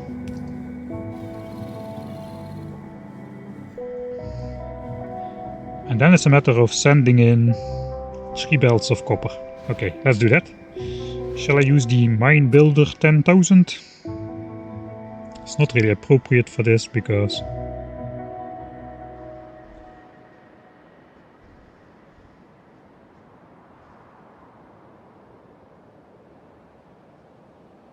we need only half of this, really.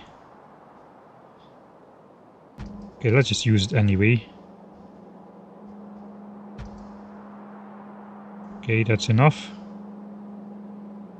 This goes on the top. This goes on the bottom. But yeah, we do not really need any of the robots or clocks nearby in this specific moment, really.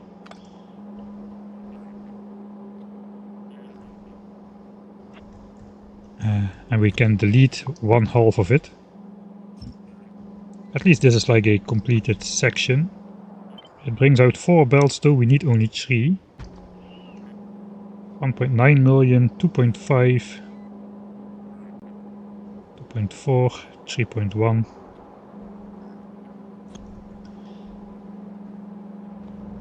Right, so we'll just delete the last one.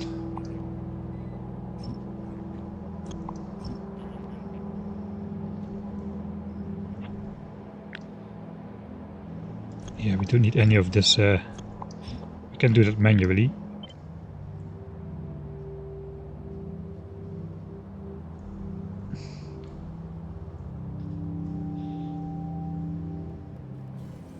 Okay, smelting is way up there. I guess we just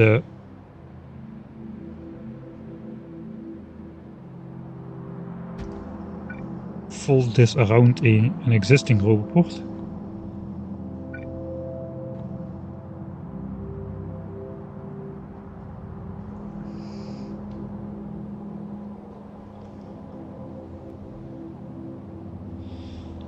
and just simply connect it with a substation like so.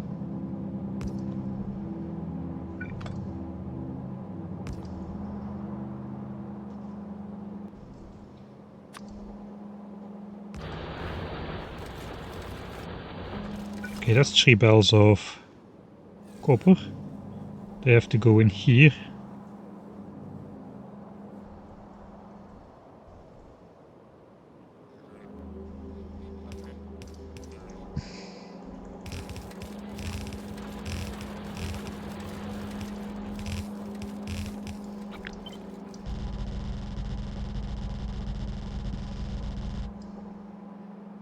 You can lower the coal line. Okay, looks I didn't get the question, but I think it looks like you already answered it yourself. You can lower the coal line for 2 blocks. Ah, yeah. Oh, it's already built in the world, indeed, yeah. Okay. Okay, that's the copper. That is the rest of the green chips. So slowly but surely we're going to be able to replace all these inputs. Green chips is done, steel is done. Green chips is done, steel is done. Steel is done, gears are done, pipes are done. There's only batteries which are not done yet. And I guess lubricant. But lubricant is at least set up over here. We do need a little bit of heavy oil to start this up, which is annoying. So I guess...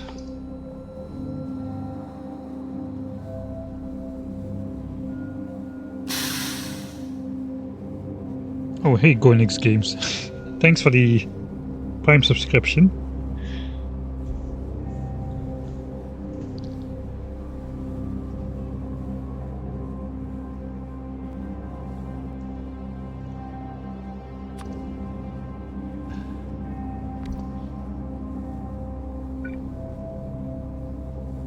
So we may just set up a heavy oil barrel emptier that we have to manually start up with some barrels. I think I'll just do it myself. I won't do it with like requester chest or anything. Because I don't have these automated in my base, so yeah, this is basically just temporary. For now though, I can give myself some. Just a single stack should be enough. Oh yeah, we also need water. Man, we need so many different things here. Okay, that starts up coal liquefaction. It will soon back up though, because we are not consuming the petroleum gas yet. And we do need to make sure we will be doing that.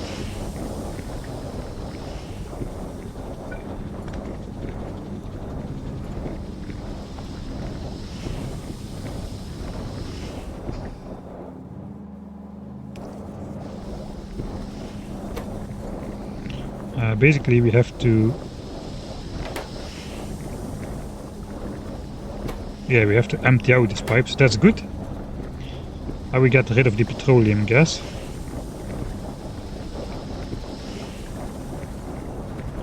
This takes a little bit of time to put above 10k, but then we get lubricant in here, and that should fill up like almost instantly. And that's it. Backed up.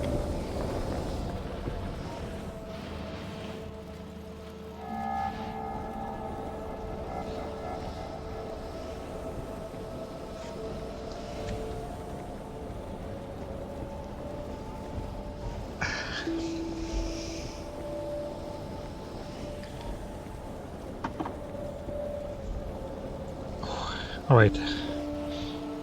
We may actually just make it in a single stream to do the entire BOTFRAMES thing.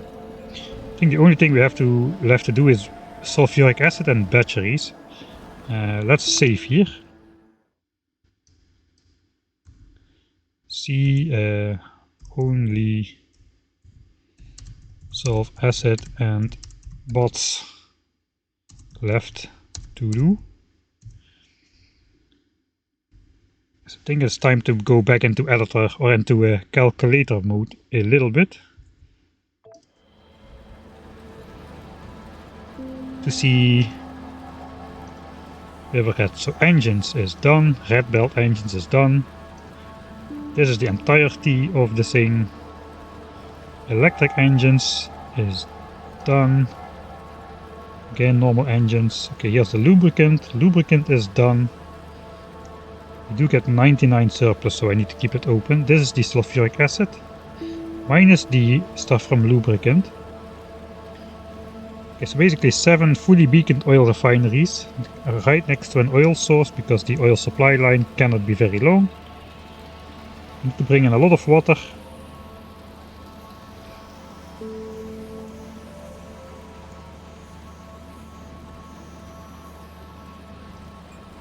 Most of it for sulfuric acid.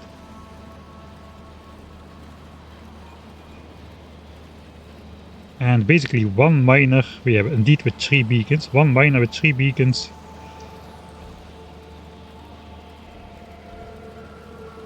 And either 3 fully beaconed furnaces or just 4 furnaces in a normal beacon line to smelt that iron.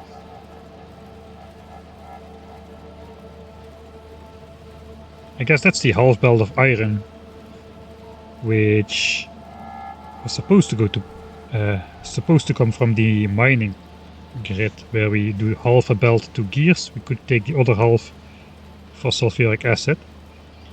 I do kind of like the idea of the dedicated miner though. It's kind of funny. We'll see what we do with that. But now we need to figure out how to build the thing. So this is standardized. I have a blueprint for the oil by now. Just 7 in a row. Connect oil, out comes 700 petroleum gas, that's it. So we don't need to worry about that. Then we need to hook up the petroleum gas to sulfur. How many sulfur plants are we going to use? We have 2 belts of sulfuric acid outcoming. Let's see if we can do something. Alright, so if this is 8 beacons, we have a 1-to-1 ratio of sulfur to sulfuric acid, so that could be an idea. Just on the other side of the beacons, we need to get it there somehow. Probably through an underground belt. If we just do 4 beacons, we have double the amount of sulfur plants. Which that would enable direct insertion into sulfuric acid. We could also try to do something like this, where everything is in between the beacons. We will run into the trouble again of having one of these being only affected by 6 beacons though, so that's not going to be enough. Even 7.5 is not enough, it actually needs to be 8.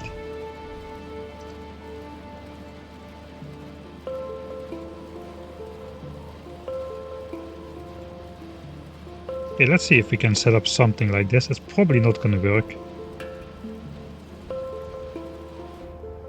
So we get back to the cursed engine setup. I guess let's just grab a part with some beacons.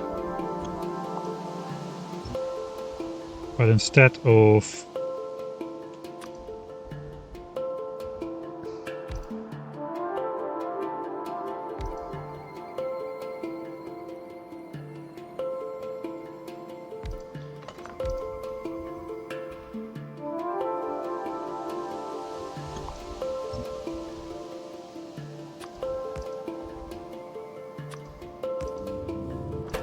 Alright, so the idea is then 1 sulfur, 1 sulfuric acid. Sulfuric acid actually in the middle. And then we can direct insertion this stuff. The problem is though, this one is going to be aligned. And if we move the entire thing over, then this one is going to be aligned. And if we move it like 2 tiles apart, then the inserters are not going to keep up, probably.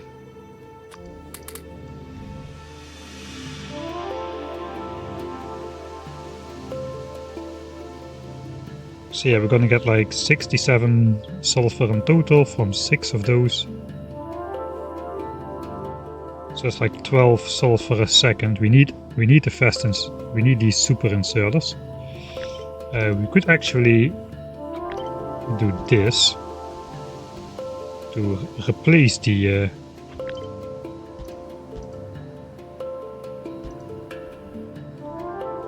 that lost beacon, and that would actually work.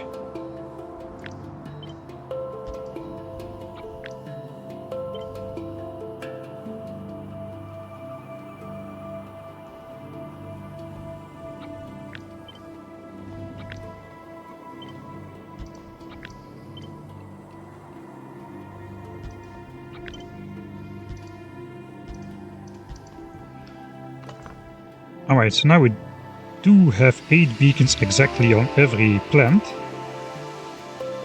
But the problem is we need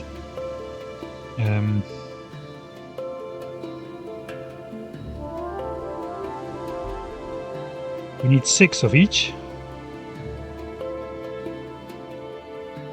Or at least we need 6 of the sulfur and 3 of the sulfuric acid. What if it was just 6? Would it be like 8 and 4? It would be 8 and 4. 8 and 4. Okay, that opens up some possibilities. Then we're back into the cursed setups.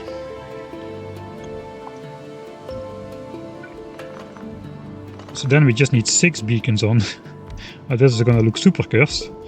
Then we just need 6 beacons on every plant, which means we can do this, I think. That is just so wrong.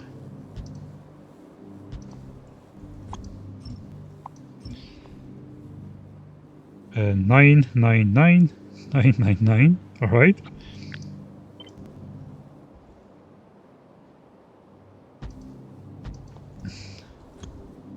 What do you think about that for a beacon build, huh?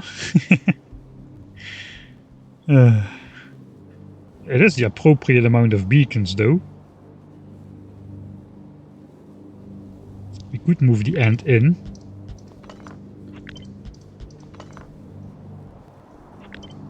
Just to make it a bit more compact.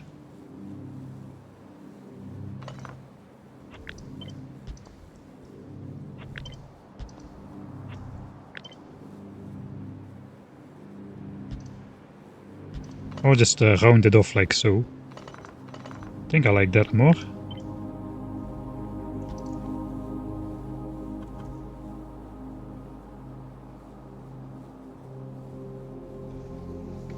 Time to bed. Okay, good night, Go Killer. 8.5 and 4.25.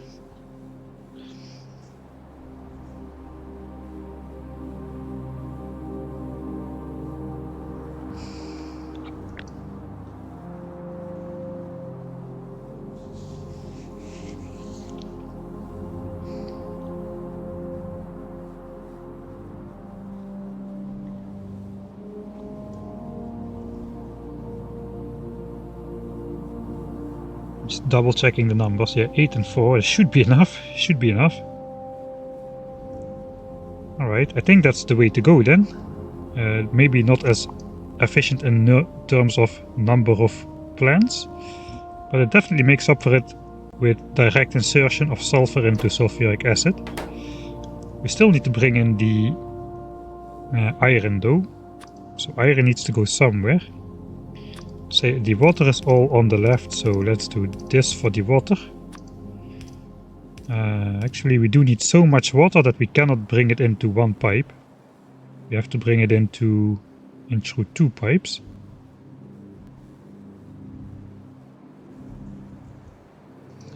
Over 2k water.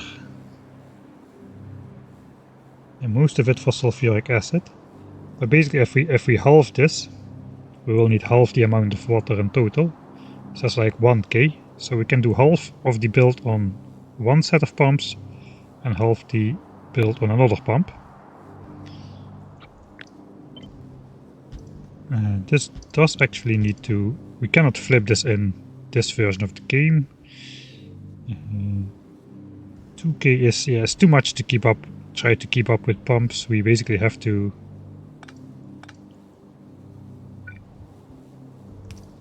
That's too far.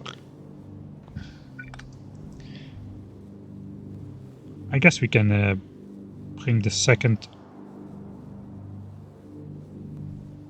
pump of water in like so.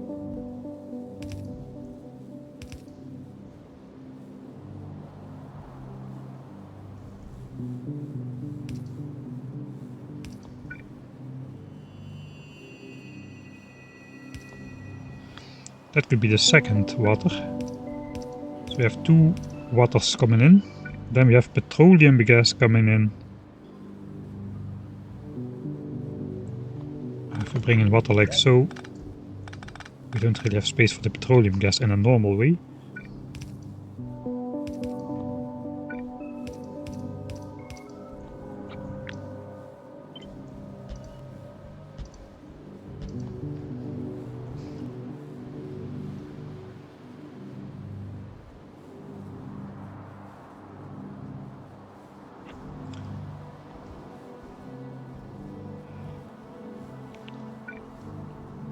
I think I'm just gonna bring in the other water on the other side.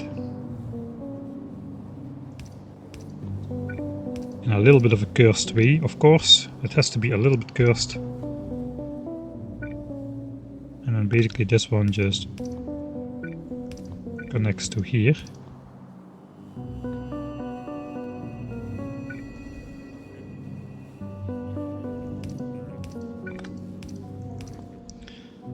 We do need some pumps here.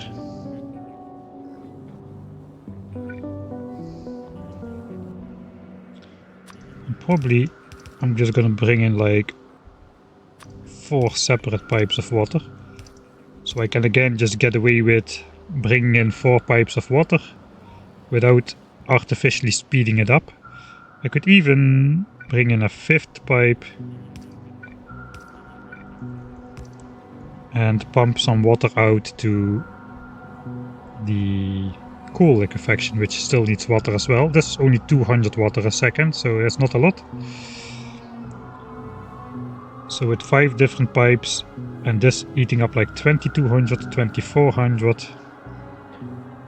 each pipe would need to transport less than 500 water.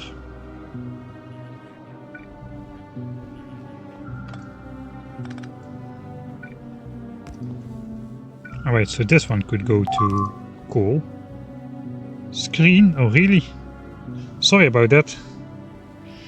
Sometimes happens with my one screen setup.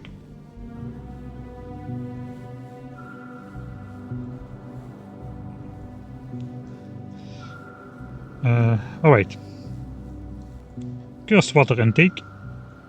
We take 5 offshore pumps, so each pipeline of the offshore pump has to carry only like 400 to 500 water a second, which means I can make these pipelines arbitrarily long, and we don't need extra pumps in the middle because this is not Factorio 2.0. Then we actually do a logical thing, which is take 5 pipes and pump it out into 3 pipes, which is a lot more logical than doing this in Factorio 2.0 to make your throughput work. One pipe goes into half of the sulfuric acid, the other one loops around, goes into here. This just looks cursed because it's connected to the output and there is no output, and then we just phase it in over here on the second set. So this is like 1100 water, 1100 water and 200 water. So in total like 2400 water, which means less than 500 water per pipe. At the risk of being stuck here again, if we want to produce like 500 water a second, we can have 200 pipe segments before we are throughput limited.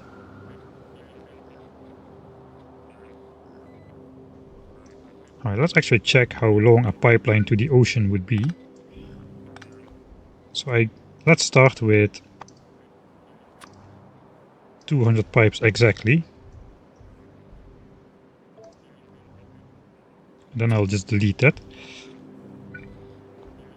So 1 to two pipes are already gone because it connects to here. So now we just look at the counter and see how long this pipeline to the ocean will be. If it's more than 200 pipelines long, I just will add more pipelines. I do not want to use pumps in the middle. We don't have power out here. It's actually a pretty long journey. Yeah, we're not gonna make it. Okay, I'm out of pipes. Okay, this is 200 pipes long.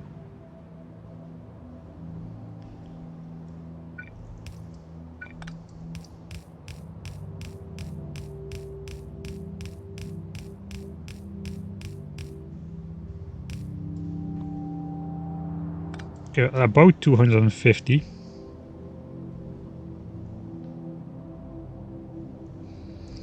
And that's also, it does not really align nicely. We need to find a nice place where we can pump out the water to align this too. I guess we want to build this close to the oil actually. We don't have anything to do over here. So we probably will end up building this somewhere. I kind of do want to have it on this side though.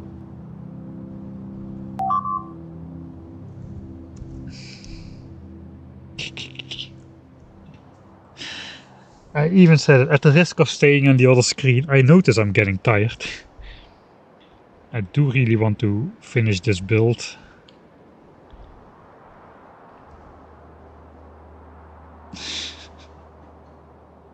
Peak Mike. What were you watching? You were watching 5000 water and 201 pipes. This time I won't switch over. Okay, let's put this back somewhere.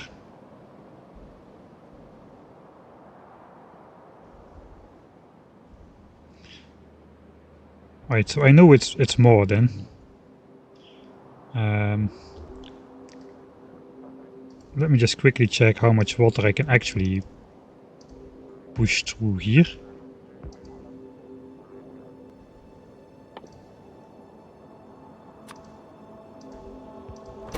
Okay, that just deletes water. We connect this to an offshore pump.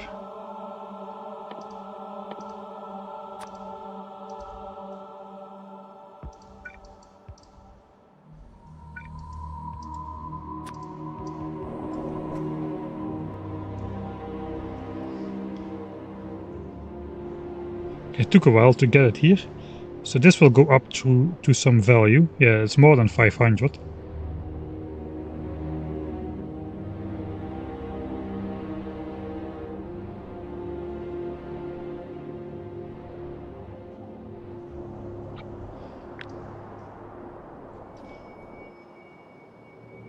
Okay, so something has always been off with the pipe length calculation. We have like 240-ish pipes. And we get like a water throughput of 875 units a second. Yes, that tells me water is going to be good.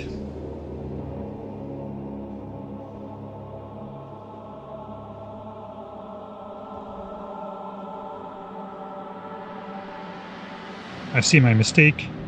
At the risk of staying in the screen again, 500 water a second, which indeed is only reached after 400 pipes. And we are at 200 pipes. We produce 875 at the moment. Prediction 235 pipes is actually pretty close by what we are seeing here. But yeah, we need only 500 per pump, so we are good. Switch back to the game. I did it. Can you believe it? Alright. So that experiment is good. We can delete all of these pipes now, because they're going to be somewhere else eventually.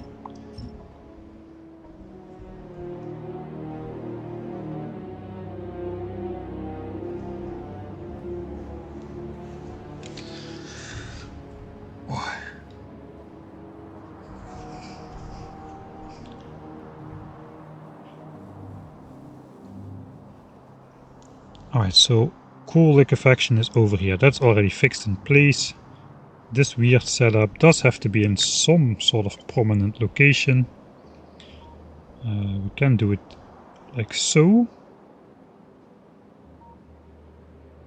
In the vertical fashion. That saves a bit of space. Where would I do the oil? So I have a blueprint for oil as well.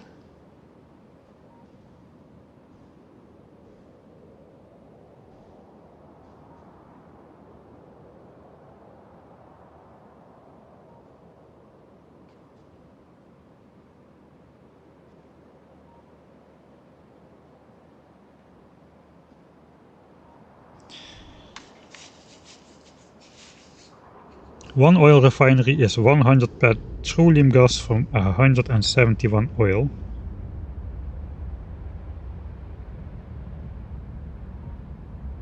So basically I can get 700 petroleum gas a second, which I want, from one pipe of oil. So I basically just grab this thing. We only need one line. But this needs to be one tile longer.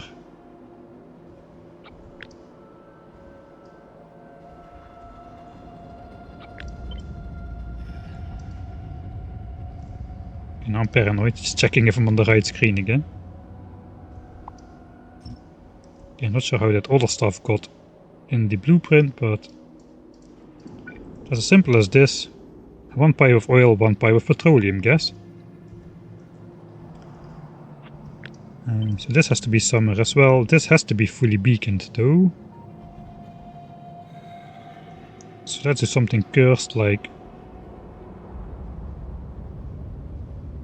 maybe I can align this to the middle. No, because that is a different size altogether. We could just do that here. It needs to be close to the oil source because it doesn't need to be, but it's better. I guess we can just maybe lean into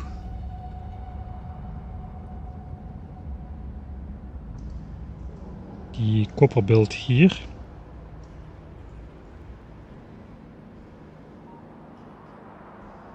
We also need to take care about this petroleum gas. That's just a little bit though. Right, so where's the oil? Oil input is here.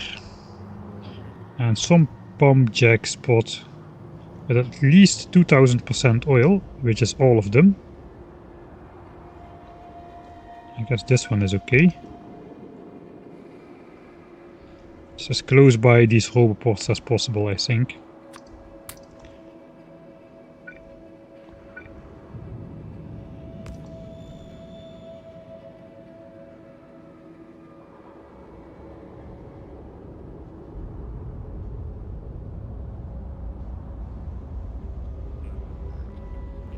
Alright, then can we connect that in less than 17 pipes? I think it's still too far. 1, 2, 3, 4, 5, 6, 7, 8, 9, 10, 11,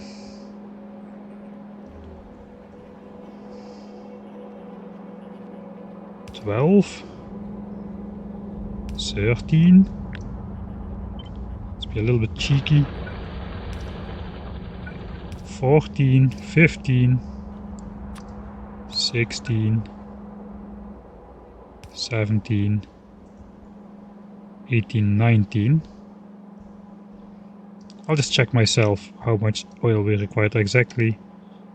I'm already not liking this though. Let's not go through the copper mine.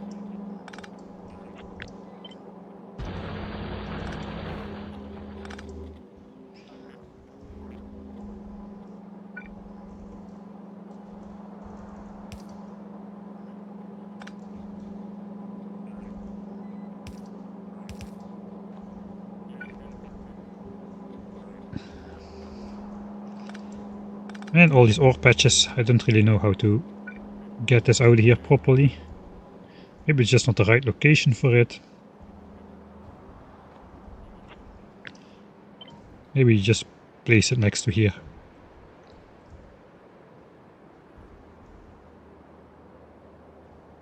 It's kind of annoying, man. Kind of annoying. Alright, let's put it here. At least here it looks like it belongs. And we'll just place a pump. We'll just place some pumps. Not sure where this is going to go yet.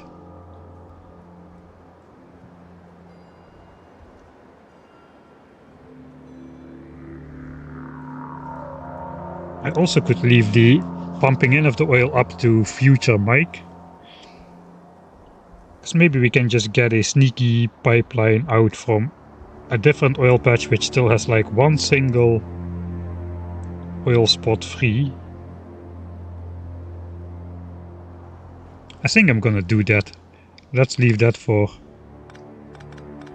future Mike. And then I will be wondering why my oil build is not working later, but that is also a problem for future Mike, so not really caring. Here we come. There's future Mike's oil. That should produce all the petroleum gas we need. Okay, now we need to be a little bit clever.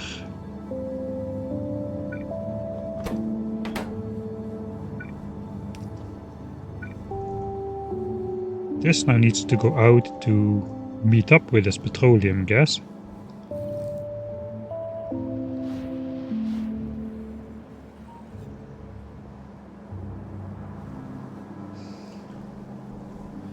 Right, so since we are anyway doing cursed stuff,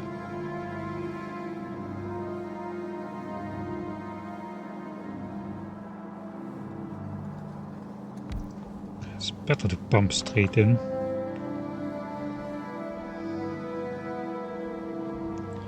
Yes, maybe a bit too cursed.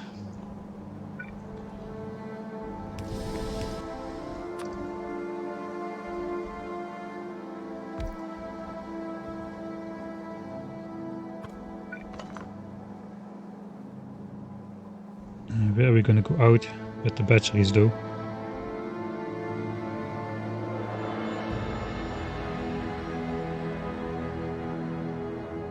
I want to keep a bit of space still. I think batteries are going to take a little bit of space.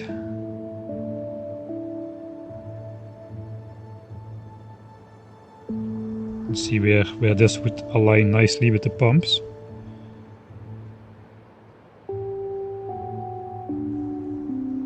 Okay, this piece of coast could get 5 pumps next to each other easily. If we go to the right, we go straight through another oil field, which is not great.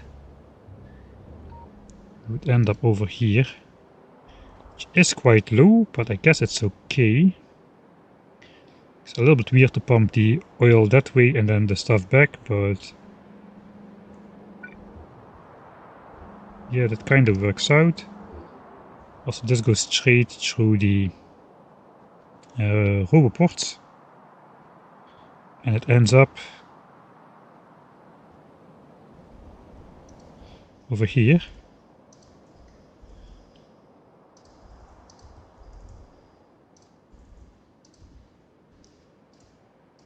And that means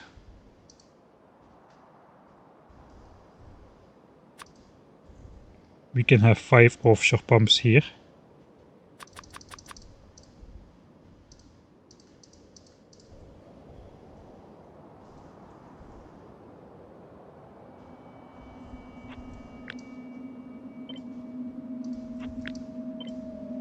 Okay, if we go 1 tile lower,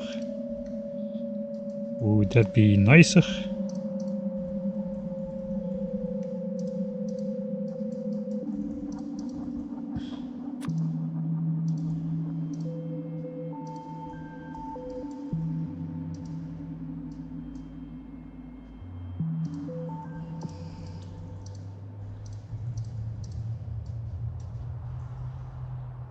Okay, so this is the way it's going to come in.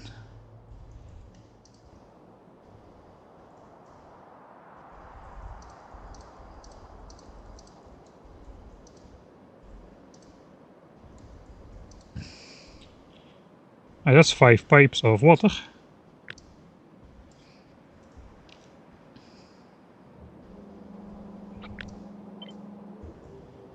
Yeah, we could go 1 tile lower and not pump the roboports. We are going straight through like 2 oil fields. We still need to do rocket fuel.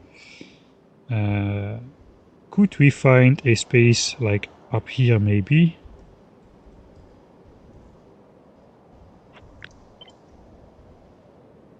I mean, the pumps don't need to exactly make this.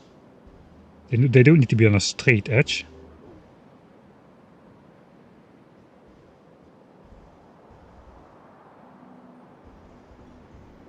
Like it could be easily here, that would also work.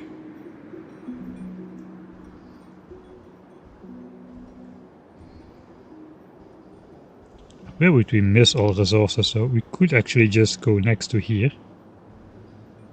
Just join up forces.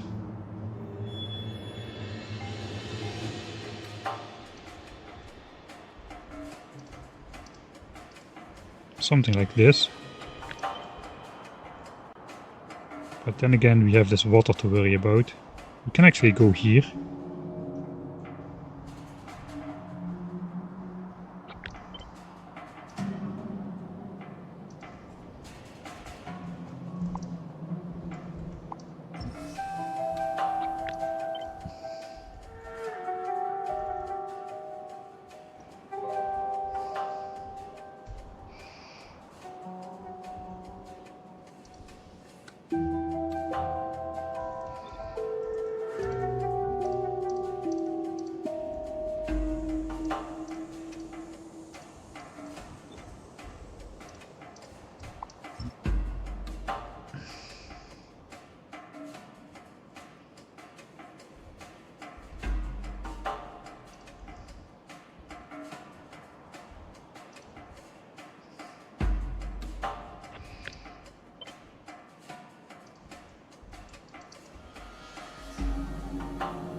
No.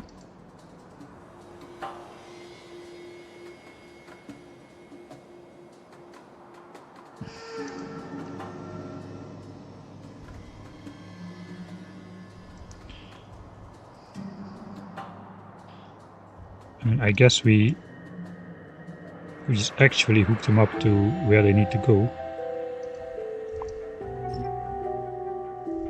Instead of this weird angle, we could do this.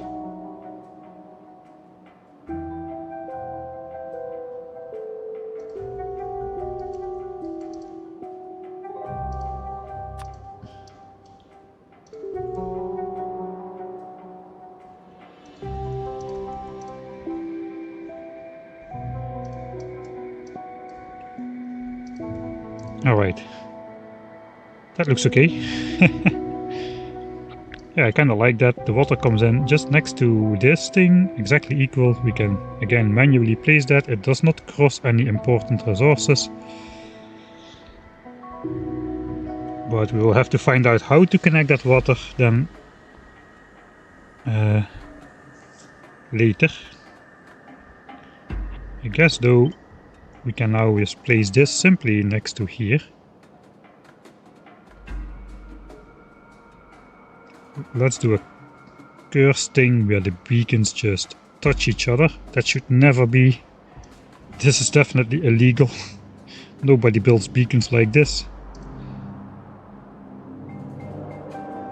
We still don't have power here, so actually we may just be able to power this with a straight line. It's true. Where even am I? Okay, here.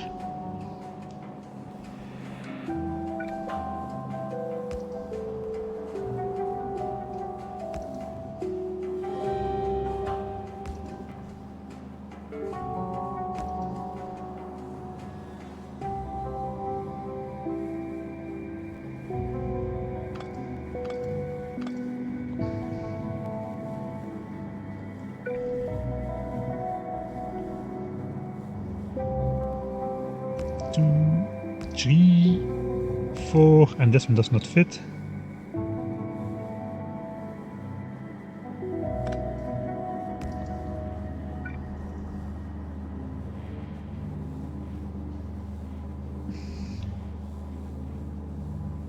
Am I really going to mess this up for a straight power grid?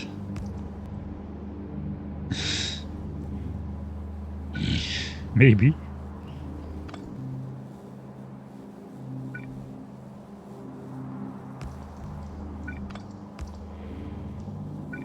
looks like definitely.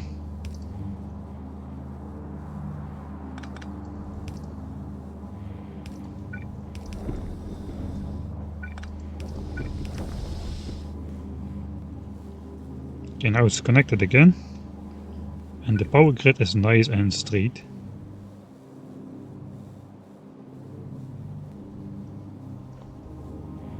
Okay, never mind, this does not touch the outer beacons. It does if I do this though.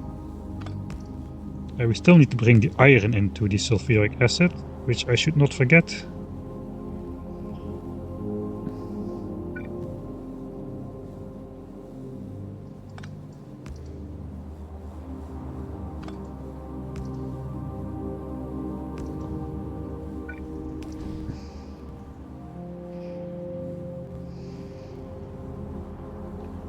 Right, so this one goes off to the coal liquefaction, so we can already put that pipe in place.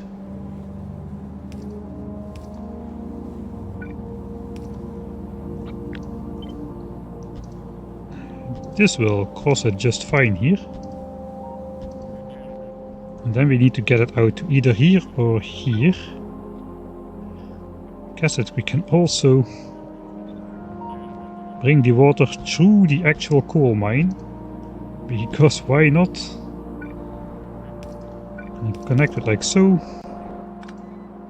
Delete that water. We'll delete all the water in the system to see if it actually works.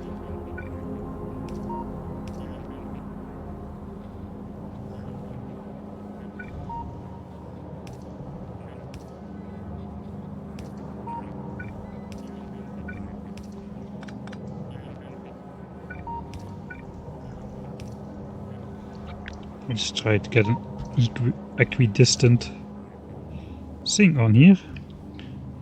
Obviously it does not work because we don't have water connected here just yet. So for now I'll just spawn in like... just spawn in the water.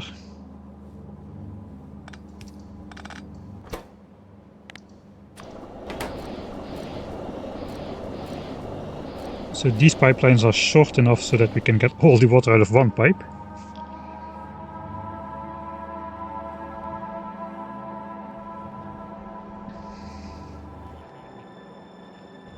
Okay, this starts to be pretty cursed, but that's exactly how we like to play.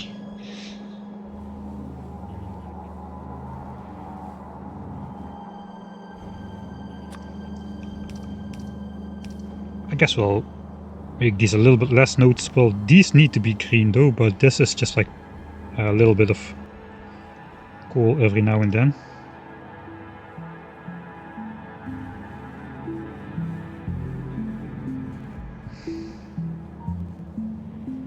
Okay, that's the water. So the one pipeline of oil and the one pipeline of water will have to come in from somewhere. We'll see in the actual safe where that's going to come from. Alright. So then we need to do the sulfuric acid output thing, which could be like this. It's not a lot. Okay, it's exactly not close by enough to reach.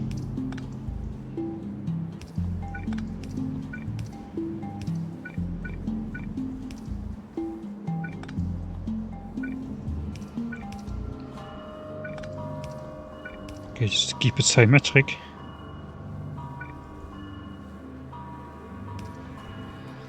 And then some iron needs to come in here.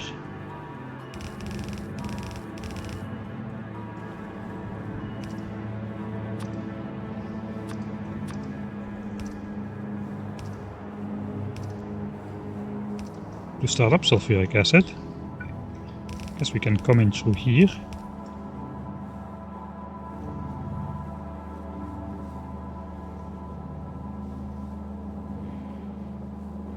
Okay, and then the sulfuric acid needs to go out to batteries, wherever that may be. The one miner of iron plan would actually need like 4 furnaces, I believe. I think we're just going to grab that half belt of iron, which is going to go into gears. I cannot really do that. Maybe I can draw off these green chip belts. Let's take a look in calculator, at the risk of staying behind here again. Alright, so what are we doing? We are making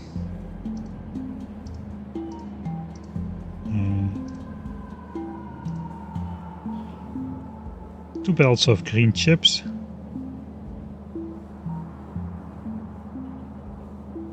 Alright, so let's open green chips in a new window. We're making 2 belts. So that is 90 items a second. That needs only 1.4 belts of iron plates. Okay, that is good. That is already... We can already draw off half a belt without any issue whatsoever.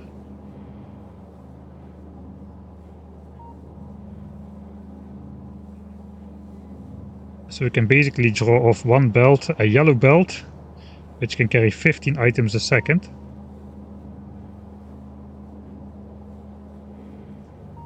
And that would ensure that green chips would get the amount it needs.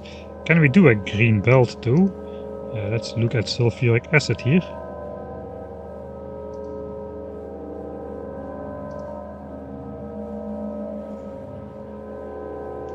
Yes, we can. A yellow belt is 15 items a second. We need 13.5.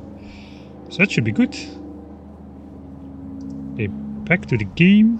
We are back in the game.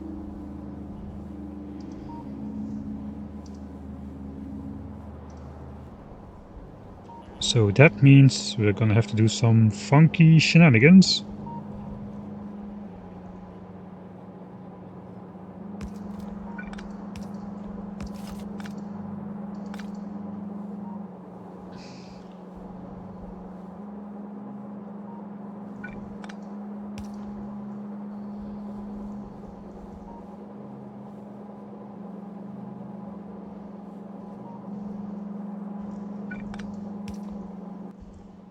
So we're gonna grab I guess we'll keep it blue.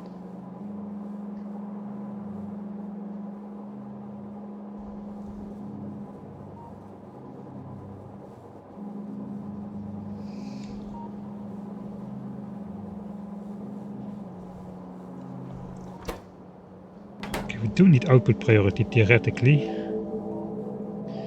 It's kind of hard though to make sure we're drawing off both belts equally.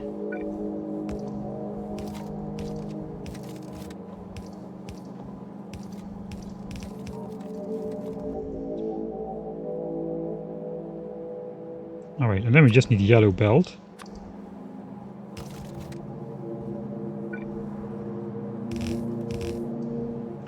And that just needs to go to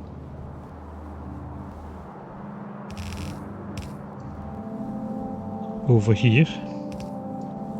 So we need to turn around these things. This can actually be yellow.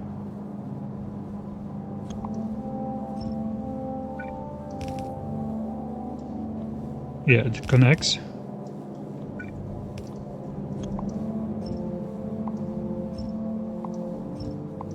So we don't need to come through here, we can just come up from the top here.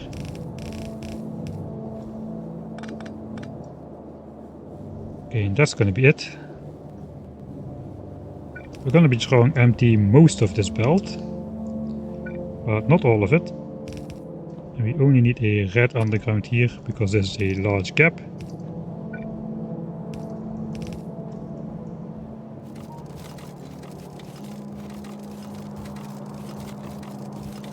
Yeah, I guess we'll be drawing off both belts equally. Maybe not of both sides of the belt equally, but a similar amount from both inputs. Right, but we need less than 2/3 going here and less than... We need less than 5/6 going here and less than 1/6 per belt going this way, so we should be good from the start without needing to rebalance.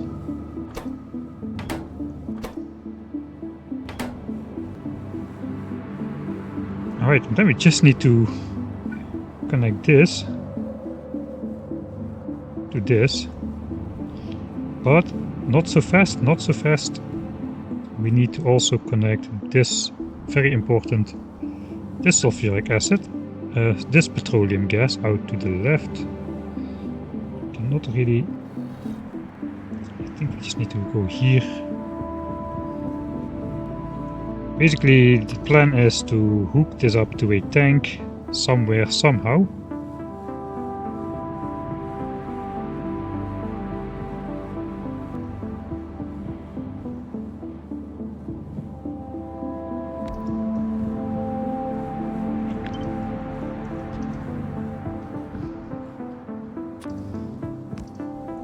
Now basically I have two pumps pumping in, one pump pumping out.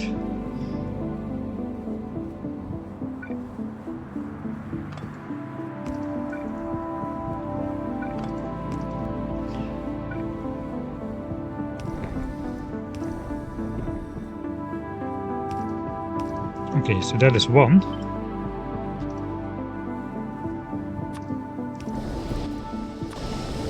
But we say to this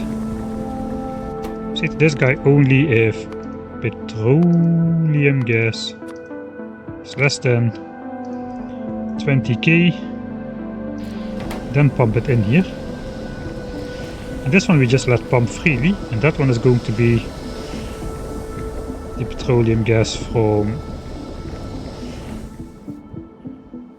which is produced as a byproduct of the lubricant, so we will get rid of everything guaranteed.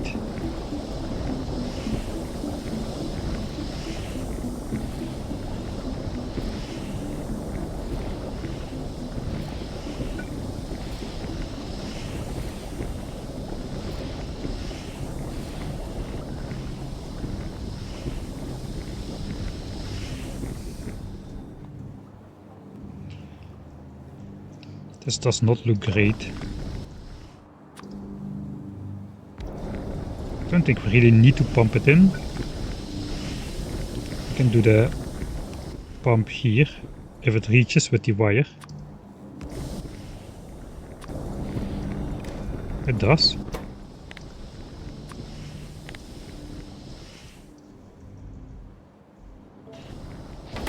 Alright, so this is pumping this mostly full. At 20k-ish it will stop. Okay, now it's stopping. But the other pump is not gonna stop. The other pump just will keep going. If I just place this one tile further down. That pump is going to be powered already.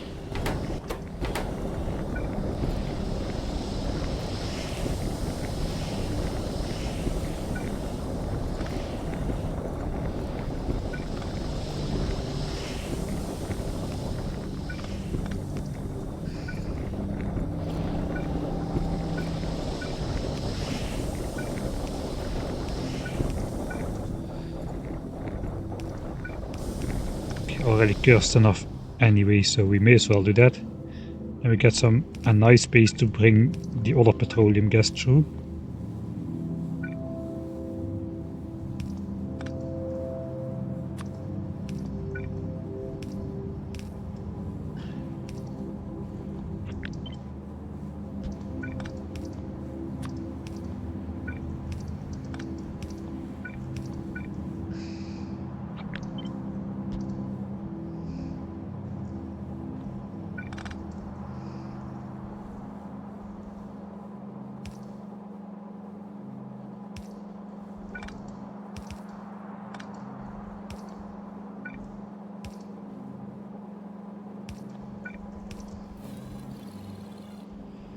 Alright, it has to connect to here.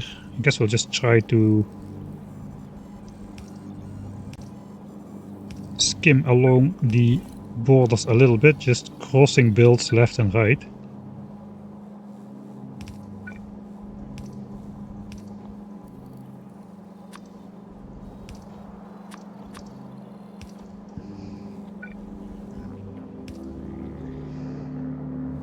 Okay, now we're almost there.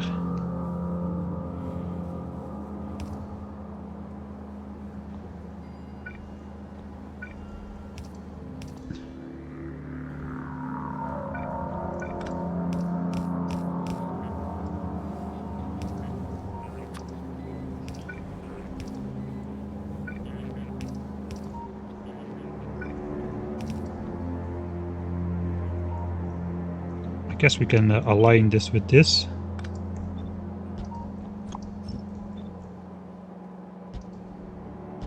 I mean, the throughput here is so low, it does not really matter at all.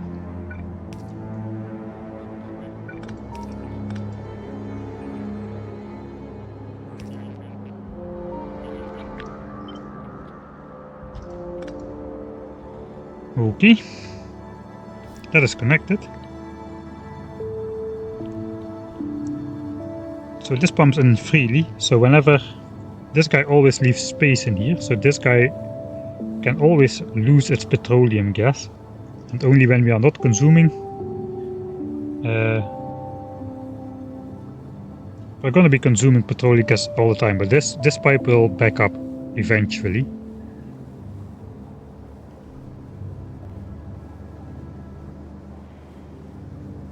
And because this tank can only be filled to 20k by this pump, this guy is just going to have priority. That is the system. Okay, that is everything. That is all the oil stuff done, except for batteries. We just need to connect the sulfuric acid and make the batteries, really. So that is all but batteries. Okay, we're gonna make it. We're gonna make it in one day, unless T-Rex lets me get up and stretch a bit more, which I am not going to ignore because I'm normally too stubborn to get off of my bum when I feel I can complete a challenge. But now I'm going to do it. Okay, just make batteries and then just cobble together the remaining ingredients. Looks like we don't need that much space at all. So that is quite nice. That's basically everything in a single view.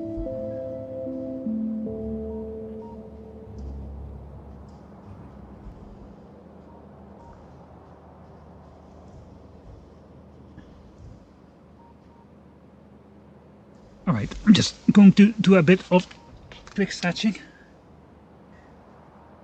Oh, yeah, that was already time.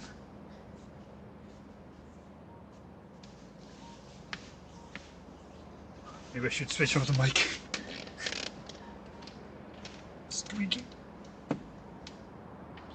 Part of the squeaking is the floor, I promise, it's not all me.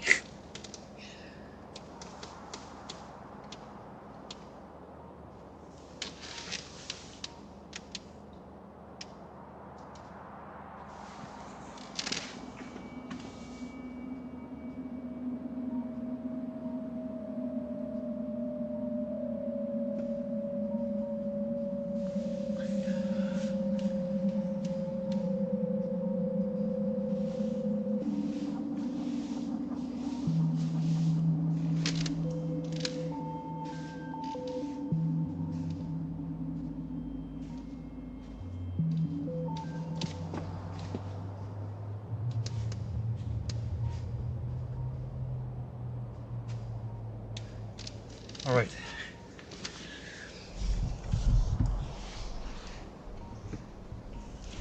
Let's finish this build.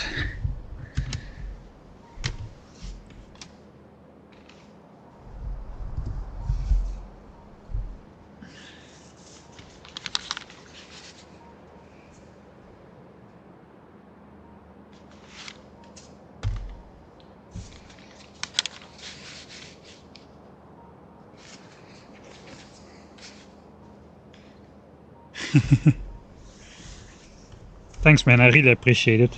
The reminders. I could just set a timer, but this is nicer. Alright. So all of the elements are done except for batteries. So you know what that means. Flick. We are back into this mode. Okay, we have taken care of iron. Basically this can go. This is the entire thing. We just need to look at batteries here. Ignore the sulfuric acid indeed. Bring in one belt of iron, 1 belt of copper, 44 out of the 45 capacity. We can ignore how that is made. We just need to figure out a way how to do this. 69 and a bit chemical plants if we do 4 beacons. Almost nice. Guess we need like 4.001 beacon. Again, never mind, let's go 8 beacon. 8 beacon would be 39. What about like 12 beacon? That's maximum.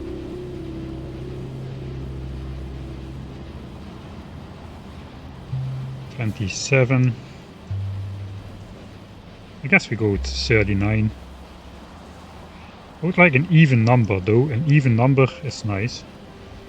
So I cannot seem to get one though. I guess this is 70. 70 is an even number. There's a lot of extra assemblers and inserters where they don't really need to exist.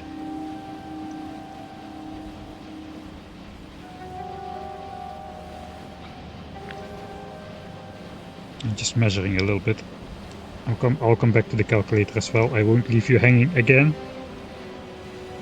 I guess I can just set up 40. 40 also nicely fits under the existing build already, so that is a plus. Okay, we're gonna go with just gonna do 40, 20 to the left, 20 to the right, and so be it.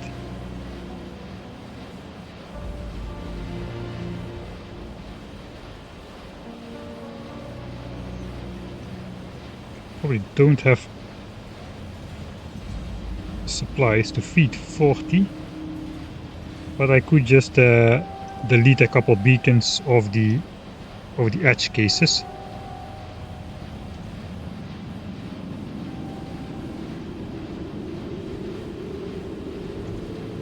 For how much I actually need. 57.2. Alright, so I need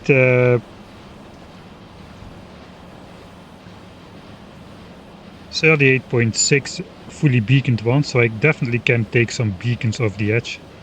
If I divide this by 2,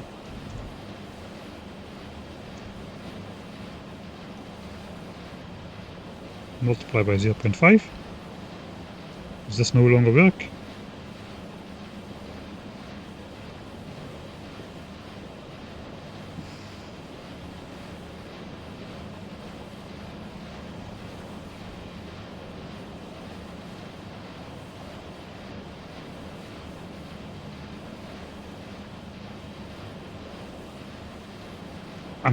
I'm too tired. 57.2 divided by 2, 28.6.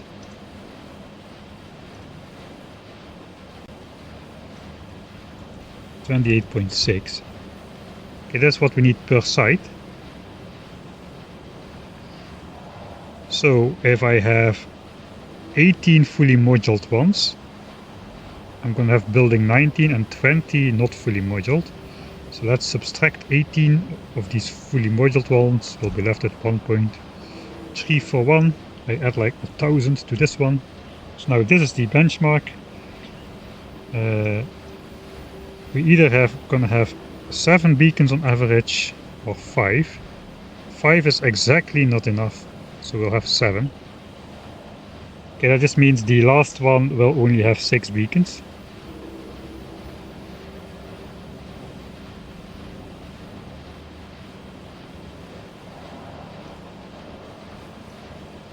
Right, then we'll pump this up. 2.633.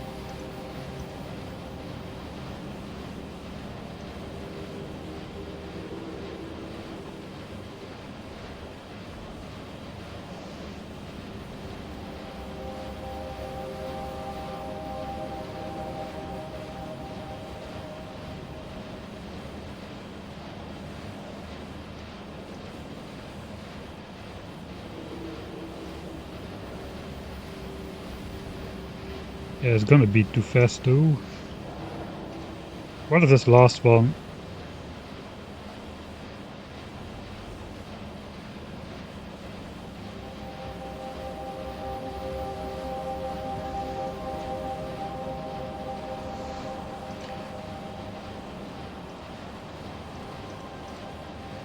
Alright, let's do this again. It was 27 point.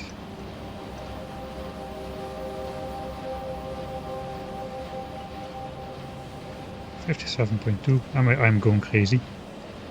Where is this number coming from? Okay, let's go all the way back to the beginning. Close everything. BOTFRAMES, you are here somewhere.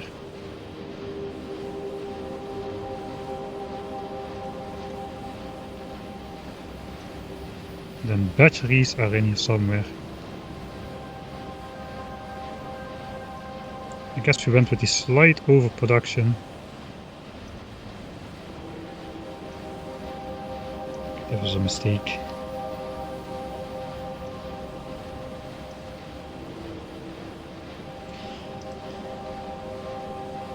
Batteries. Alright, here we go. But this is not what we want. We first want 104 of these buildings. That's what we're trying to feed. Okay, and then we do batteries.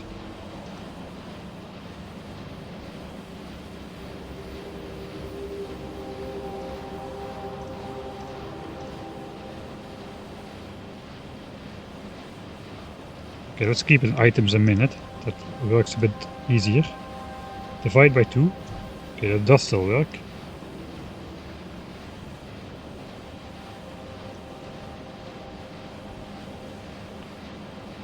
Alright, again, delete 18 fully functional ones, so we're left with 1.34. Slightly increase this number. Alright, so all of them have 8 beacons except the last ones. One has 8, one has 6, that is 7.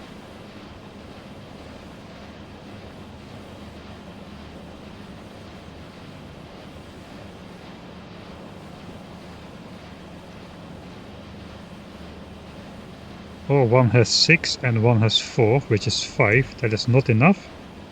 But if I put another beacon on the last one, we'll have 5.5. That will be enough. Okay. So this is exactly a little bit short. So we need to add one more beacon to the end. Okay, I've got it in my head. Sorry, this is probably not followable, because I cannot clearly convey my thought process here.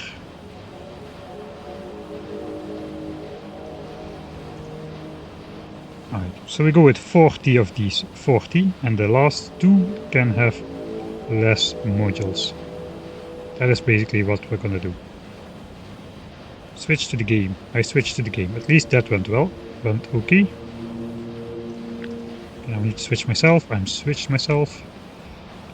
Alright, chemical plant time. 20 of these in a row.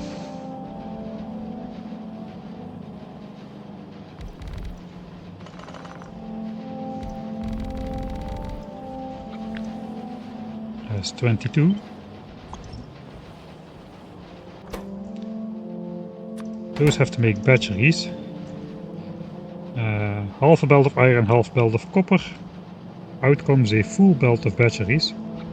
Not a full belt, but like most of a full belt.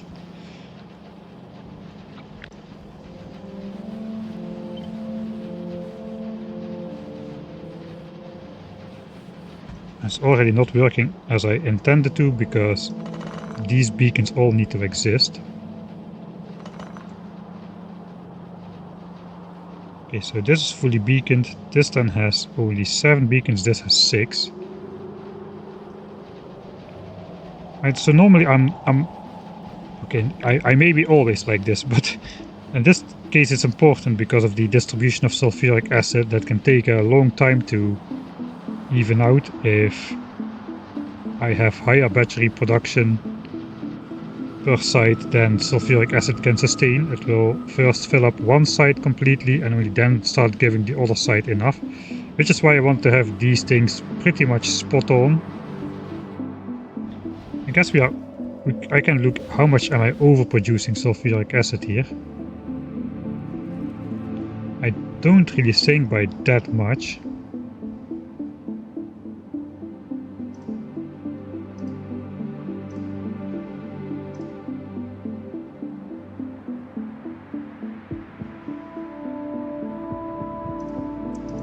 I'll just quickly check myself in the calculator here.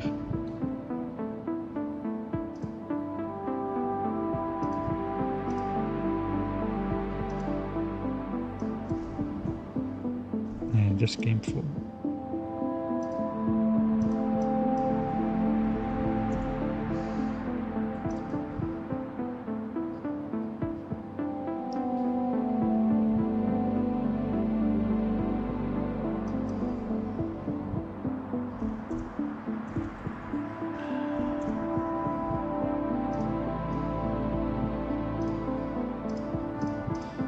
And that calculator sure has a lot of new options, but it's a little bit annoying that you have to set all of them all the time.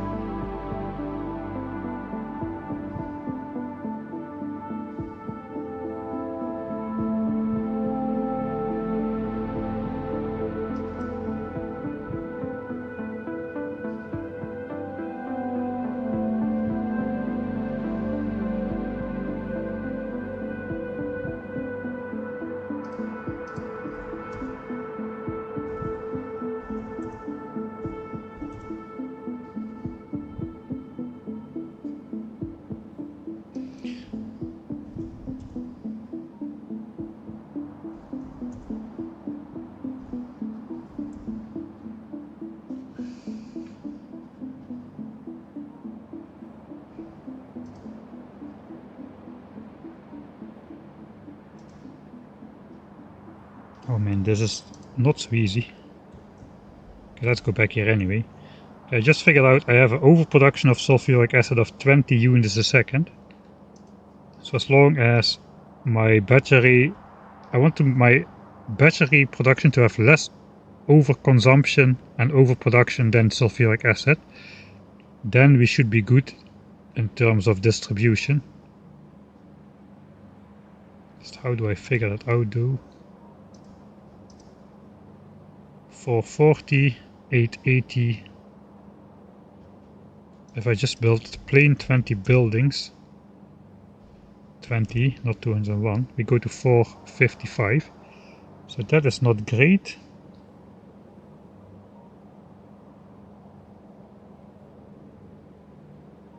But if I do 18 buildings, 410, I have a total of 900. Or I have a total of 900. Okay, I have a total of 900. Okay, I'm fine then. So, no, I'm not fine. It needs to be under 450. It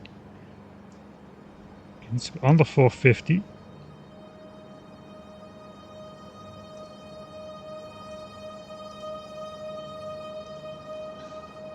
So 18 buildings at full consumption is 410. So if I can manage to bring this down to under 40, I should be good. So I think 6.5 would do the job here.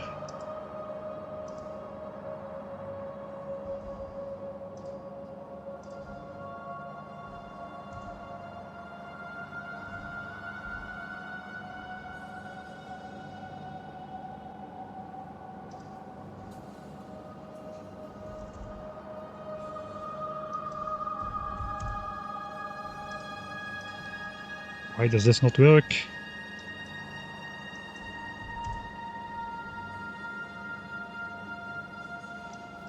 Buildings 2.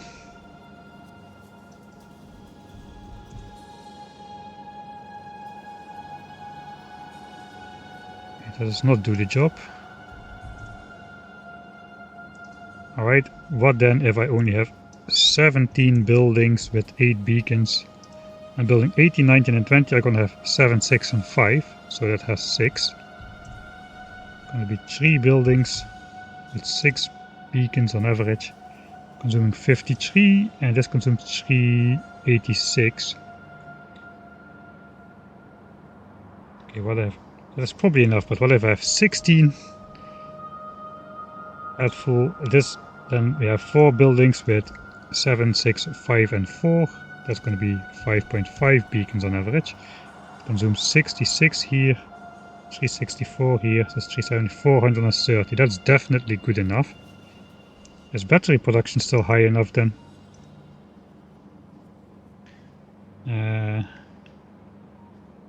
Alright. Let's go back into batteries, set it per second. Alright, so I need 57.2.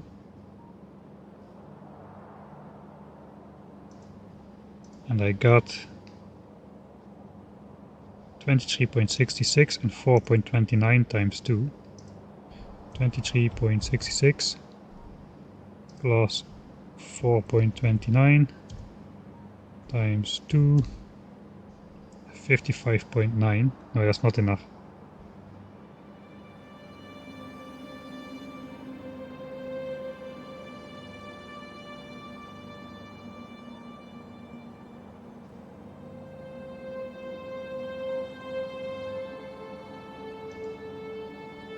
Over 900.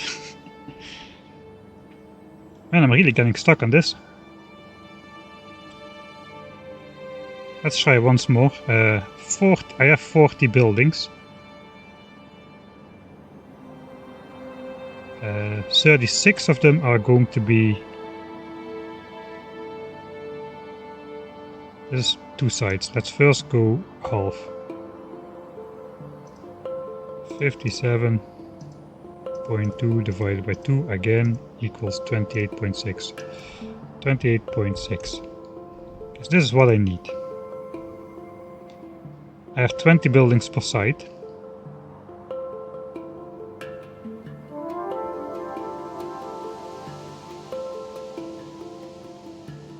Okay, I see why it's not working. I actually need almost 20 per site.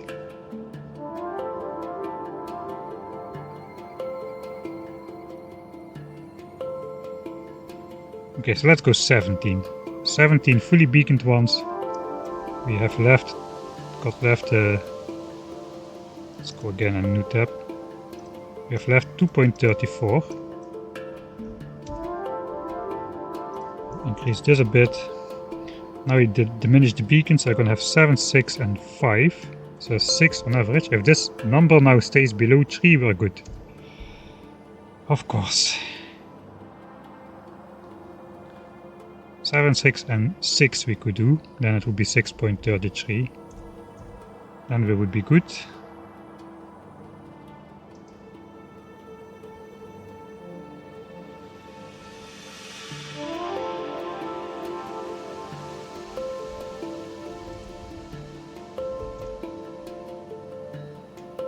Six.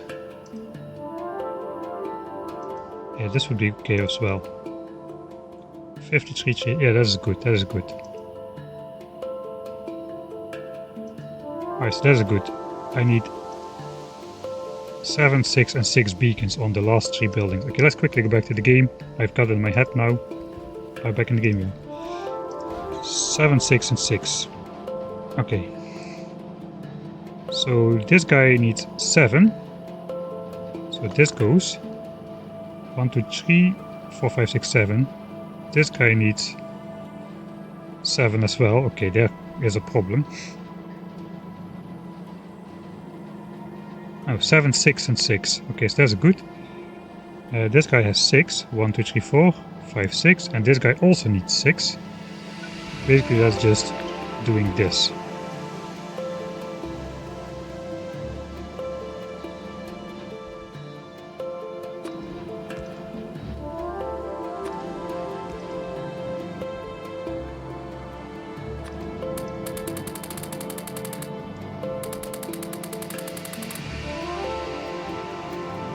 Okay, let's check.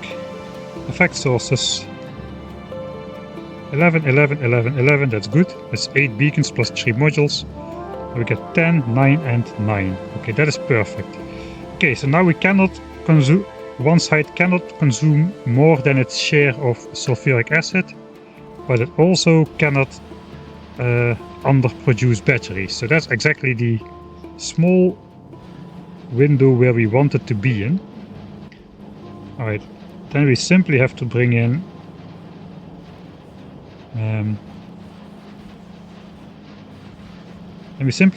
the stuff.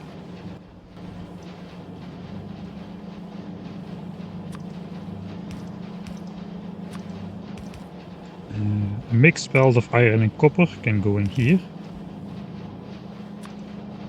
We'll just keep it to slow inserters. It's a 4-second recipe with a crafting speed of like 4, so it's 1 per second. That is easily done by these. Right, so we have 1 belt of iron and 1 belt of copper for batteries. I guess the copper is coming out over here. That's a little bit unfortunate since it needs to go over here. Okay, so I guess this battery belt does not need to come over here.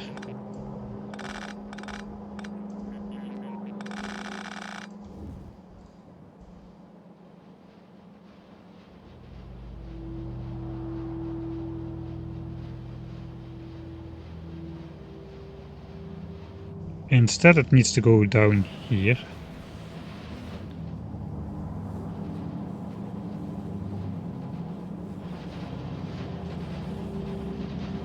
Okay, I can have the second belt come between here.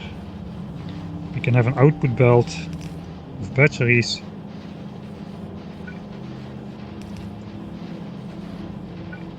Going so. We can have the second belt of iron and copper come in from over here and just weave it in here. Okay, we can. Right, so we do need this.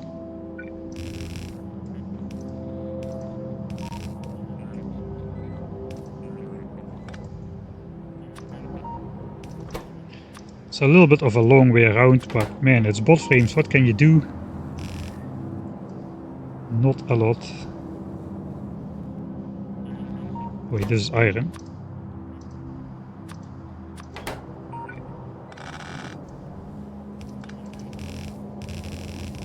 This needs to go to batteries.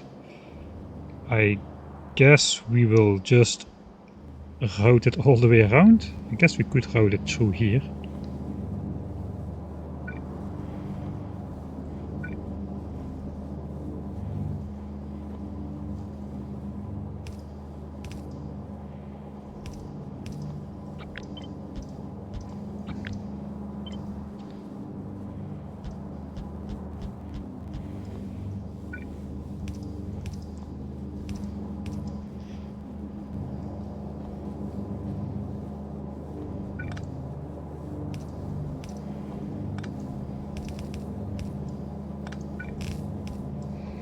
Okay, that's nice. It goes through the oil build, comes out here.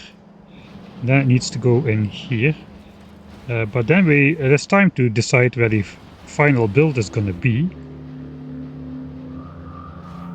Kinda looks nice next to the uranium patch.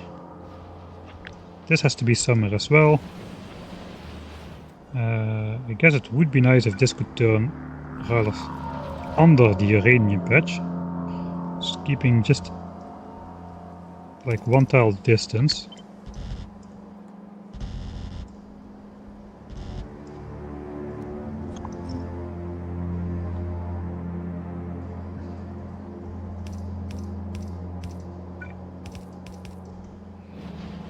Alright, so that means we need to align this upwards a bit.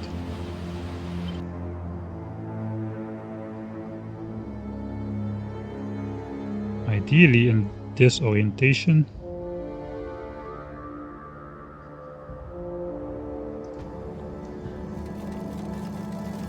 I'm not sure where this is gonna mix up now, but that appears to be... We can move this. If everything is 1 tile away from the patch, then this should align here, but we can move that later. For now, this has to come in here somewhere. We do have to do one of those things again where 2 belts meet up and form a mix. I already did it somewhere, I just cannot for the life of me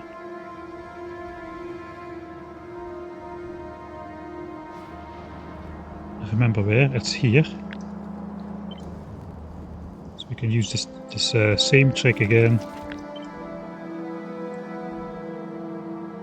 to do this.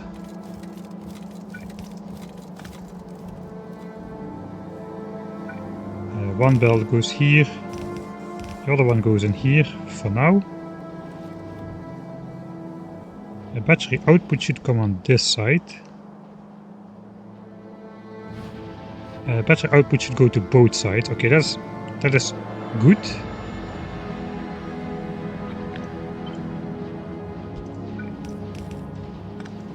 So we're gonna have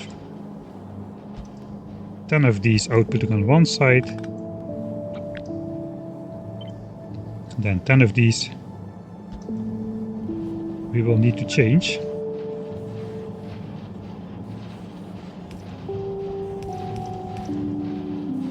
So this works. And then we also keep space for the underground belts from this guy.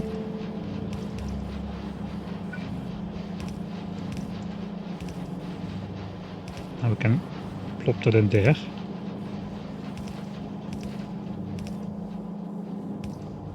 And then we just simply change this belt over.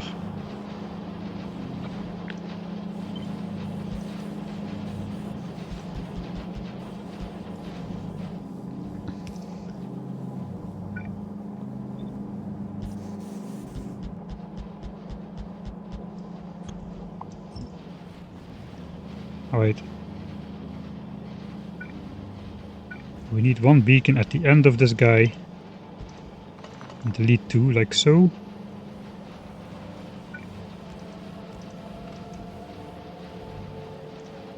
Nine, 9, 10, 11. Okay, that is perfect.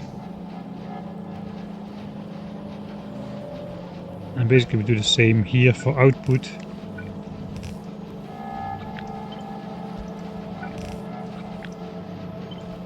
Three, 4, that's 10.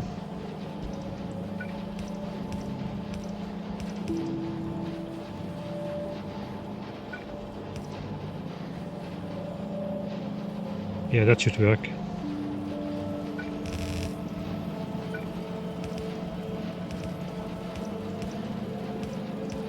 The only thing we did not take care of is power. We only have fake power here. There's no way I'm going to be able to fit these in as nicely.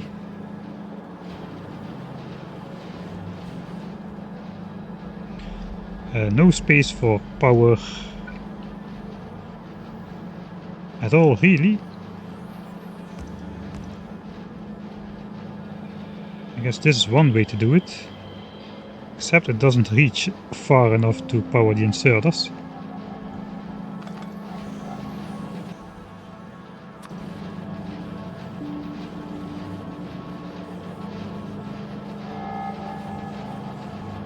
So we gotta have some small power lines in there as well. I think I do like the outside powering.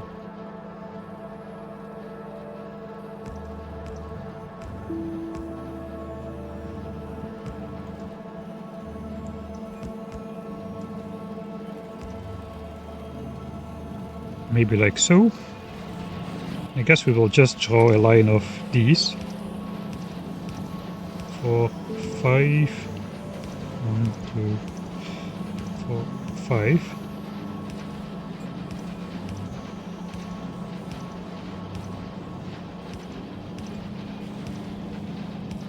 Okay, that powers everything, and it even looks okay-ish on the map. Just like a plant requires water to grow as a person. Yeah.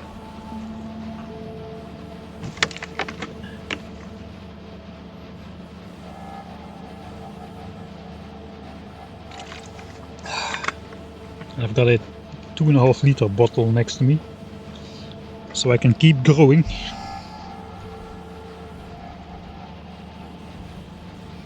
Alright then, that is it except for the actual delivery of sulfuric acid.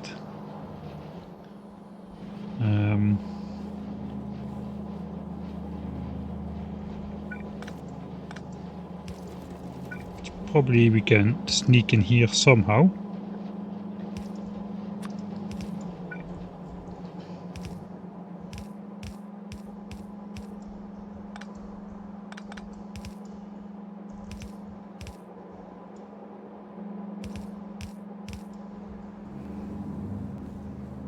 It's coming out over here.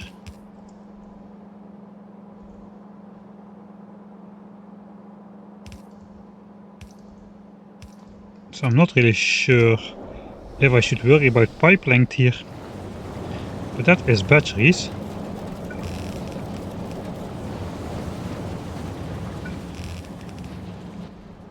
Alright, let's try to verify if I'm actually...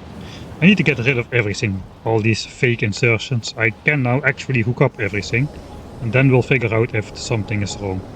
I think that's the way to do it. Let me check real quick how much sulfuric acid we need in total. 880. That's a pipe length of over 200.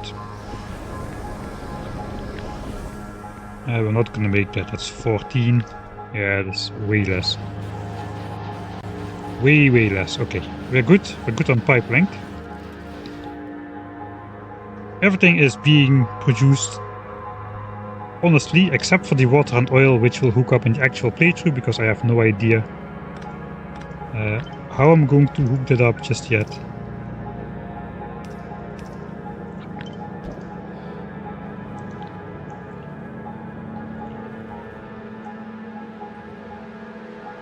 And the rest is actually connected, so now we can start doing stuff.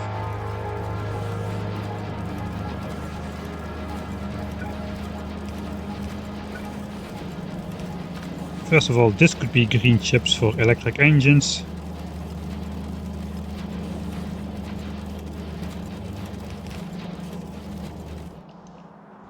Which is one belt of green chips.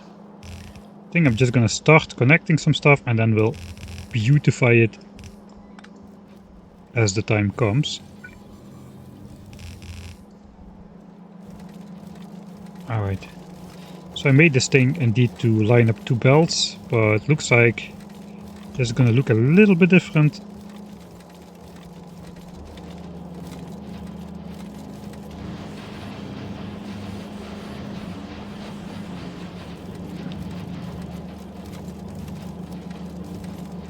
The steel is gonna come from up here though.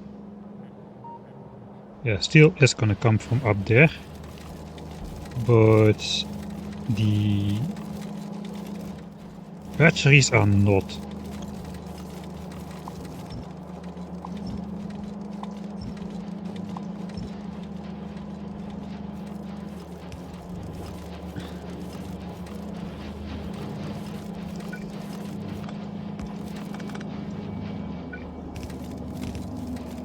So probably I want steel to come in here. That probably looks okay.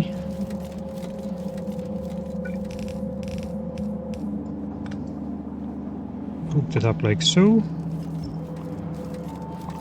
And then these two inputs are going to have to be a mix of green chips and batteries. Which means I guess bringing in green chips over here.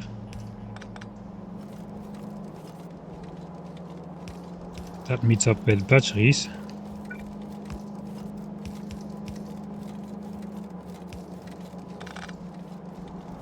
This one is going to go straight. On the other side we have batteries.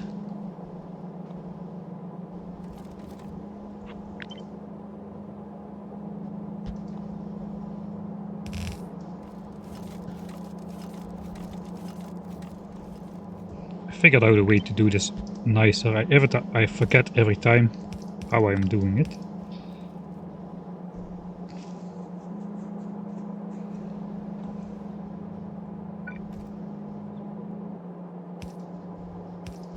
I think just simply like this.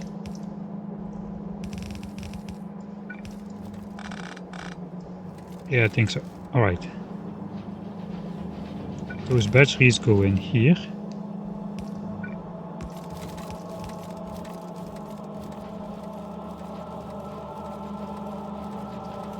There's actual batteries and green chips hooked up on this side.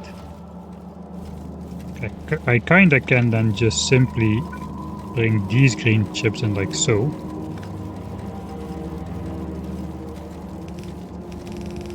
Right, beautification process has started. Alright, and then the other batteries are supposed to meet up with green chips on this side.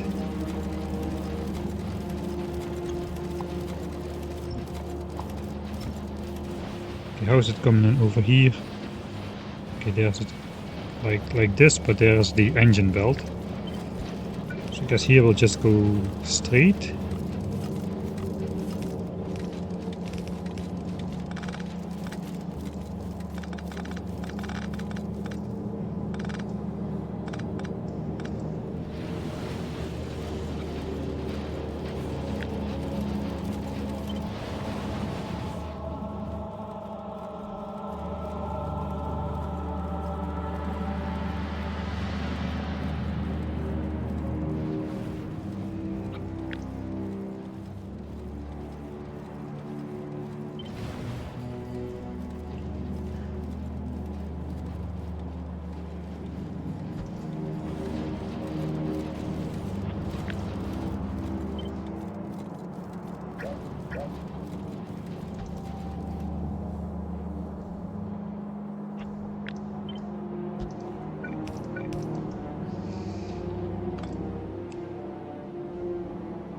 Okay, that was the energy.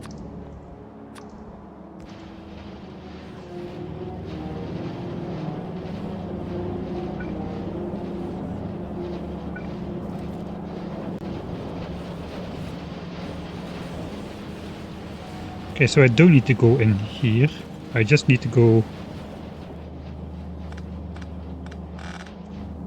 with this green chip belt and this battery belt over here. That is built over there.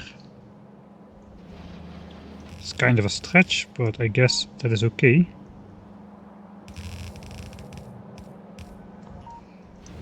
Green chips, and then we just need to hook up the appropriate iron to these.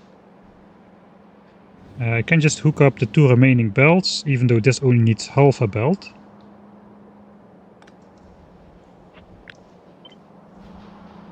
That is perfectly fine.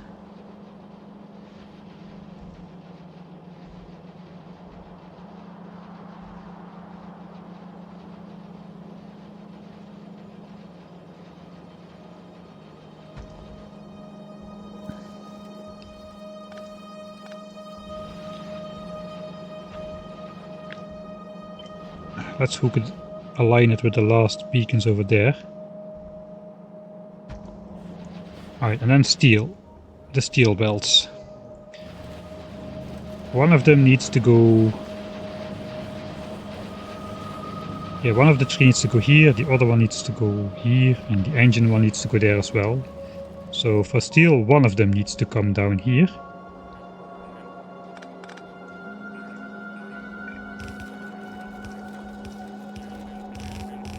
I think I'm just going to go straight through the coal liquefaction setup over here.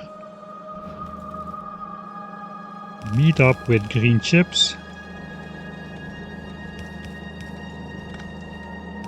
And go in here like so.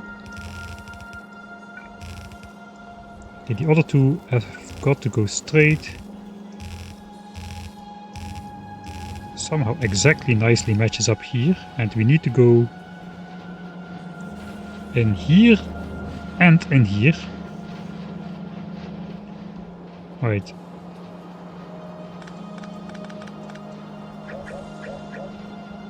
So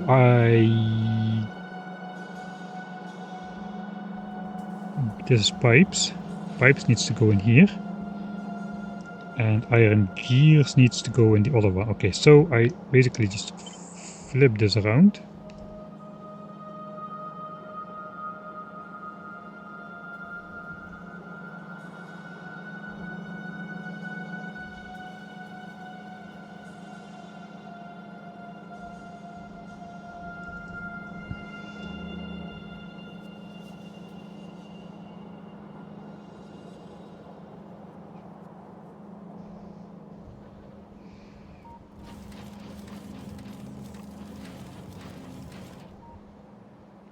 Okay, I think I'm just going to throw that in here.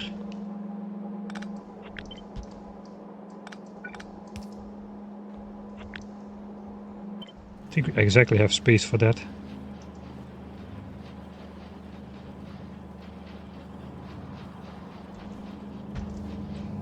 Yeah, that is fine.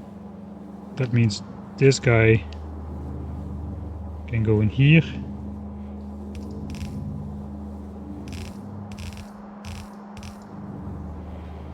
And that guy can go in there. And then we've got actual outputs of pipes. Pipes need to go in on the near belt, and the gears need to go out, come in on the far belt.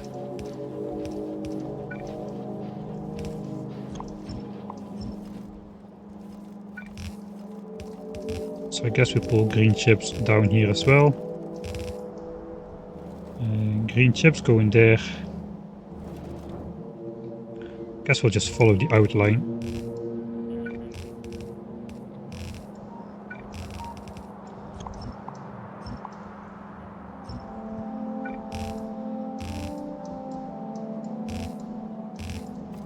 Alright. This should be pipes.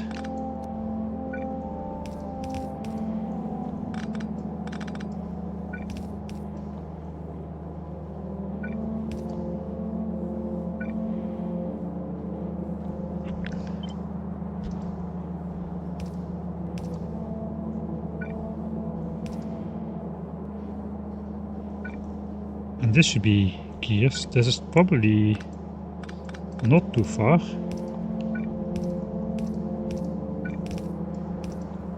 So we can do this. Okay. Then just steel. Steel needs to join. Two steel belts need to join here as well.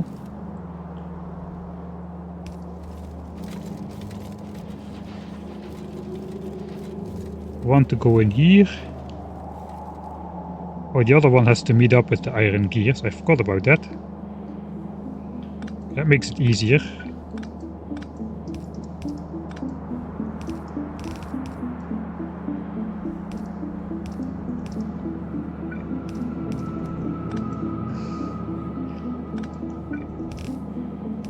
So this is steel belt 1, and then steel belt 2 is basically this one.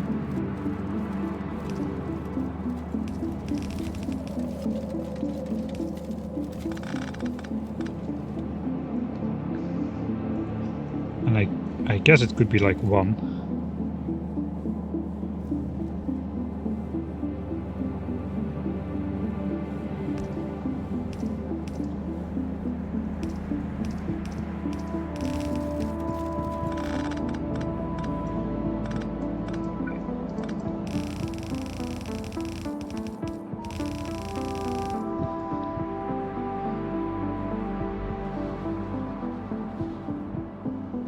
Alright, so actually both of these steel belts are coming out. Should I just do a double steel belt? Maybe I will.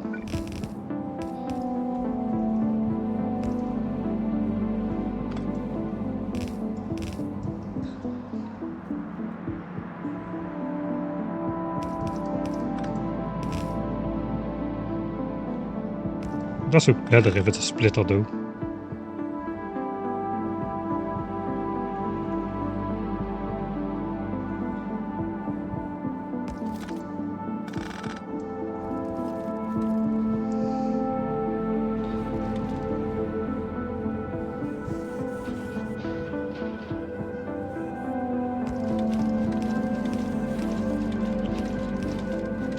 Let's combine them here then.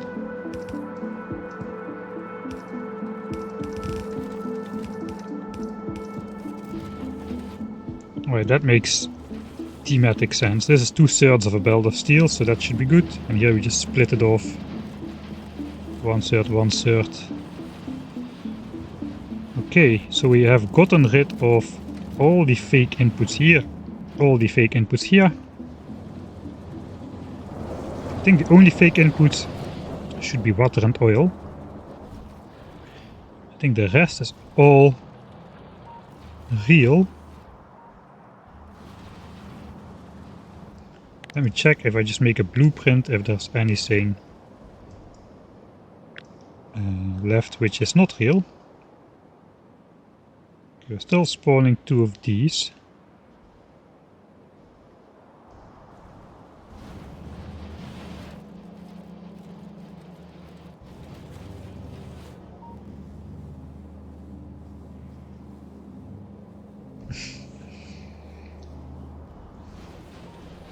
The stream doesn't end until this build is done. The bottle I won't empty today. I'm gonna get everything is a poison if you just drink enough of it. That includes water. Alright. I need to put these things on a deconstruction planner and try to find them.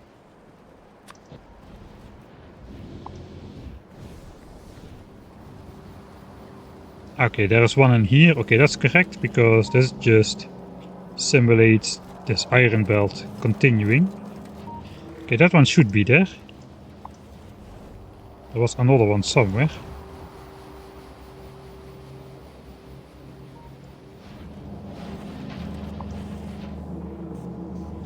Okay, this is the one which deletes the bolt frames. Okay, that's good as well. That is good as well.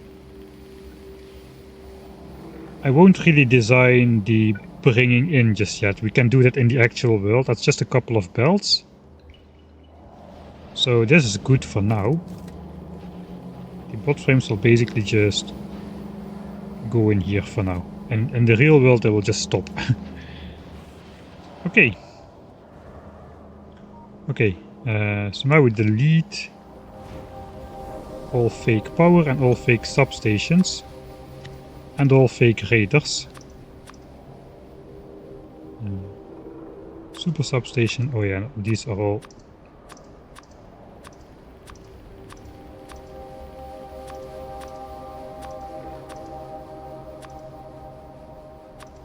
Some different variant. Alright. Then we just place back one. Just a single one.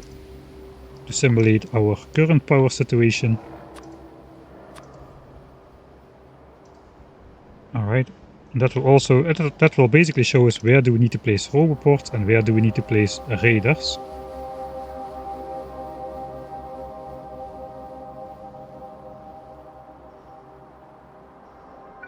I guess we need to place one here as well. This is supposed to be connected. Alright, so all of the roboports actually are almost connected.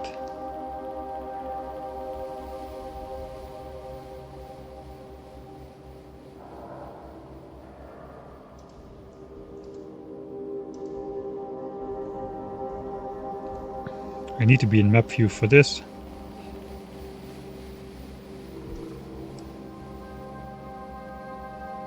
Okay, that connects all the roboports really. It's not a real reason to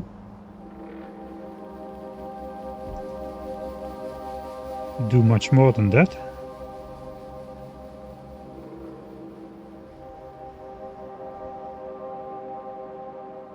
I don't really care. That won't take too long to construct with the construction pods. I just need to connect it to all the networks. This is going to be connected automatically. I'm pretty sure. But of course I could just simply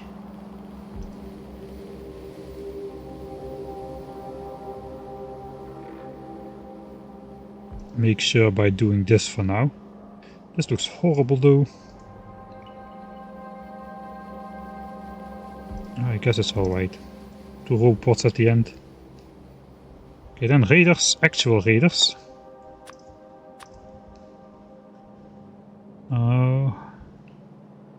Okay, I guess one here. Okay, the power is not connected yet.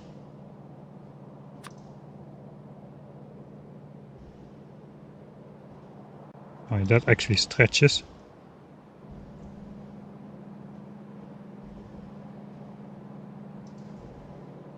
I guess we should place some robots in the furnace build.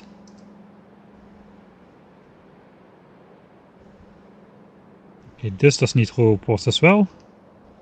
In general, that is not too bad.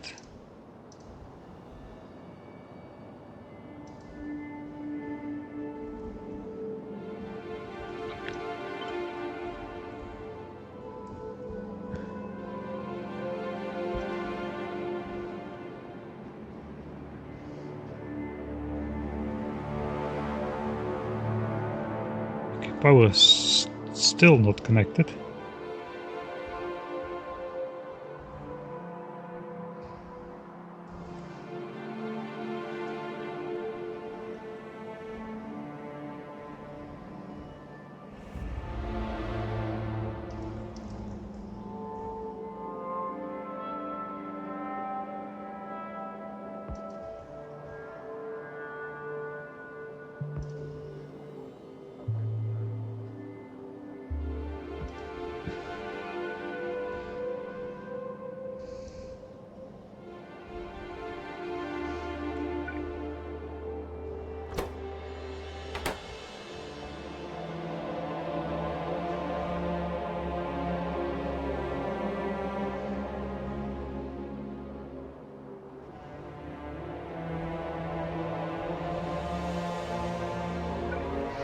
Ah, I see.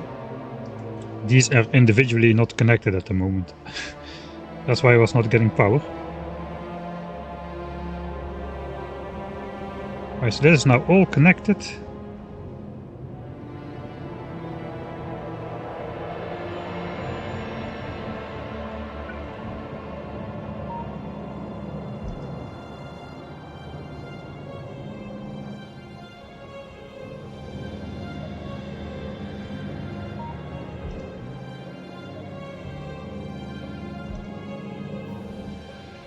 Okay, that kinda makes sense. Radar coverage is also pretty decent already.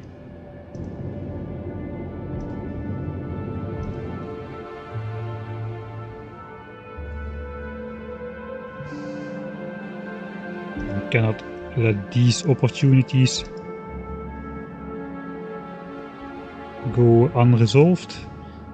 We still need to, I guess, yeah, this is in its definitive place. I still need to hook up lubricant actually, I forgot about that.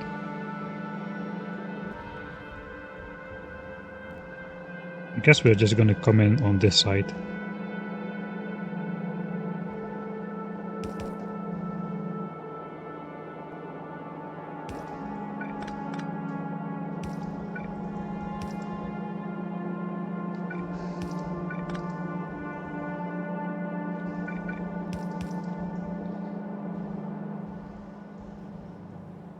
So this will come out to this side.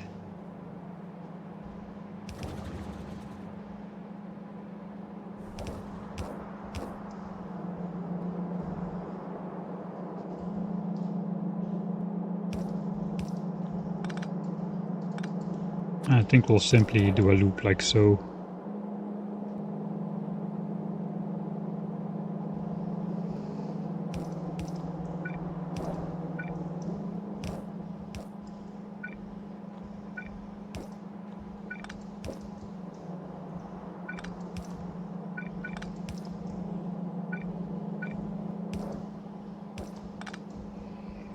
Do I want to match this pattern? I could.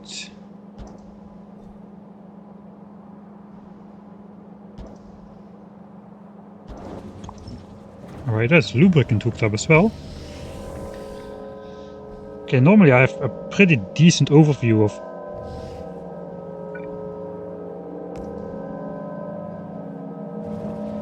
what I need to do.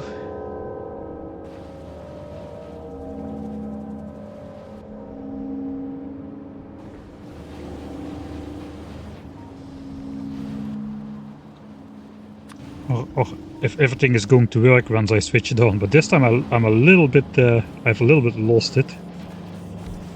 Yeah, roboport fits there, roboport fits here.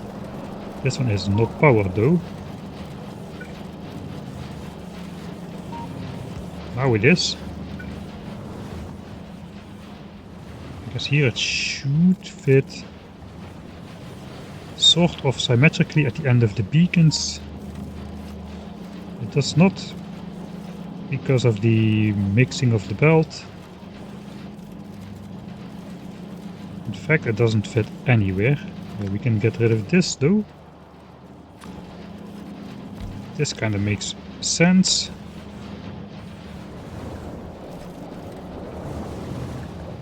At the bottom we should have space. It's at the end of the beacons as well. Right. I guess we'll just Roboport highway the bottom of this build to connect both sides and to give at least some sort of bot throughput through this section. A small section is not covered, there is nothing built there, but it would look nicer if it was covered. I guess we can do this. And that does cover everything. It looks horrible.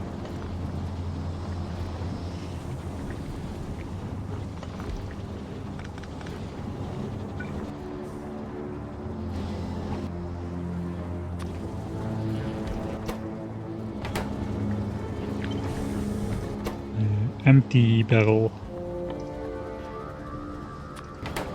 Just to pretend that it will be done by bots.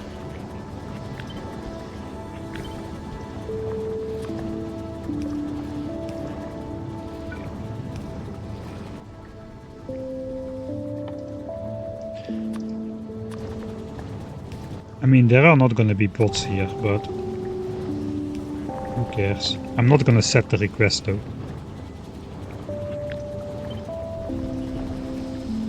This is just a fake.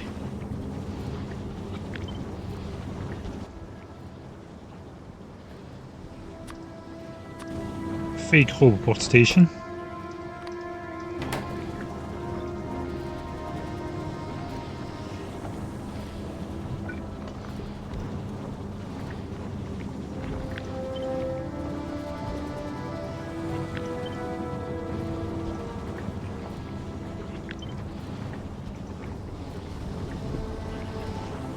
Yeah, I guess. It covers the entire area, everything is radared up.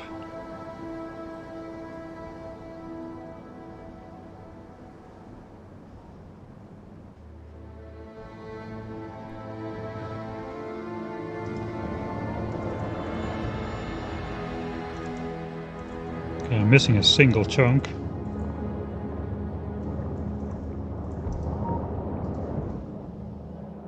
So I'll make the radars here instead of there, and then this will be lit up as well.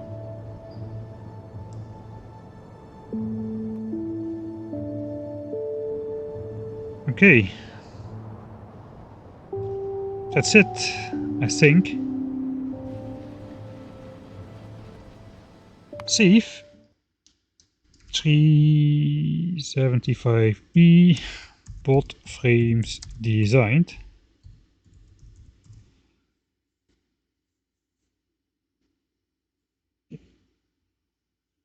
Yes, I'm sorry, I'm not reading chat at all anymore.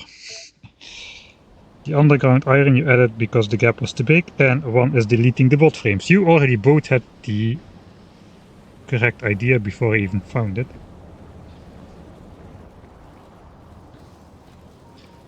Right, I think that's it. We are ready to make a blueprint then.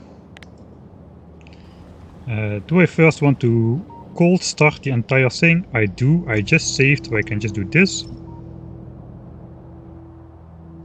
That's everything gone. Now we just Control Z and pray.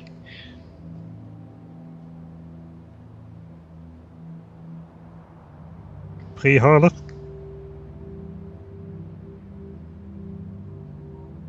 Amazing that it's amazing how the game manages to do that all the time.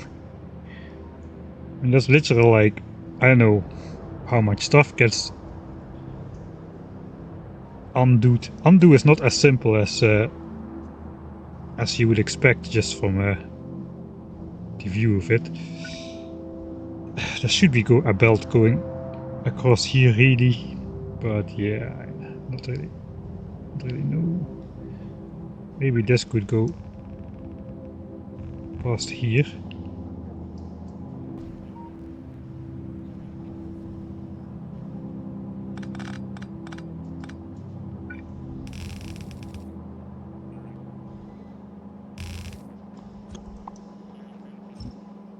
Just to box in the uranium patch.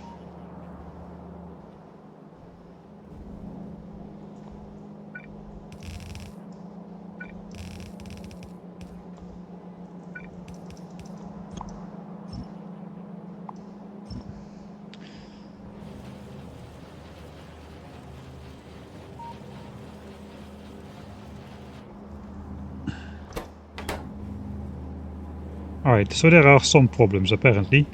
One of the problems being that the heavy oiled thing does not start up automatically. I forgot about that.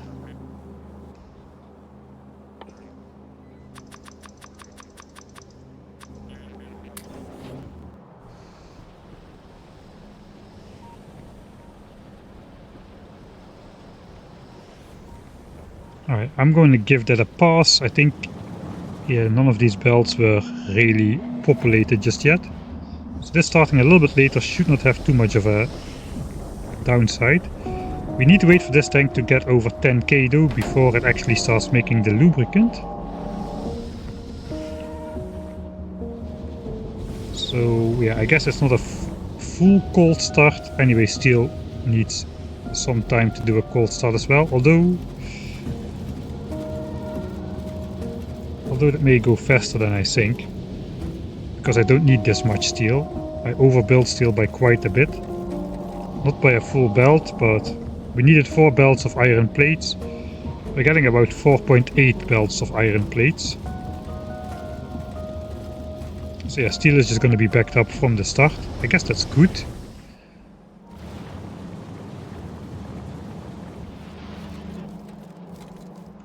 Okay, let's check out this thing.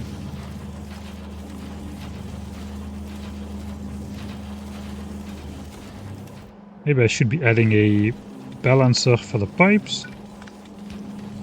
Or at least one like this.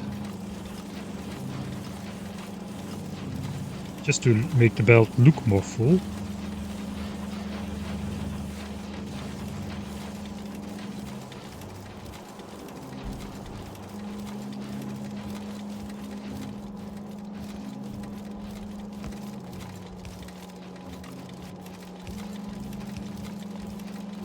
Yes, well, it has to do with the near side of the belt priority for these inserters, because we only draw from one side of the belt.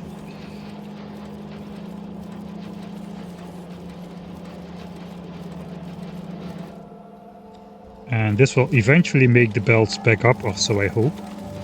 We only have slight overproduction, so that may take a while. Let's see, we are still missing some things. Most notably, this has never been connected.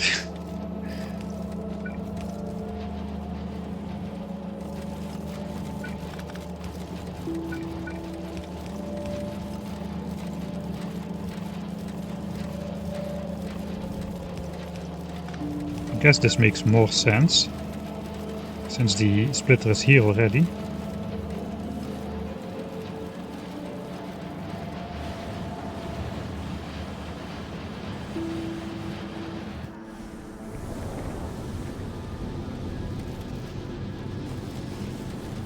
It's nice to look at the clogged furnaces. Satisfying.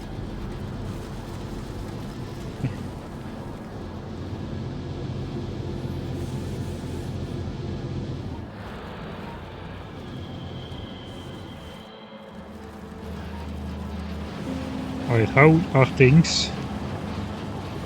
Backed up, backed up. Not really backed up yet.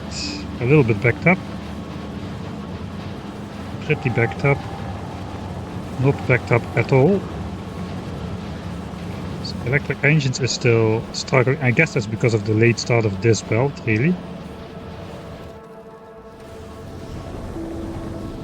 Okay, let's look at the oil stuff. Cool liquefaction. Steam pipe should be full, is full. Heavy oil should be 10k inside, there's 10k inside. These things run all the time. There's no delay in taking in heavy oil, nor taking in steel, nor taking in coal. Coal is fast enough. Even though it has a crafting speed of 7. And the recipe time is 5 seconds. And it requires 10 coal per recipe. So with 2 stack inserters we're gonna be good. The 1 coal mine is plenty. Light oil should be empty. The pipe is empty. So this thing is fast enough. It is not producing enough though, I forgot these. That's why it is fast enough. Right, so that also may be an issue why I forgot why something was not backed up here yet. because I was not producing enough petroleum gas, because there was no... I didn't get the 30% bonus on this. Although we have a little bit of petroleum gas overproduction here. Yeah, looks like we did have the overproduction. Because this is already filled to 20k. So that doesn't do anything except disable this a little bit more. I guess we should put it in there.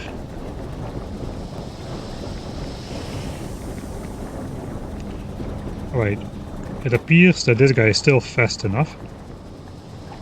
Yeah, I saw it flicker off for a second. Or for a couple ticks. So this is fast enough. Okay, yes. This should be empty as well. The pipe is empty. And only what should be full is lubricant. Eventually, lubricant is already completely full. Even though lubricant also had a late start because of these barrels.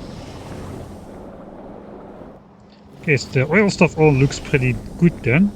Sulfuric acid pipe is full as well.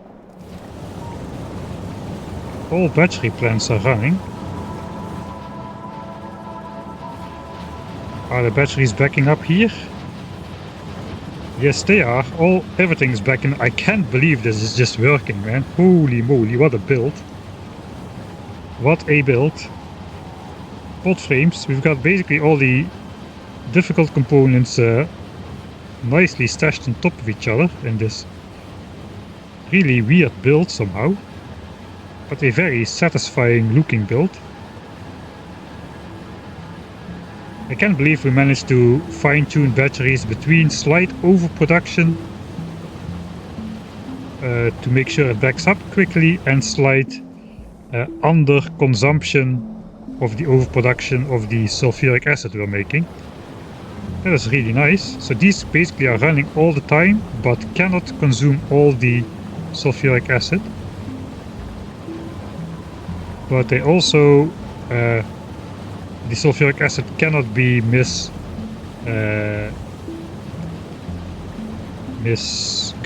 No, not misguided.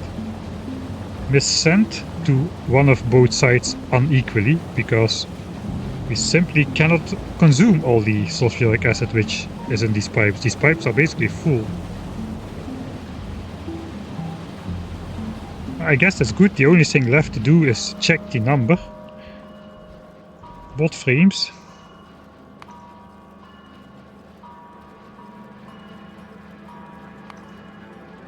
I guess we're still in the startup phase a little bit, perhaps. Though all these assemblers are working all the time now, because everything is backed up. So I guess we should be good to do one of those tests again. Let me just, by the time I set this up, we will be good to do the actual test. So again, I 1, 2, 3 splitter. And then basically we split this into another 3. That's also nice. A 1, 2, 3 splitter and then split each belt into 6. Basically becomes a 1 to 6 splitter. Also quite nice to load your train. Making sure delivery is equal to all chests. I need the bigger ones though. And we're not gonna bother with inserters, we're just going to load.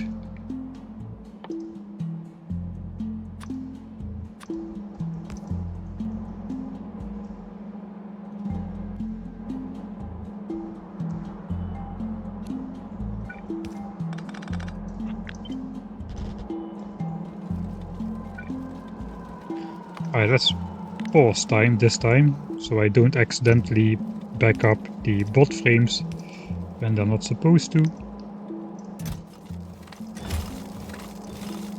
Alright.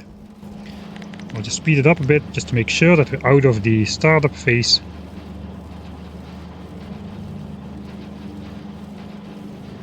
Alright, pause the game.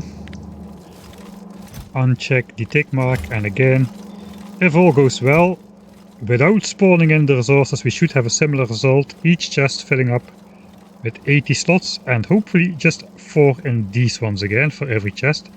If we manage that, that is going to be a resounding success. We'll see. 10 minutes. Let's start the clock.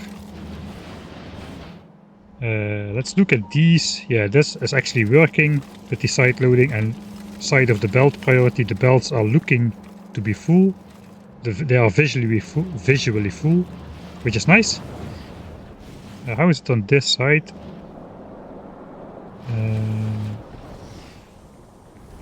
I guess I also should do that with the steel here.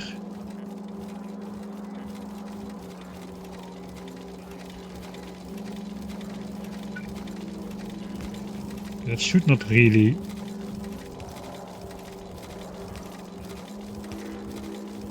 matter.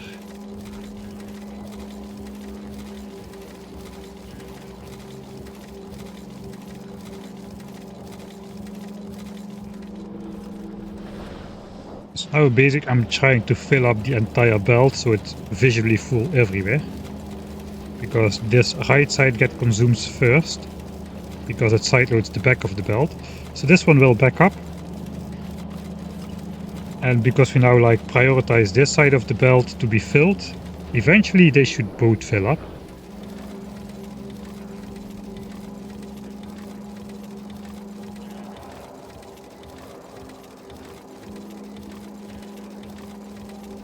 So once this side now backs up entirely to the splitter, all of it is going to go on that side. That should happen pretty soon.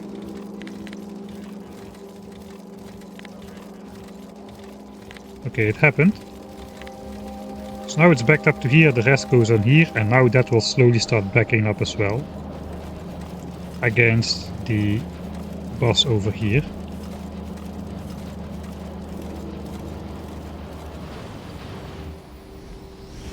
Okay, nice. Very nice. Actually, extremely nice. I guess there's nothing left to do but see how far we are in the test. I think we just speed up time and hope for the best. Give me 80 slots plus like 4 extra or so at the end of the 10-minute timer. Let's go. Speed it up to, I guess, 8 times is about the maximum which we can do. That is the slot which hits the spot. And if we reach that spot, the stream is going to end. Not abruptly, but I'm going to go to bed. I think if it is very wrong... No, I cannot. I need to fix it. I cannot go to bed. If it doesn't work, we need to fix it.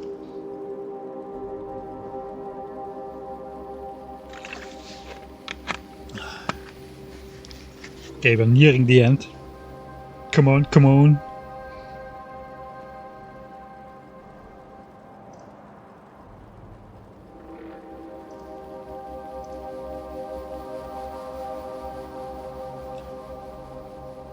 Alright.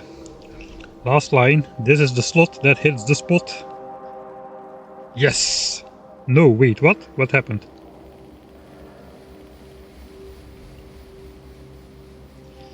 Cut, stop time. I think did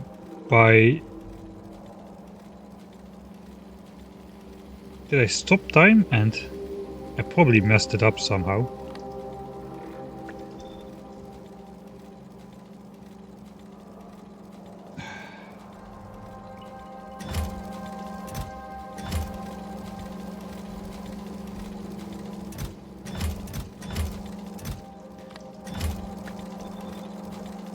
Right, 2400 bot frames times 10 minutes should be 24,000. Divided over 6 chests should be 4,000 per chest. Okay, so that's correct. Guess let's just try again. I think I messed with the buttons too much a bit. Okay, let's try to go faster. A couple takes.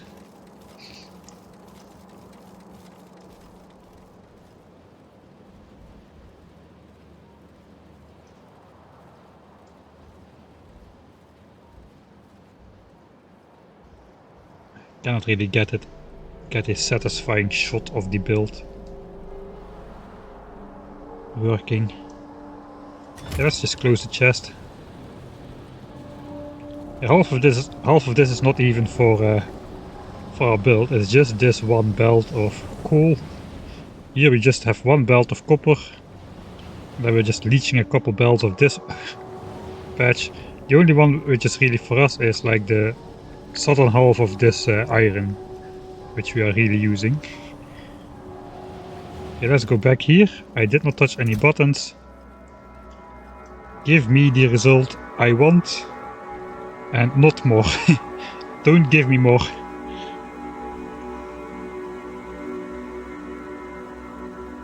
Alright, I hope the timer now stops. 3, 2, 1 more slot, come on! Yes, yes, yes, yes, yes, yes! Exactly the same result as when we were spawning in the resources, so that is excellent. Let's check all the chests. Chest 1, chest 2, let's also try to not close it. Chest 1, chest 2, 3, 4, 5, 6. 24,024 robot frames in 10 minutes. That's exactly what we need for yellow signs plus 24 extra, so that will back up as well. Alright, then it just needs to go in here. I guess that's a thing for next time. We're going to have to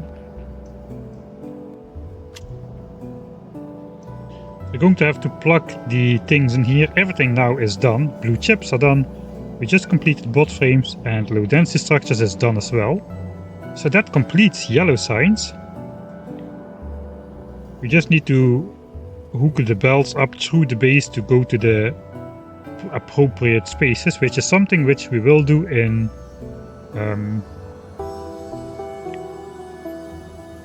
the real world, because that just requires snaking belts through everything. And then we've got a head start on rocket part production already, since we are already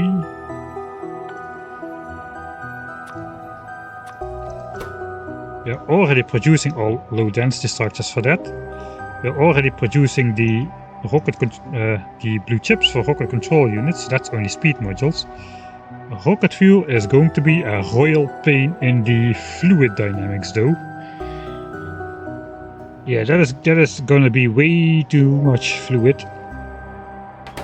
Way too much pipes. I think I may just design a small build which just can handle one pipe limit of fluid of some sorts, and then just plop that down like 10 times until we reach the desired amount.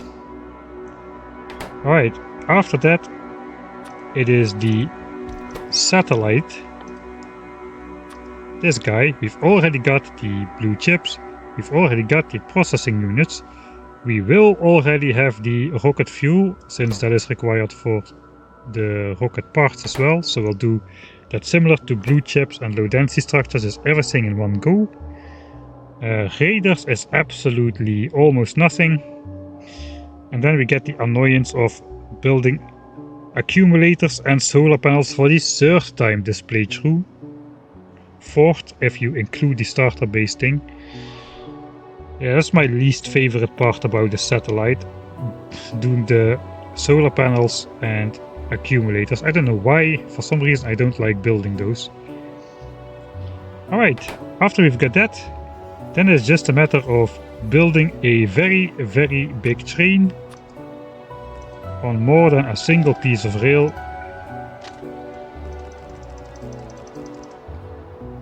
Which can pick up all the science packs. We only have 2 science stops so far. We've got the purple and yellow science stop over here, and then we've got the meanwhile deleted red, green and blue science stop over there.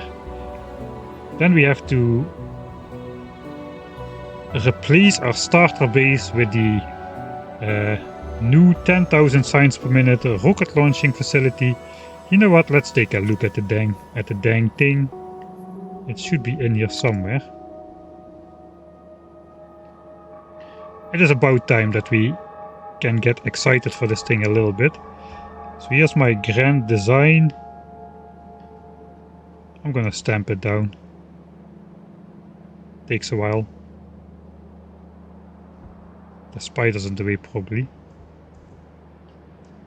Let's stamp it down somewhere else.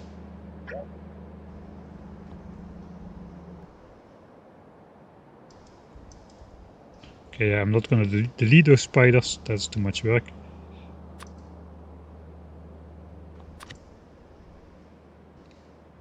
Here it is. This thing I already designed in a offline playthrough a couple years ago, but it is just too awesome, so I'm going to reuse it. I have to slightly change some things, but in general it's pretty sweet.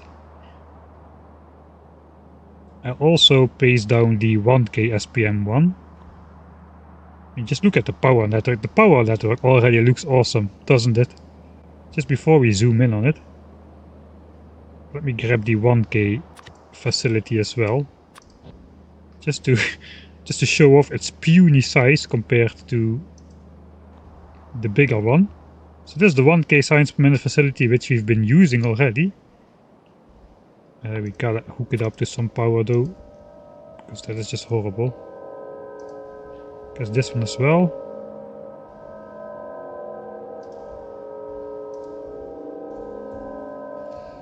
So this is the 1K SPM facility, a pretty puny looking build compared to what we're going to behold now. That is what 98 rocket silos looks like, in a slightly weird staggered pattern. And what this pattern will do is make sure all of the rockets are offset a little bit on launch. Also, I'm going to just not synchronize these launches too much. I'm just going to let the resources flow in. The bots will divide them over the chests roughly equally, and that should lead to roughly equal rocket launch times, but not exactly equal. And what that's going to do is just going to be a cacophony. I did think that's a word. Cacophony is a word people use in books, I guess, a lot. It's going to be a cacophony of rocket launches, all chaotic through each other, but all roughly at the same time. It's going to be glorious. I'm really looking forward to switching on this thing for the first time. All the labs are around it, just as in the 1K science per minute build. The entrance belts are a little bit wider, as you can see. We've got like 6 belts coming in each for all the rocket parts.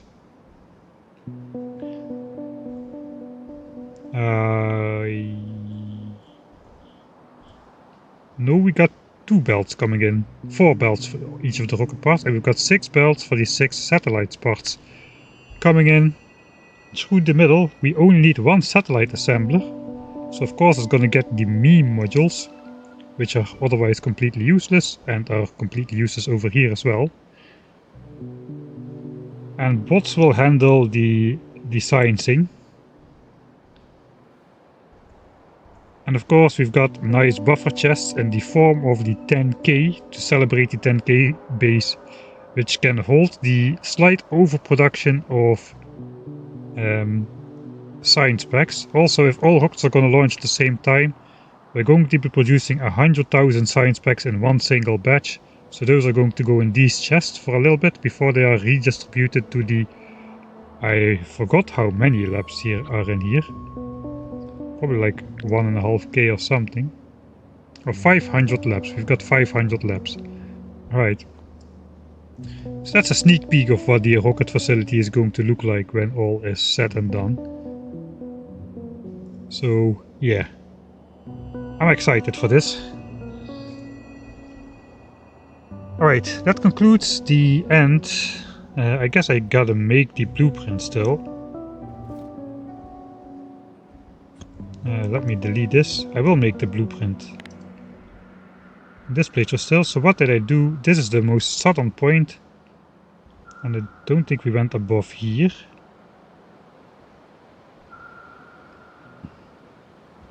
So I'm just gonna make it as small as possible, really.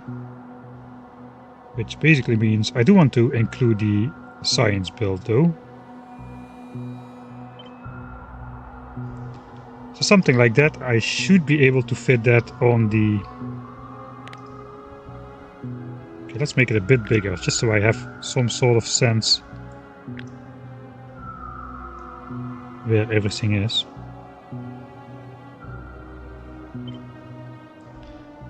Alright, so this is the blueprint. for the bot frames. As always, we just put it temporarily in here.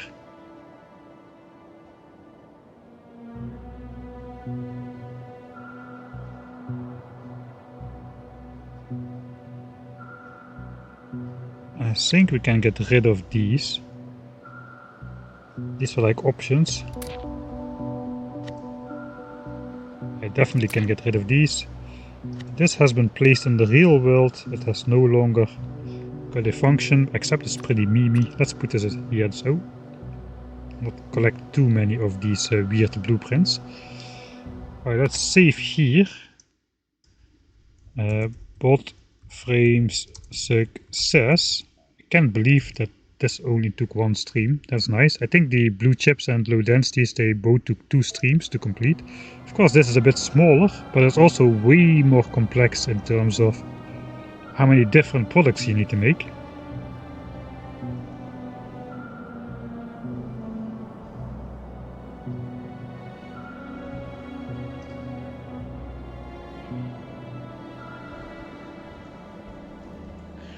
Alright, so let's go back to the real world. I'm going to make a save there as well.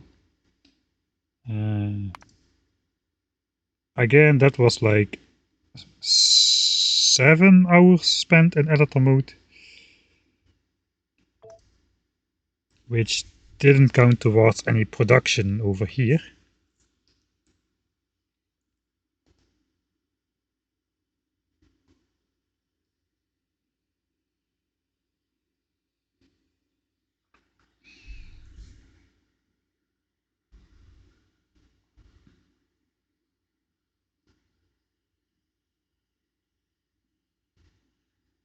Any day now. Yep. Alright, so we can get rid of our preliminary idea. That should get rid of all the blinking stuff. Now let's see if the blueprint actually does fit in the world. I'll first resave. 276. Time to paste bot frames. Okay, so I'm just going to test if the blueprint fits in here without hiccups. I don't think I did anything wrong, but yeah, how do I even start? So this has somehow got to line up with everything. I guess we can line up the splitter in the right bottom. Okay, that is perfect. It just says that gray chunk in the way.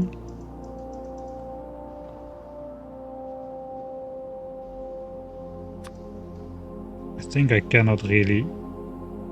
Yeah, some of the stuff is going to be off screen.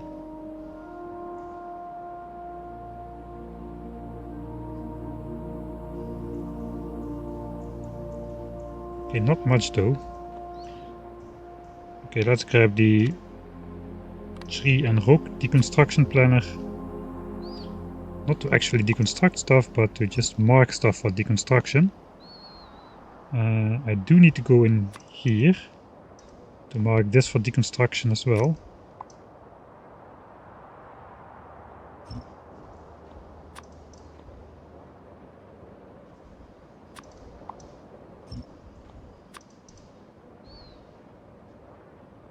Oh, maybe here as well. I want just to see if I can place it without pressing shift. If I can place it without pressing shift, I know I did not mess up.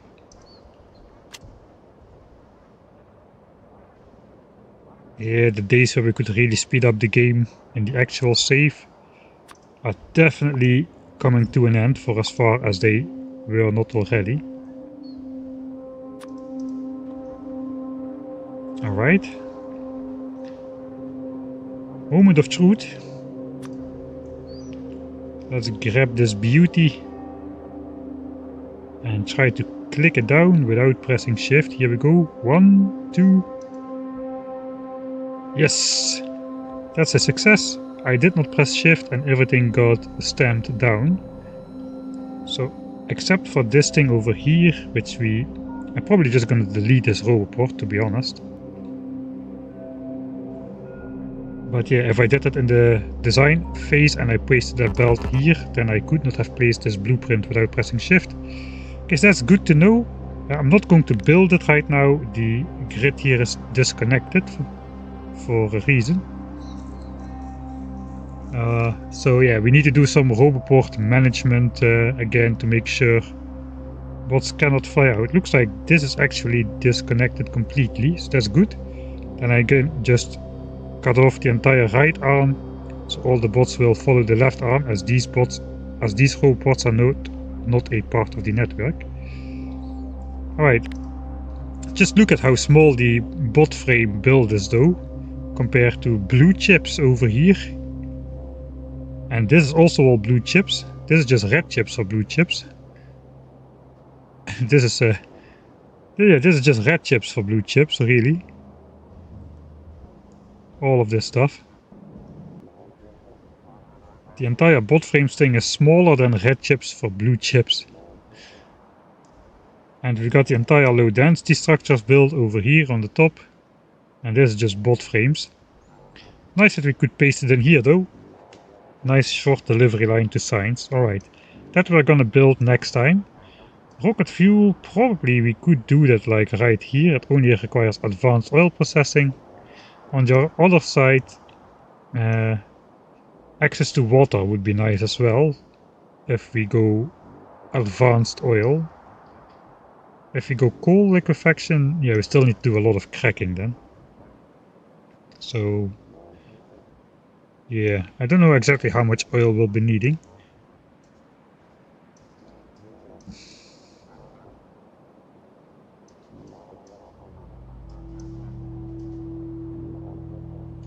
But yeah, perhaps some more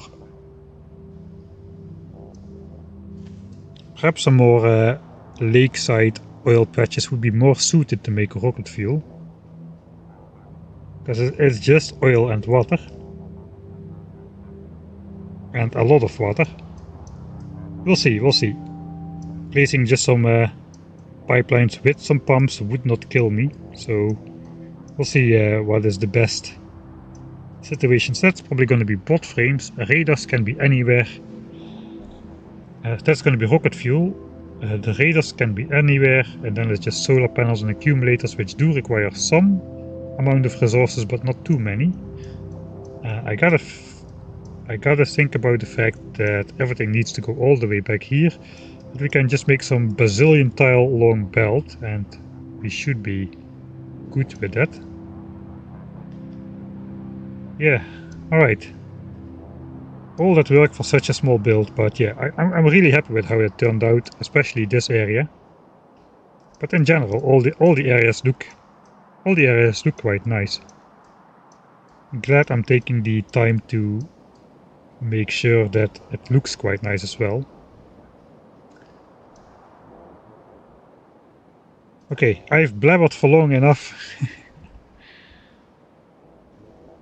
I'll be back tomorrow. Tomorrow we're going to go play Space Age again, and the first three planets are done. Last stream we've designed was another design stream. We just took 8 hours to design the spaceship which has to bring us to the possibly final planet. Not entirely sure of that, but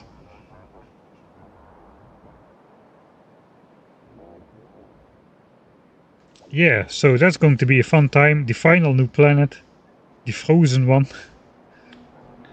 The only one where we cannot start with nothing like we've been doing on the other ones. We'll actually have to prepare. That's going to be tomorrow, European evening. For now, thanks everybody for watching. I hope you had a nice time. And hopefully I will see you all next time.